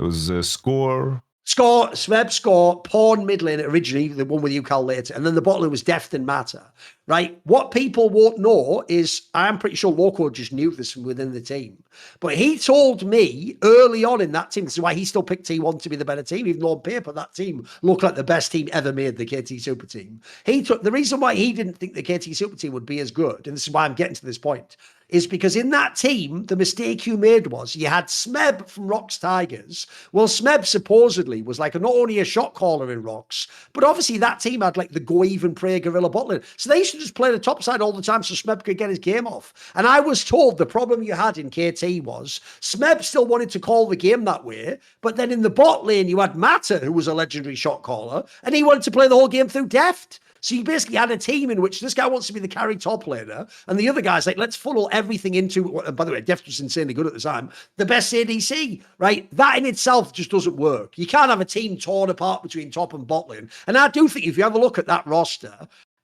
sadly, it's not as much a surprise they actually slightly underwhelmed most of the time. Like, on paper, that should have been the best roster to ever play League of Legends, but it wasn't, sadly, in the server. It was still very good, but it wasn't quite at that level. It didn't even go to as many worlds as it should have done. Like, I always thought that's one of those ones where if you could go back in time and really sit people down and say, look at the opportunity we have here with this roster, mate, you would play very differently. Because I do think the main problem with super teams is this notion that because the players are all really good, it requires less coaching. I think it's the opposite, bro. I think the more talented and more versatile players are, the more coaching you need, because you actually have to convince certain players to like give this guy the game and the resource at this point, or you have to take a back seat now, or in this draft or this meta, it's not your time to get the pick. That's not some of the hardest shit in coaches. But I always thought to myself, that roster is a what if, mate. Think of what they could have accomplished. That could have been a really fucking nuts roster. Speaking of like terrible world seeding, the next year, 2018, in fact, we had KTIG as a quarterfinals. That's brutal. That's terrible. In my mind, I have a little bit of a spin on it. It's like I would join KC. Never fire me. Let me just play out the whole project, because it's like you look at what KC did. I'm sure you thought about this. What would you have done differently if you could have? It's like looking at the off season, I think it made sense to give a shot to the players that have stuck around for such a long time, because they were part of the whole process in terms of getting you, of course, moving you up. Because the team needed to, save money. So like sticking to the contracts of Cabo and Sarkin and Targamas, I think at the time made sense. Especially if we have the vision to play Kalista and Targamas together because of how well they did. But I would have just given, Coach Yamato, a time to enact his vision. I think that, in terms of winter split, it's like what Coach Yamato said was that winter split, the only thing that matters is how we use our time. And in terms of fleshing out the project and getting the most out of the whole bow situation and upsets and so forth, it's like I think that if you hire someone like Yamato, it has to be like you know the profile. Let him play out his vision. And I think by extension, I think that you can apply the same thought process in regards to KC for this year, because they completely squandered the momentum of Winter Split by being a little bit too greedy in terms of how they needed to expand. And they kind of lost track of what they needed to do. I think that if they had a presence in the room that had the experience to carry that team forward, I think it would have played out a little bit different, because you just had a coaching staff that was extremely inexperienced in terms of managing a roster that was this, good and that competitive at the time. Like you look at, the coaching staff, it's like Apples is out, but it's like you brought in like Vladi, who doesn't have experience. Reha was put into a position where he didn't have like super much experience either. And in the end, like you squandered a massive chance, because between spring and summer, in terms of how you utilize your time, like that 2-month period, how you prepared for summer was also something that you kind of mismanaged. Because when you have that big of a win in winter and everything just hits perfect in terms of how Kalis plays, Kana, how good he was in comparison to the last year, it's like that momentum needs to be carried over, because you are sitting on a golden goose here that is laying golden eggs. But instead, you went into the kitchen and just, I don't know, made pancakes. Like you need to do something better with it, like it's not enough. And I do think that that's a scenario where some better decision making could have led this KC roster into just massive success in this year as well. Okay. I like the way you just picked an actual team you were on. Not even like an imaginary one. I still think it was a mistake. It was a mistake to like fire me after one split. Like, what are you doing? Yeah, they had to pay me for a year, like it doesn't make any sense, It didn't make any sense. True that. Right. Nixon says, would T1 have won this Worlds with Peanut instead of Owner? Oh, I don't think so. I genuinely don't think so. I think that Peanut, like, especially in Fearless, I think it would be so damn difficult. And if this was proposed as a question, like after last year, in terms of knowing how the owner carrier synergy was always kind of off, but they made it make sense. Like if it was from last year coming into this one, I would think Peanut and carrier together would be a very interesting duo in terms of how like they set each other up and how they play, because Peanut is such a force in the game. But I do think that what Peanut adds to the game is quite like redundant when you have a player like Faker in the team. And at the same time, well, Owner like has so many moments in the game where he just clutches out completely, and Peanut is not that guy. And I think that especially this year, T1 has really come to rely on like Owner, because this year has been the best year of Owner's career. And it's not like he had bad years before. It's just that he's never had this level of consistency. He's always had very high peaks, but he had moments and periods where he was playing quite bad for T1, which was reflected in the results too. But this year, I think that Owner and Tarzan were in a class of their own in comparison to everybody else in terms of level of consistency and play. So I think that they just wouldn't be able to do so. If this was a situation if it was 2024 and they would have Zeus and you would want to add Peanut, I would be like, oh yeah, for sure, that's possible. But now in this climate, in Fearless and with Doran, I think impossible.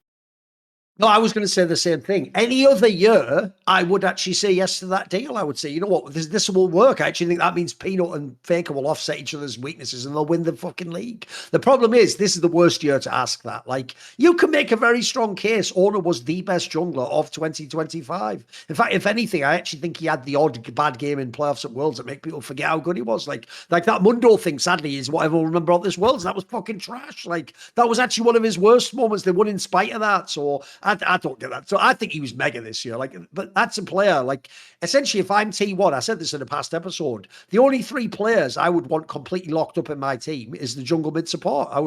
You would have to keep Faker for the marketing anyway, but then I want Kerry and Owner. The rest of them we can make work. There's lots of top laners and ADCs I think could succeed in this team. Yeah. Right, I've got 2 more we're going to do. So Milkman22 says, I recently watched an interview with Dilbert creator, that cartoon, Scott Adams, and he claimed to have used affirmations as a contributor to his success. What are your thoughts on affirmations or similar concepts like manifesting or law of attraction, etc.? What do you think? I do think it's like the mind. It's like the human body and mind. It's in ways complex, but also in many ways simple.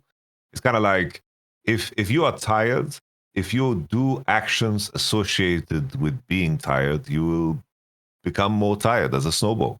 There's but at the same time, there are mechanisms in your body that if you do things that are associated with being awake, it'll be easier to stay awake. It's like one go-to thing that I always like point to, where it's like if you are tired, stare on your roof for like 10 seconds and you'll feel just a little bit more reinvigorated. And it's tied to how our forefathers were like navigating using the stars. And that's just something that is like programmed into our system. And I think the idea of thinking positive, it's like you can extend it to, it's like if you work in a workplace and people are generally negative, that is going to affect you. That is going to drain your energy. That is going to make it harder to come from a place of optimism if you are surrounded by that.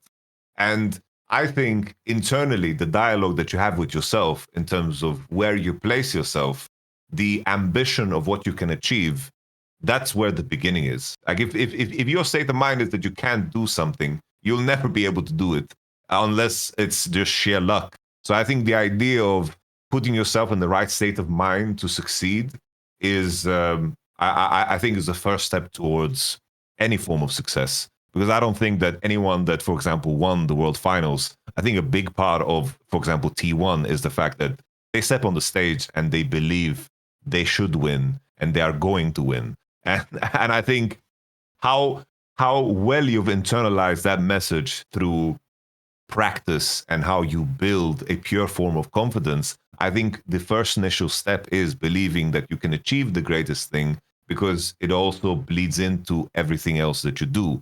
Like if you are not in a position where you're good enough, believing that you can be also bleeds into your practice.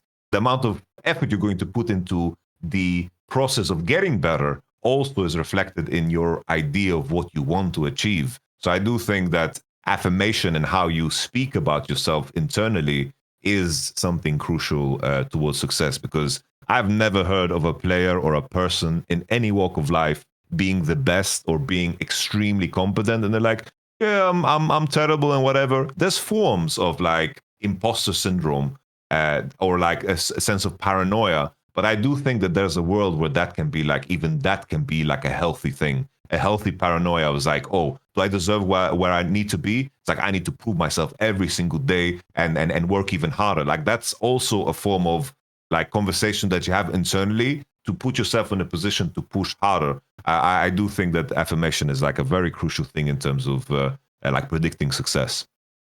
The guy he's talking about, Scott Adams, I'm actually a fan of. Like, I've actually read a bunch of his books that he's written. If people don't know, I knew Dilbert from the comic, which is just a funny comic in a newspaper. Basically, about 10 years ago, fully enough, because of actually the rise of Donald Trump, this guy became more of like a public figure because he basically got cancelled for supporting Donald Trump. And one thing I'll say that's very interesting is he wrote a book about the phenomenon of Donald Trump becoming president that I think is brilliant. Because what he did is, because Scott Adams himself has a background as a trained hypnotist, his whole worldview is about like how the mind is programmed and how things we say affect other people and influence them. And basically the insight he brought to as a lens to put onto Donald Trump's political career is that if you ever look into it, as far as I can tell, Donald Trump, this is the theory of Scott Adams, basically approaches all political negotiations like they're business deals, which is why if you've ever seen, and once you see this, you can't unsee it, bro. This is why I know so many people are plebs when it comes to politics. If you ever see, here's how every Donald Trump shocking move happens. He goes, I'm going to do this giant thing, and so immediately I'm going to do thing Y that's crazy.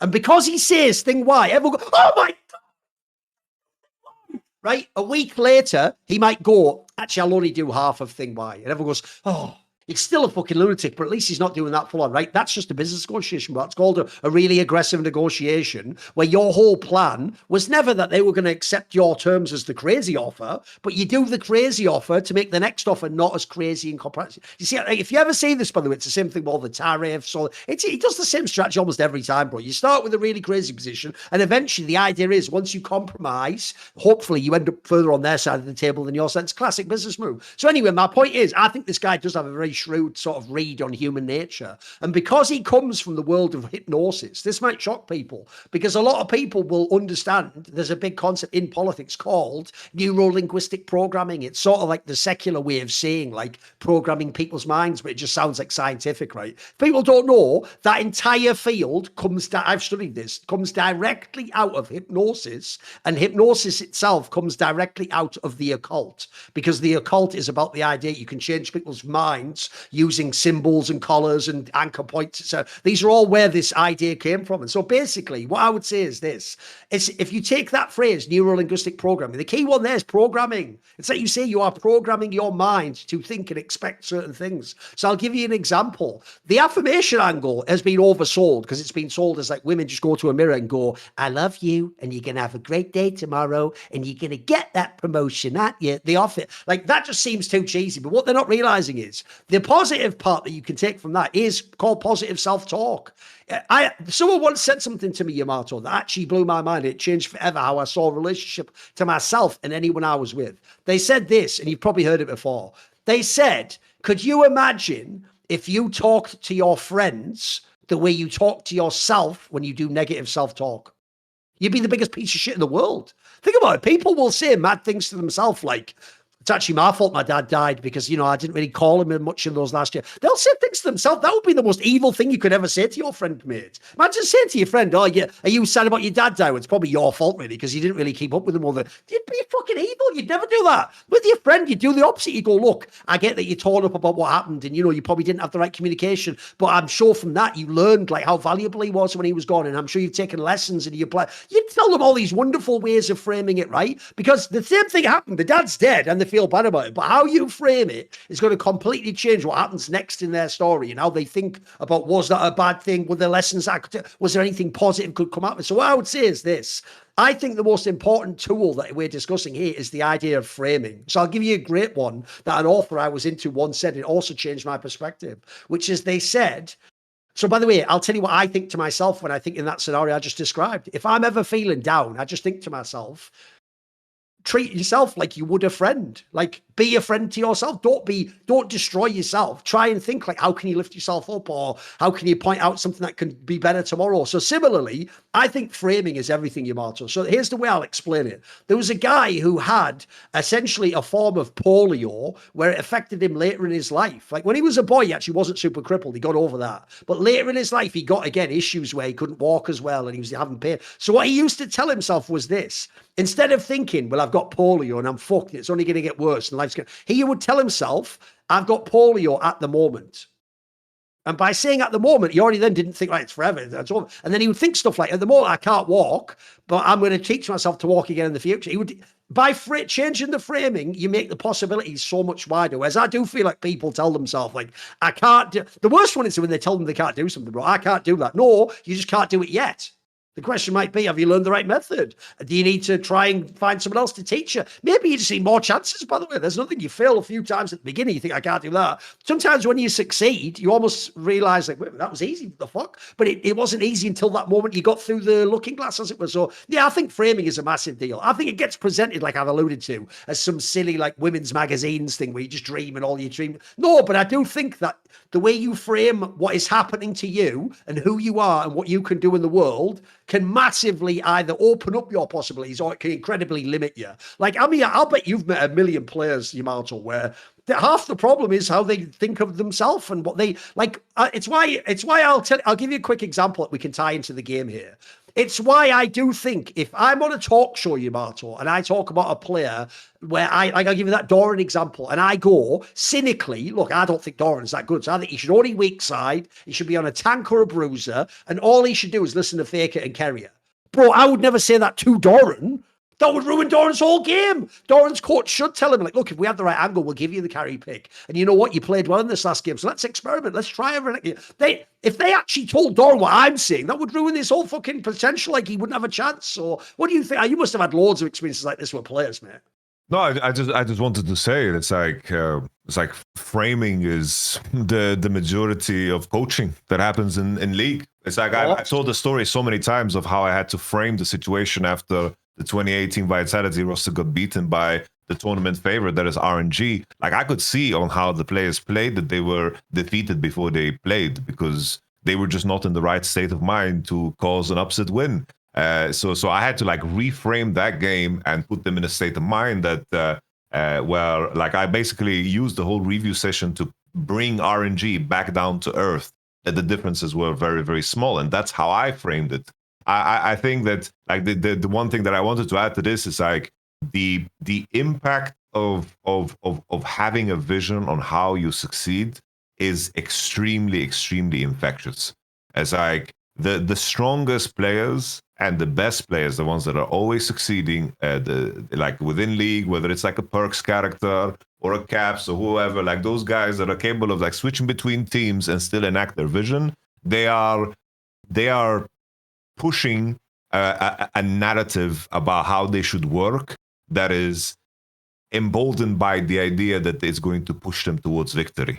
It's like that level of framing where you get to the point where you can push other people to buy into that idea. It's like people that think positively about the circumstance and how you can move forward.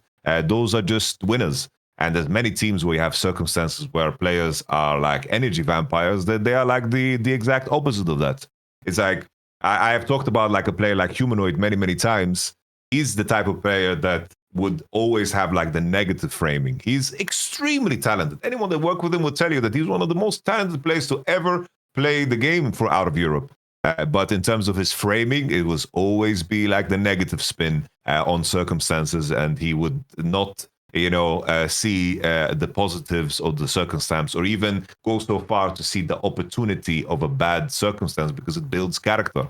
BDD is also like, now that we've seen his story unfold, is the ultimate story of that, where you have a player, had these teams, went to the World Championship playoffs, always like looked okay, but didn't do anything spectacular, similar to how like Chovy looked in some of these worlds, right? And then BDD was just stuck on these shit teams. And in that moment, he could be like, yeah, my situation's team, my teammates are shit. Or he could be like, okay, how can I figure this out? Like, I need to believe in myself to push forward because that's the only way we win. So I need to figure this out. Regardless of how absurd it's going to be, I'm going to push myself. And then eventually he's at the World Finals. If he didn't have the self-belief and the right framing in terms of what he could do or who he could become, then he wouldn't succeed at all. And there's so many examples in any competitive field, really. And this is something that you can apply in anything that is growth. And in my mind, I think life is growth. It's like to gain experience, to grow. I think is living, because when it stops, I do feel like a part of you dies. Yeah. The last question of the show is from Architect of Korean Esports based Joe. And he says, in chess, there is a common phenomenon where if the world number one has a number two that is close to him, their levels can sustain for decades. However, if the world number one is far ahead of the others, his level will fall quickly. Would you say this second win from Faker can be attributed to the fact he now has legitimate rivals like Showmaker, Zika, Beryl, who could challenge his GOAT status, which gives him extra sources of motivation and focus that he didn't have between 2018 to 2021 when the closest comp was Uzi I. Now, by the way, Yamato, I will just give you a key detail here. Remember, this was from the guy who has a troll name around Joe Marsh's name. I think this is actually rage bait, because think about what he said there. He's pretending that for the first 7 years, the only competition was Uzi. I noticed he intentionally didn't mention Rookie or anyone like, Rookie was better than Faker at the start. And then he purposely did that thing of that he has real rivals finally, like Zika and Beryl. The fact he said Zika and Chovy and this is trolling. This guy is actually rage baiting us, Jamal. You tried, it was a good attempt, but I think they're rage baiting us. There's no way that's real. He's rage baiting, bro. It has to be. It has to be. What do you think? It does sound like it if Zeka and Barrow are the names he throws I know, in there. I know. He's trolling. Come on, he has to be trolling. He has to be. Not But Ruler and fucking Chovy. Come on, bro. I do think though that it's like having It's good though. It's a good consistency, job. in like the players that are your rivals. I do think it helps, but at the same time, it's like there was a big shift. Like suddenly, Showmaker and Chovy were in the pool. It was very sudden, and it's not like sure during that period, like Faker needed to adjust. So I do think like keeping your level up and having competitors is super important. Like I think like Europe is a great example of like how like the mid lane pool was insane and then it stagnated and it kind of bleeds into everything else. I do think having competition is very healthy because I do think like Pawn's injury, like Pawn, being out of the pool and like if I think back, if I try to remember like mid laners from the 2016 era to 2018 era, like I'm struggling to name them. It was like what? It was like Coco was playing. Like who was playing? Like even back then, like I would have to like pull it up to jog my memory. And there was definitely like a period of Faker needing to play catch up there for a bit, T1 as well as an org, but definitely like Showmaker and Chovy. If there was like a slower drip in terms of what the mid lane pool was, maybe his form would be like greater. But there's so many like nuanced aspects because chess is just 1v1 and it's so clear. And even then it's like modern chess is so different because people are practicing with engines and it's just so nuanced. So definitely where there was a world where there was like no engines and your resistance kind of measured how good you were and how sudden new talented players could just appear out of nowhere because how global chess was. It's like you could be the greatest player over here and then suddenly there's like a microcosm that is indeed a macrocosm in some sense, like in China of players just playing against each other, or in India, and then suddenly like there's an 11-year-old from India that is just like suddenly like insanely good. But I can imagine that aspect mattering, but here it's like a team game and there's just too many things, too many variables for that to be like a valid measurement, I think. Right, that'll be the end of this episode. We'll be back next week with more off-season drama, maybe some historical stuff. If you want to ask a question, subscribe to Last V Nation Discord. Thank you to all the sponsors, obviously, and we will see you on the next episode of Summoning Insight.